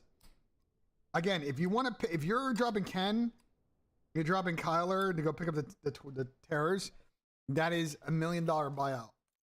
So OpTic better be willing to not only spend $1 million to get them, but you also got to pay those guys, you know, significant money. So we're talking probably $1.5 million or higher on just a pure sunk cost on that move.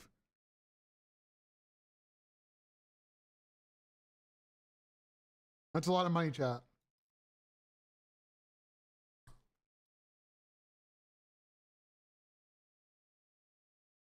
No, Jazzy, it's literally January. That's an insane statement.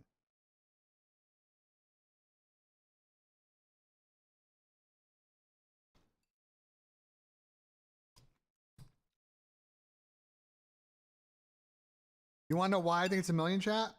Because if you're selling Simp and Abizi, there's nothing else there for players to want to go to Atlanta FaZe.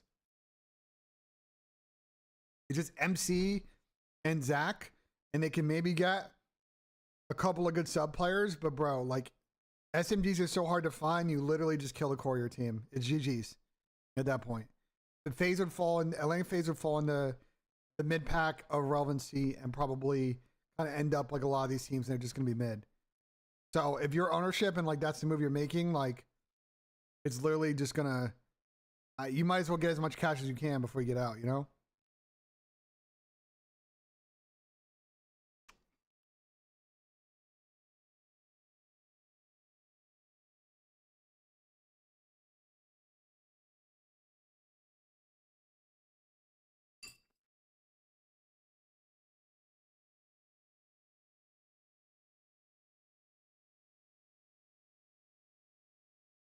No, I've been feeling better the last couple days. And last week I was just sick.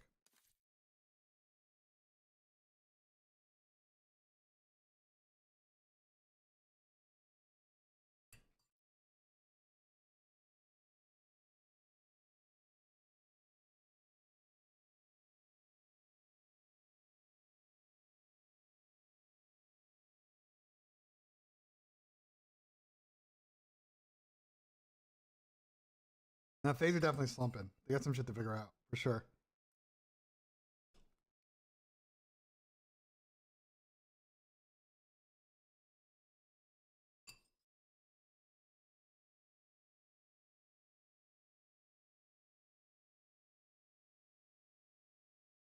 Job, I just finished this. Let me put this away real quick.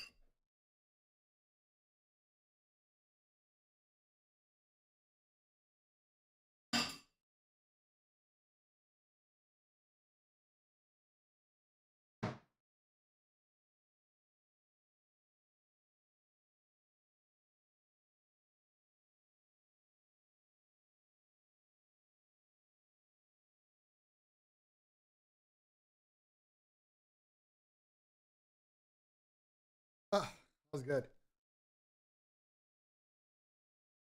Cam, I don't know if you know this, but orgs don't exactly have $1 million cash on hand just sitting around.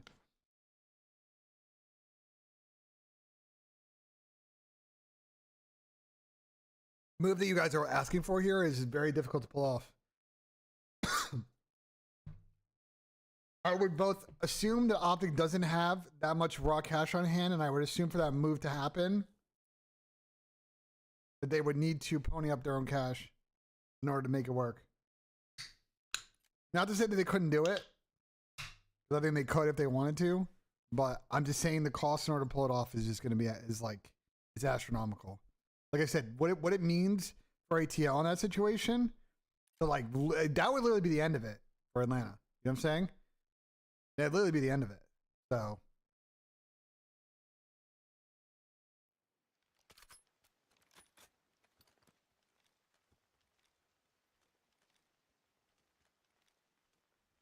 I don't think so, Brady.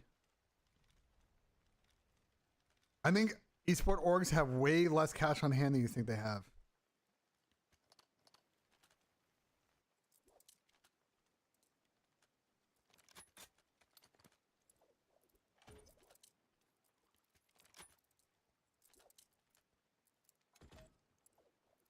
That's not an insignificant. You know what I'm saying? Like it's not a small sum of money. Pull that off.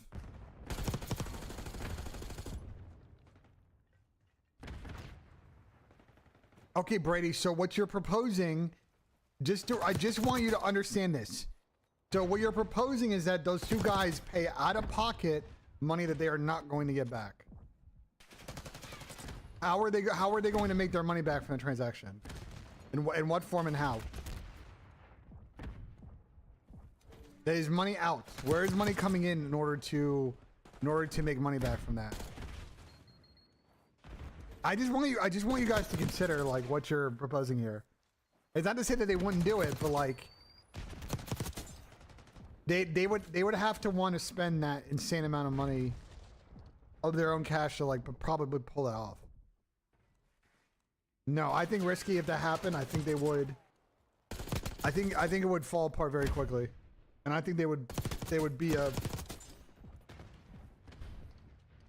I think they'd be a bottom team in that hypothetical.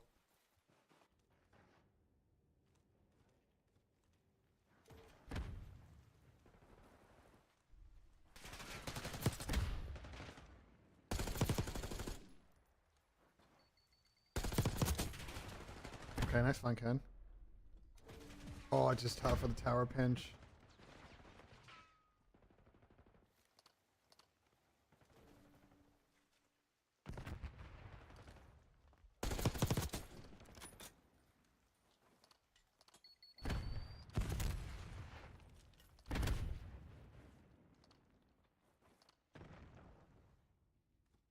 User joined your channel. Yo.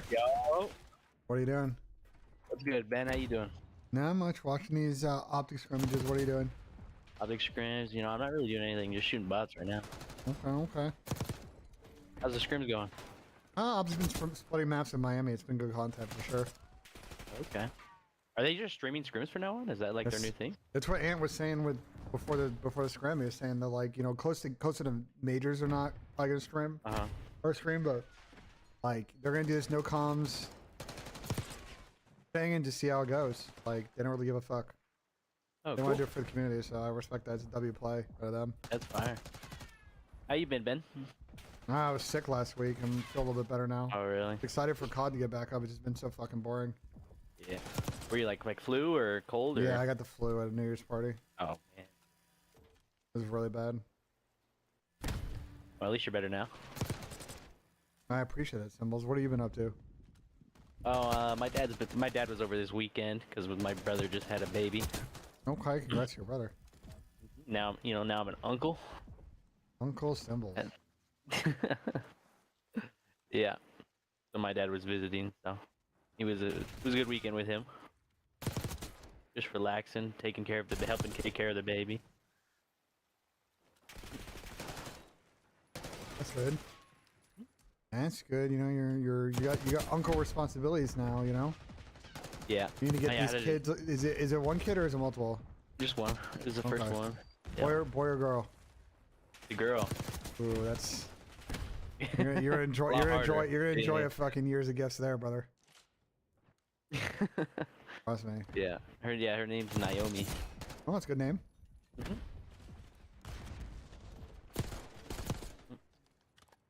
Do you think you see trades in the CDL? No, they're very hard to pull off. It'll happen eventually, but like, it's just super hard to pull off. You been gaming any games recently? Play a lot of Marvel Rivals. Oh, you're playing the Marvel Rivals? Yeah, You're pretty good at that? I'm okay. I'm plat. Okay. Yeah. I got back up to plat the last couple days. It's like the game is like so dependent on like team comp, like abusing some of like the OP like, pairings and just like not get like you can only like when you queue you only usually queue with like 3 or 4, so you just kind of depend on a couple randoms to be on the same page. You Isn't can it exactly like Overwatch, kind of? Nah, not exactly, but it's a very similar game. And a lot of Like very there's similar like mechanics. a tank on your team and stuff Yeah, like that. tank healer DPS. Healing. Yeah, it's the same type of game modes. Like, it's the same like basic concept. But they are different games mechanically in some aspects. They did steal a lot of like old sim like mechanics from Overwatch. They're like straight up. But like that's not. I don't. It makes sense to me because NetEase was a Chinese distributor of like of Overwatch for a long time. So like you know, this hiding ladder strat I like Kyler. Yeah, I saw they were adding new characters already to the game. Yeah, they're adding 4 characters this season. Isn't that like the Fantastic Four or whatever? Yeah, doing a Fantastic Four thing because they got a movie coming out soon. They do? There's another one? Well, you mean, yeah. The Fantastic Four, there was the original ones, and then they remade them, and they remade them again. Well, because Sony was trying to, in perpetuity, like, keep the rights, but now it's reverted back to Disney, so the movie's coming out in July.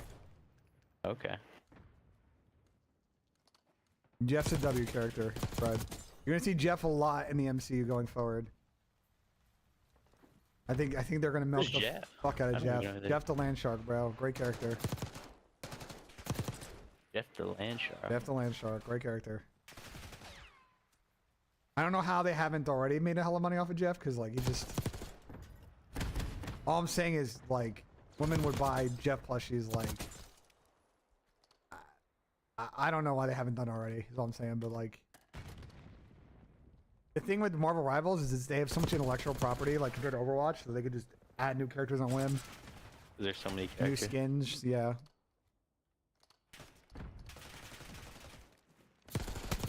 It was a good break to the front. User joined your Hello, channel. user. What's going on, baby? What up, Tom? What up, yo? What's good, Tom? I'm live, bruh. Watch these OpTic scrims. You watch them? Yeah, I'm tuned in right now. You saw Shotzi's tweet? I loved it. Loved Yeah, Shotzi's tweet. They had a whole convo in the beginning of the stream about it. Are you watching JP or are you watching Ant right now? I'm on JP right now. I was just on Ant, but now I'm on JP. All right, bet. And the flow looking good with JP, eh? He's got the hockey haircut. He's got the flow going, these guys. This end game, is someone lag out? I think somebody lagged out, yeah. Ah, shit. He just lagged out. Somebody just lagged out. That's not... I got the multi-twitch going too, because we got Dave's tournament going live here soon, right? What's his Yeah. tournament? It's a bot bash at 5. It's a bot bash. It's 4v4, but one of the players I'm is already a bot watching on the it, team, a Camo. veteran It's a bot. good show. Okay. I think it's very stupid, Timmons, Nick, can I but ask it's you part of the something? course of Trump. What's up, Tom? Very stupid. The but elite whatever. is tomorrow, right? Microphone activated. Yeah. Okay, so why did everybody tell me that the elite was Tuesday and Wednesday? Everybody I asked was telling me Tuesday and other Wednesday. other than me, I was the one that brought this up to you yesterday, by the way. Yeah, but I asked challenger players. Well, they're morons. I don't. Well, yeah, I think there was a whole lot of confusion of how, like, because they kind of tell you the schedule last minute. So. Why? No, there's no I don't confusion. know. It's literally on the fucking website. I literally, if you go to it every year, the schedule for the entire Challengers Elite Split in every season is on the website. Really? Yes. If you go to the Call of Duty League website now and go to Challengers and scroll down and go to the Elite section, you'll see that they have every day published. Now they might move dates, but did you see XUC's comments? yeah, two things. One, he doesn't know what the fuck he's talking about, and two, he's just king rage bait these days. All XQC does is he sits at his fucking desktop and just farms clips and just gombos, bro. That's yeah, it. my bad, XUC. What the fuck? Nah, just facts. Damn, though. my whole shit. Nah, just facts. The fuck, X? Yeah, Ben's cooking his shit. X, I don't know why he's on your ass like that, bro. You know what I mean? But I mean, he was uneducated. He doesn't know how it works. Like saying, I mean, him saying right off the bat that the devs had to stop listening to pros is just like, it was just a bad way to start. My guess is that it just to add context. To it, my guess is XQC's interaction with COD is like the Kson tournaments. When like he's coming to those tournaments and then they try to follow like GAs. So like I remember him not in the last tournament, the tournament before, him being like very confused about like what weapons and attachments to run, and like him thinking that the pro GAs are a problem, which you know we've talked a lot about why they are and aren't.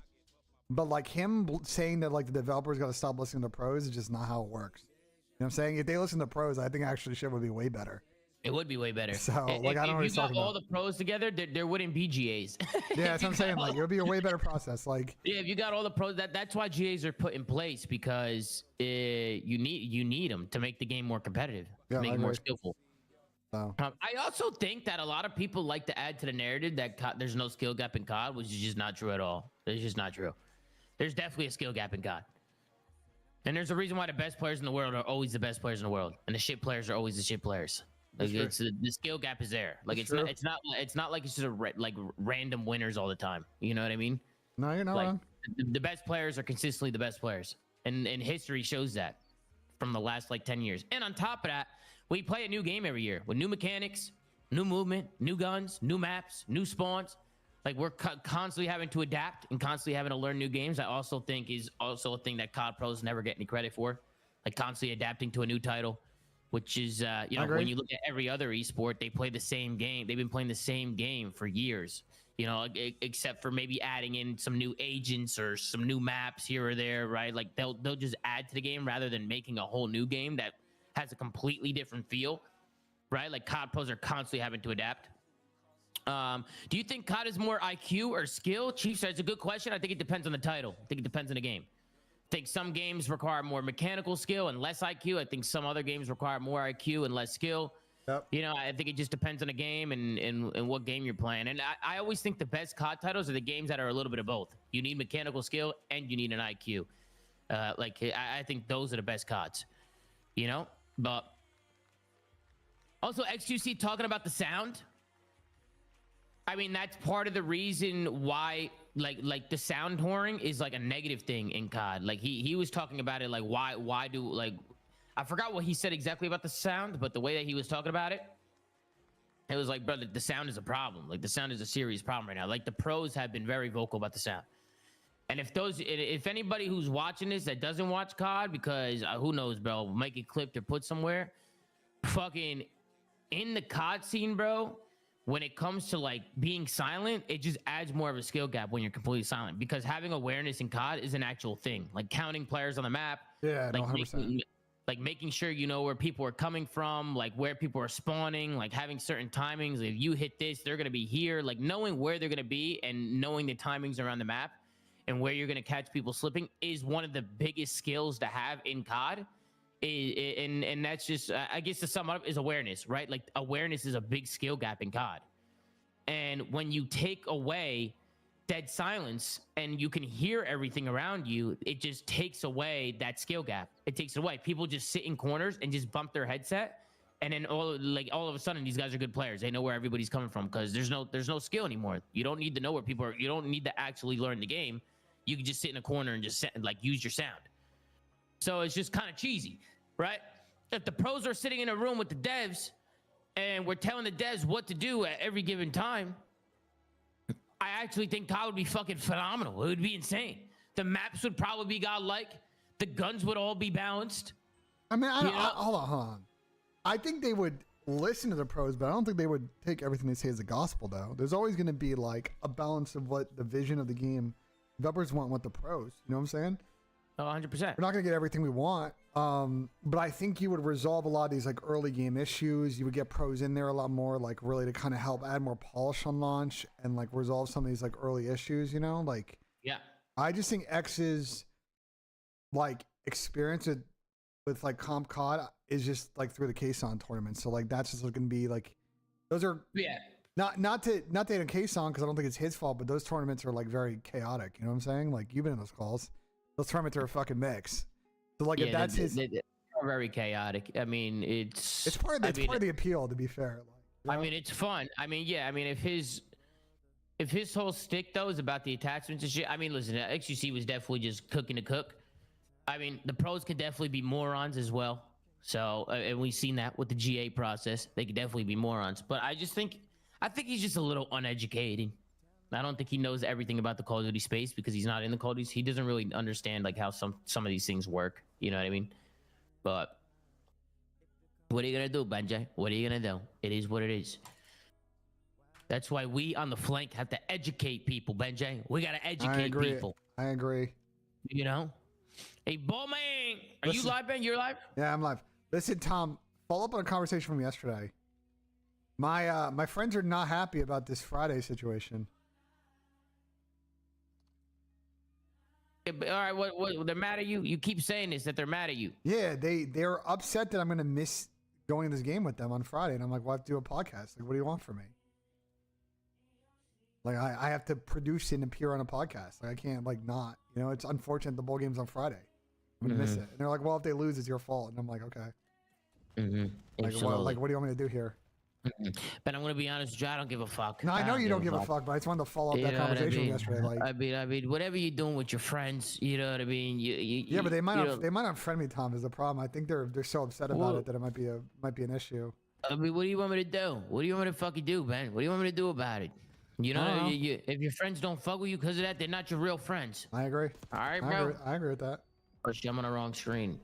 I'm on the wrong fucking screen, bro. You know what I'm saying? Yeah. And why the fuck is this Neon guy saying the flank is ass? LOL. Neon, fuck you. You know what I mean?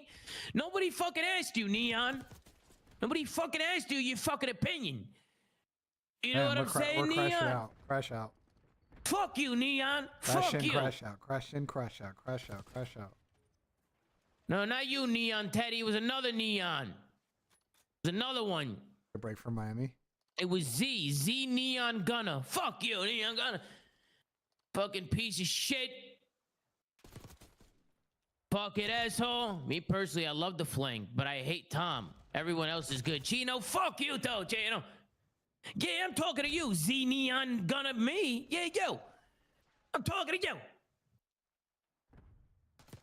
That asshole. There's no respect these days. There's no fucking respect. You know what I mean? Hey, developer with the base. Oh, hey, Chico, let me see what you donated. What is good tonight? I heard you need some help with some YouTube stuff while Val's is gone. I can send some of your work through DMPS. Can you unban my account? Chico Hustle, I repent my sins. Oh, shit. What did you do? Shit. What did you do? We did an unban request like fucking 2 weeks ago. You got banned in that 2-week span? That's impressive. What the fuck happened, bro? Let me see what he said. Should I see what he said? Yes. I'm curious. Let me see what he said. Now It's I'm fucking Chico curious. Hustle. Chico Hustle. Let's see. Oh, wait. User. Chico Hustle. Boom. Damn, Antonio Pierce getting fired. RP the Raiders. Messages. Kson is a grown 30-year-old man, by the way. Fragile ego. You get banned by Kson? Banned by Kson. Yeah, I was gonna say it had to have been. I mean, that's deserved, brother. You're just trying to bait Kson to ban you, bro. That's actually fucking comedy. I mean, you gotta check. You gotta know if Kason's in chat and you be saying stuff about him, like. He don't give a fuck. You're back, bro. You're back, but be better, bro. Stop bullying people, bro.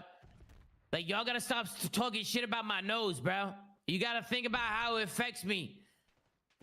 Imagine you banned everybody for saying knows? those. Yeah, be, The whole fucking, if I ban somebody for saying your fucking chat's not nose, gonna Literally say 3 anything. people in Your fucking chat. You're gonna have no one in chat. Absolute slow fucking chat. So that's the problem, though. See, that's the problem. Is I'm comfortable. You know, I don't care. They can roast me. I think it's funny. You know, I laugh and I think it's funny. But the problem is my chat starts thinking that they can roast everybody. And yeah. You know, so everybody that comes in here, they just start fucking cooking these motherfuckers, and then people start getting mad, and then that's when you start seeing. Webby, I was starting to come up with some ideas. I think I'm gonna take the Wyndham Clark over winning a hole. I think versus Matty Fitz. I just don't know what to do about a triples bet. I don't know how I feel about the New York Bay Club winning 2.5 of like the first like 10 holes. I don't know. I didn't get a chance to really think about it yet. We were working on it before Tom got in. The triples bet is hard. The singles, like, they don't really have a lot of props and prize picks, so I'm just trying to figure out like what two-legger I want to do. But I mean, Microphone activated. Some people just take it over that line, bro. They just take it over that line. You know?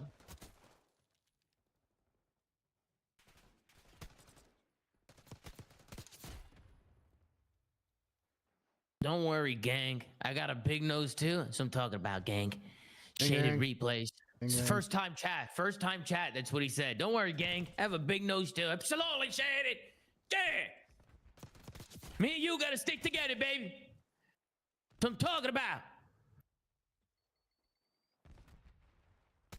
Your nose reminds me of when I used to play Mario Kart as a kid. Why the fuck does that remind you of Mario Kart as a kid? How the fuck does that even... There's not even a comparison there. Those two things don't even align. Cream-filled... Coming in hot with a 50 month... You gotta change your name, bro. Cream-filled? Cream-filled? And I It's didn't a even decision wanna, for sure. Brother, I'm not reading the rest of your name either. I was gonna read the rest of your name, and I was like, bro, I can't say that. What is like, the rest bro, of it? come on. Yeah, I'm not saying it. Bro. I'm not saying, because every time I got people, bro, I had fucking Trippy in a fucking Discord. He has a sound bite of me talking about the minor tournaments, trying to make it seem like I was talking about like minors. What? And I'm like, bro, that's so weird. Like, bro, what is wrong with people? Trippy? Oh, wait, no, Trippy? not Trippy. You're Tremere. Tremere? Oh, Tremere. No way, Tremere's got you, bro. And I'm like, bro, what the fuck? I'm like, bro, why are people doing this shit? Like, that's weird as fuck. Yeah. You know, like, no, Ruth Lang, no, I don't like those jokes. You're getting timed out. You're sitting in a corner for 600 seconds. Those jokes are weird, bro. Those jokes, I don't like those jokes. I just don't like there's certain jokes I like, and there's certain jokes I just don't like. I don't like those jokes. Bro, go sit in a corner for 600 seconds. Think about why I don't like that joke. Just think about it. Like, actually think about it for a second. Why, like, certain jokes, like, they're just weird, man. Like, I don't like it, man. No, that's not being soft, Sind. See, that's where you're wrong. First of all, Sind, fuck you. All right, you're soft. All right, everybody else in the chat saying soft. But some of the shit that I read, man, it makes me think, like, bro, I actually think, like, you need therapy. Like, you gotta go to therapy, bro. Like, your mind shouldn't be like that, man. Yeah, nah, I can't explain it. I can't fucking explain it, bro. I can't explain the fucking... What's the word I'm looking for? Benjay, what's the word I'm looking for? I can't explain it. Can you explain what? The word I'm looking for, man, like, bro, I love jokes, and I have pretty dark humor when it comes to jokes too. Like, I would like to say I'm not as soft as some other people when it comes to jokes. Like, I love dark humor, but there's just certain things that people say that are just like weird, like really weird. Like, I'm just like, dude, like. I mean, there's some things you just don't have dark humor about. There's just some things you shouldn't joke about. Yeah, but like even people will have that argument when it comes to all dark humor.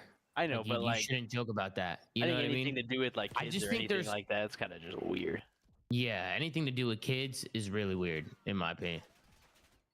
You know what I mean? Like, that's just like there's just certain lines that are just like you don't really cross. You know what I mean? Let me see that hole, Davis. This is the shit I'm talking about. Davis, what the fuck?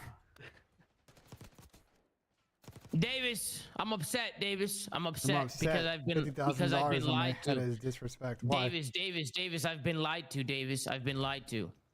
You know what I mean? I've been fucking lied to. I was told by multiple challenger players, including Tyler Fellow. I'm name dropping. Oh no, we're exposing. Tyler Fellow told me the elite is Tuesday and Wednesday. He told me Tuesday and Wednesday. Davis, I could have played the tournament today. And if you want to let me make a team, no, I did not lie to you. And I have text proof. We got a team right here. Me, you, Ben. Run it. And my own team. I can't do it. I have to give Z my spot. You're good. I was actually pissed because I wanted to play. On my 25th birthday. Oh shit, it's your birthday. Happy birthday, Davis! Davis, I didn't know it was your birthday. What the fuck? Happy birthday, bro. Bro, nobody told me it was Davis's birthday, bro. Bro, can people tell me this shit, bro? Nobody tells me nothing anymore. Hold on. This one's on you, brother. You gotta lock in and start remembering when people's birthdays are. Bro, what are you talking about? I can barely remember my own birthday. Okay, that's fair, but take some responsibility in your life. Not everything's gotta get fucking handed to you by people around you. I don't think so, Ben. I think everything's your fault. Okay, whatever, man. I think everything's your fucking fault. Okay, brother. Okay, sure. And I'll be honest with you, Ben. That's a weird narrative to push because nothing was handed to me in my life. Nothing was handed to me. I earned it. I earned it with hard work. Yes, I earned it. I grinded. I'm a grinder. Work hard. Okay? That you cannot take away from me. You can't. Yeah. Now, if you want to talk about handouts, we can. Yeah? Yeah, we can if you want to talk about it. Here we cooking. I don't know. You know what I mean? I was thinking, I don't know. I was, but it's not a cook, bro. It's not a cook, bro. That's not a cook. Like, I feel like in life, man, like handouts, like, bro, like you take the opportunities as they come, bro. Like that's not something to cook about. You know what I mean? I ain't gonna cook. Like you did to me, like you just did. I cooked you? Fuck you, man. Fuck you. I cooked you? User joined. Tommy, are you fucking dumb? Oh shit! What's Oh good? my Zin? God. Why Are now? you a fucking idiot? Are you trying to find a team for this tournament? Yeah. Tony, I was fucking lied to. I was lied to. Brother, you do no research. You tell Hitch you can't play a tournament, and then it comes I did game no time. research. I asked my team when the elite is. They said Tuesday and Wednesday. Then I asked Tyler Fellow. He said Tuesday and Wednesday. And then he asked me yesterday. Then he asked me yesterday. Text messages. I said Wednesday, Thursday. Okay. But you can't go find a team now because you were supposed to be. It's supposed to be me, you, K-San. Oh shit! No, I won't go find a team. I won't go find a team, and I'll support if you you guys. beat me, I'm gonna roast the fuck out of you. But I haven't heard from K-San, so you should recover for K-San and not stream it. Just say you got to go out to dinner or something, and then we'll do me, you, and your mic's not working either. We'll do me, you, and Highs, and we'll just win this free 10K Your mic quick. is not working either. It's crazy. Yeah, K-San's mic's not working. He's in a bad mood and can't stream. That's a good finesse. Nah, Tom, fuck Zin. Let's find one and get a team here. Shut up! You can't even qualify for the elite with all the shit you talk. Oh, give me tired of hearing it from you, bro. I'm tired of it. Until you start backing your fucking shit talk, stop talking shit. Shit. I'll be honest. He But do you be talk shitting on shit- people and he you doesn't talk scrim the shit- game, you Tony. talk Tony, he shit about- doesn't scrim the game. You talk shit about all these I amateurs. mean, I didn't you say they all scrim suck, I and then you didn't don't scrim qualify. I didn't scrim for 2 weeks, and I still upset a top 10 team. So. Well, then stop calling people dog shit. You're not going to apply yourself. I mean, no. I mean, the teams I get on don't want to scrim. He's got a It's not my job, fault. Tony. Tony's got a fucking job. He's got to go to work.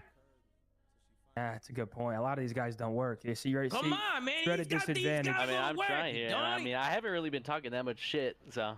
Well, before you were, I haven't talked to you, but you always I talk a still lot stand of by shit. that. I feel like there's a lot of dog You shit called players, Exceed so. bad, and I know Exceed gets a lot of hate, but he runs challengers, doesn't he? He does? I didn't know he did that. It's not where he used to. Well, not this year. Ooh. Exceed? He's getting shit on? I'm actually really mad that you're trying to play this No, tournament now. Exceed's good. I mean, I'm not No, fucking his team, man. his team's good this year. I don't know. I where mean, this team's coming to from. be fair to him, Tony, he hasn't been talking shit to anybody. Did we just drop highs? He hasn't been talking shit to anybody, bro. Tom, you want me to drop Yo, highs? when does this tournament start? I just smoked a whole J. I 4 didn't p.m. expect to Central. be playing. 4 p.m. Central.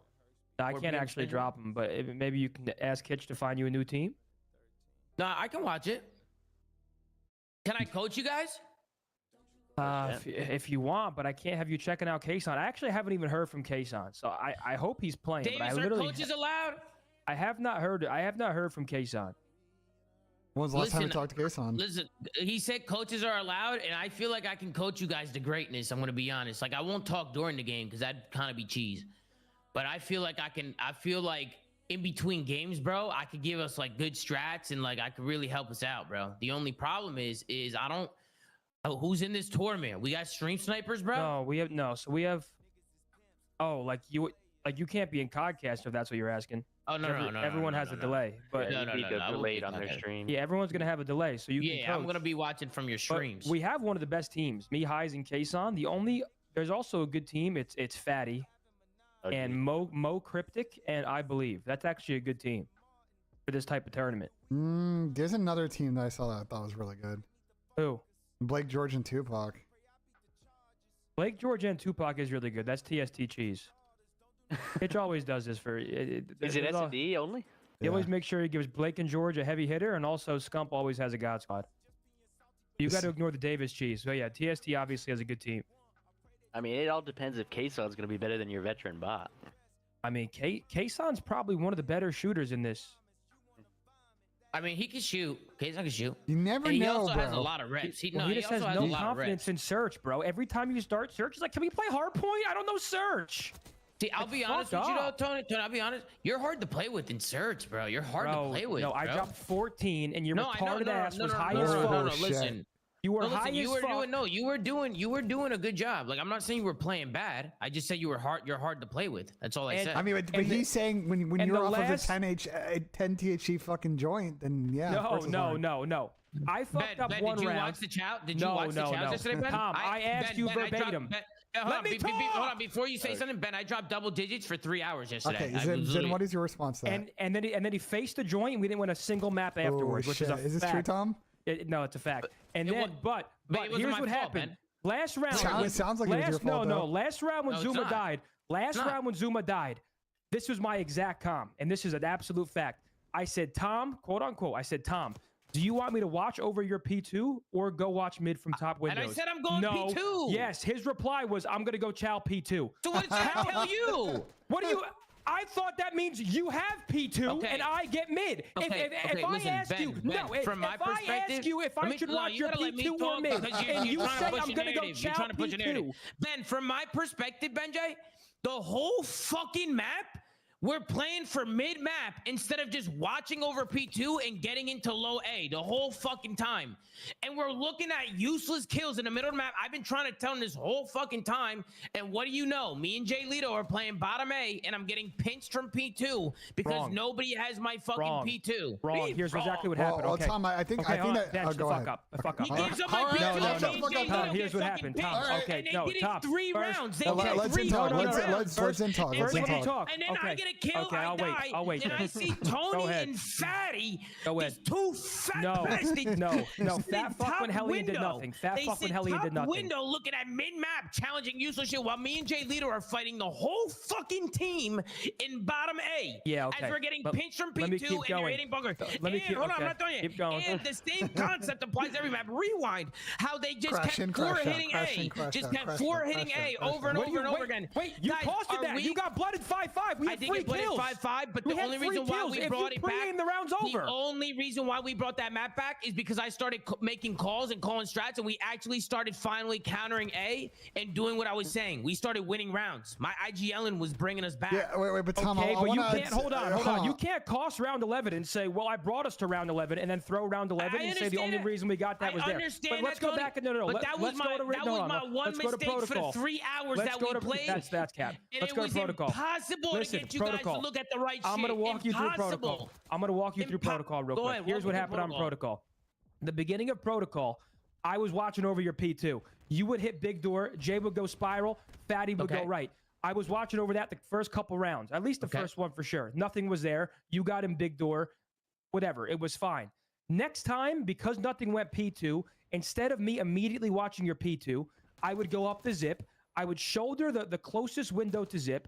I peeked the guy hitting mid that tries to jump down big door or hit our front. I killed him 1 round hitting gun, and then I'd pick up P2. My thought process was only a fucking idiot would run at P2 and just jump down and chow you, correct? So I thought I could peek mid and then get your P2 and it would all be fine. Then the 1 round I tried that again, they actually ran at you P2, which was toxic. I wasn't watching over you because I was doing that same play I just made because I didn't think they would jump off P2. They ran at me P2 because you weren't there, by the way. And then the so final you saying kill, I went there, nobody came is but why. the final round, I said to you, do you want me Let's to go, watch your Plum. Let's P2 see or this watch absolute mid? Your all-married couple reply argument right was, now, I'm Plum. just Let's going to go. hit out Microphone P2. activated. That to me, I interpret that as I don't need to watch P2 because Tommy's going to go chow them P2 and I can pick up But middle. he didn't really If answer you your said- question. Was the key problem right? All you had to say was watch my P2 and I would have watched it because I asked you if you want me to. Okay, I understand that. I get that. But the only reason why I thought I was on the same page with you, Tony, is because you looked over me multiple. We were doing it the whole map. I thought that was the strat. But you Well, should going have forward, answered his question directly. No, we'll go. Should you have not? Ben, please let us handle this, okay? I don't. You're asking my fucking opinion. All right, whatever. I'll shut the fuck up then. Help. We're having a good convo. Okay, no, I appreciate I get you trying gaslit. to I help get me. gaslit. Okay, all good. I get gaslit. No one's gaslighting you. He started by asking me for my thoughts, but it's all good. No, I don't need you riding me here, Ben. Okay, me and Tommy are hashing this out. All right, whatever, go, bro. We're hashing this out. I enabled Fatso. What was I saying? Fuck, I just lost my train of thought. You were talking. You were talking saying about you were Tom's talking about response to your how you question. just wanted me. Yeah, you wanted me. Ben, shut that was the it. fuck. Ben, That was it. Shut the fuck up, Ben. Fuck you, fucking What did I big nose. just fucking tell you? I know, it sounds like you're the one committing mistakes here, so maybe you should keep quiet.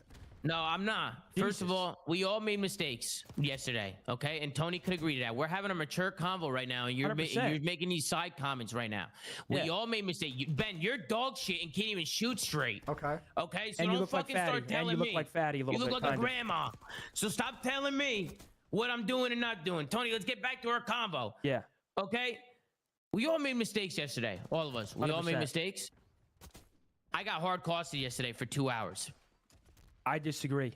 Because I also got costed. I'm the reason we won that one map. I went 12-4, 1v2s, 2-piece in bottom protocol. Tony, I'm not saying it. I'm not Doing good, saying that doing good. you costed the whole time. I'm not saying you costed the whole time. You know what I mean? And I'm not saying that you played bad because you actually were shooting yesterday. Actually, Tony. no. To be fair, Tony, I you was and Jay gassing Lito, yesterday. you and Jay Lito on Rewind Search got blooded, but in the first 10 seconds, every single round, we lost 6-1. Yeah, but that's a fact. they were also hitting us. They were running at us. I mean, yeah, but like you guys, we you didn't guys even let the saying, rounds stop, develop. You guys would say, "Oh, stop getting blooded in the first 50 seconds." Brother, they're on our green crate and we're on offense already. They're already on our. They're pushing. They're running. They're just running. They're aping us, bro. They're running us down. What do you, like? You and Fatty want to sit spawn instead of squaring up and getting map control. Hey, listen, I think me and Jay Watch Lito were my hard VOD right carries now. yesterday. I think me and Jay. No, I gotta get off after this map cap shot. I gotta do a family thing. Otherwise, I would have actually played in a tournament. For map control some rounds, it could have gotten even worse than what it was. It could have gotten, and it took me and Jay. It took me and Jay Lito having to like step up. I had to step up in the comms to get us some map control, bro. I had to get us some map control. I mean, it was bad, bro. It was bad. You and Jay Lito were getting blooded every single round towards the end of our chows. But Tony, you got to understand something, bro. You got to understand something. We're either getting the blood or getting blooded. Like we were getting a lot of bloods too. Me and Not Jay on Lito Rewind, we weren't. We lost 6-1. We got pulverized. But it was one fucking map. Okay, Well, that was the map we're talking what about. about the first map on Hacienda when I had 13 and you were 3-7 EKIA? Yeah, I had and a we bad won map. the map. Okay, yeah, exactly. And you don't see me here going back, bringing up all your bad maps because I'll be you here guys all were. day. No, I actually quoted. I mean, yesterday you guys kept saying Tony 3-7, Tony 3-7. So I don't didn't sit say here and that. gaslight. Yes, you did. What do you mean? I might have just say that. I might have just say, but I'm not bringing it up today. I'm having a mature conversation. You today. and Hornswoggle, Jay I'm not Lito, bringing it up Dr. today. Doofenshmirtz. But I'm not bringing it up today, though. Like you are bringing up bad maps, trying to push this narrative, and then I had Ben in the back. I got Ben in the back. That's because Oh, you were sounds like sitting made there mistakes, you were talking to your causing it. stream It sounded like you made and mistakes, you roasting were me. causing- Ben, shut the fuck up, no, you because were I was sitting there. fucking cooking. Fuck me, Tony, what did I do? Tony, sit here with a straight face and say I wasn't frying yesterday. I was cooking. You were yesterday. playing well. I never said you weren't. I was cooking. But you also made some bad I made plays because you mistakes. smoked the did. joint. I did make some bad plays. I but did then make you, some mistakes. But then you were blaming me. But I'm not gonna lie, like I'm gonna have some bad play. Everybody's gonna have some bad plays in here, bro.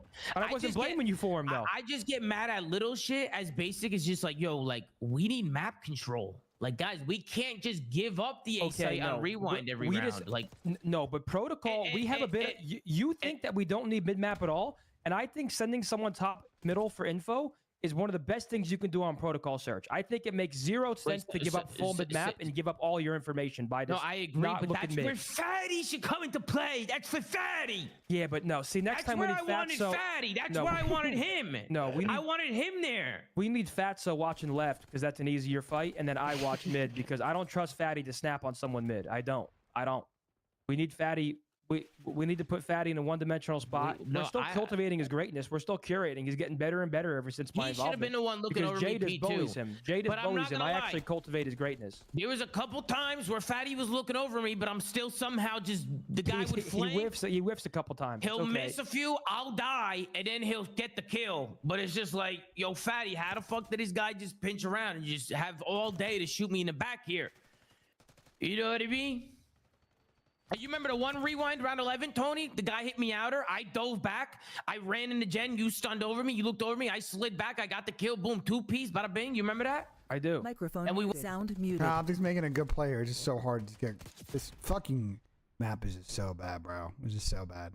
Microphone activated. Patty, get him in here. He's got the team speak. Get him in here. Join team speak, Fatso. Patty, join it. Yes, you got it. If he doesn't get it, send it to him, Tone. Fuck, man. Well, this one guy said Zin was getting slammed yesterday. No, Zinni picked it up. That guy looks at the floor when he walks. He looks at his sneakers. He started off getting kind of slammed, but he picked it up. At the floor when you walk. He just had to warm up and shit. He just had to warm up. Insane death. Also, I'm not gonna lie. Like sometimes in the S&D, bro, like sometimes you just have maps where you just get shot in the back every round, bro. You're like, dude, like that's the game we play.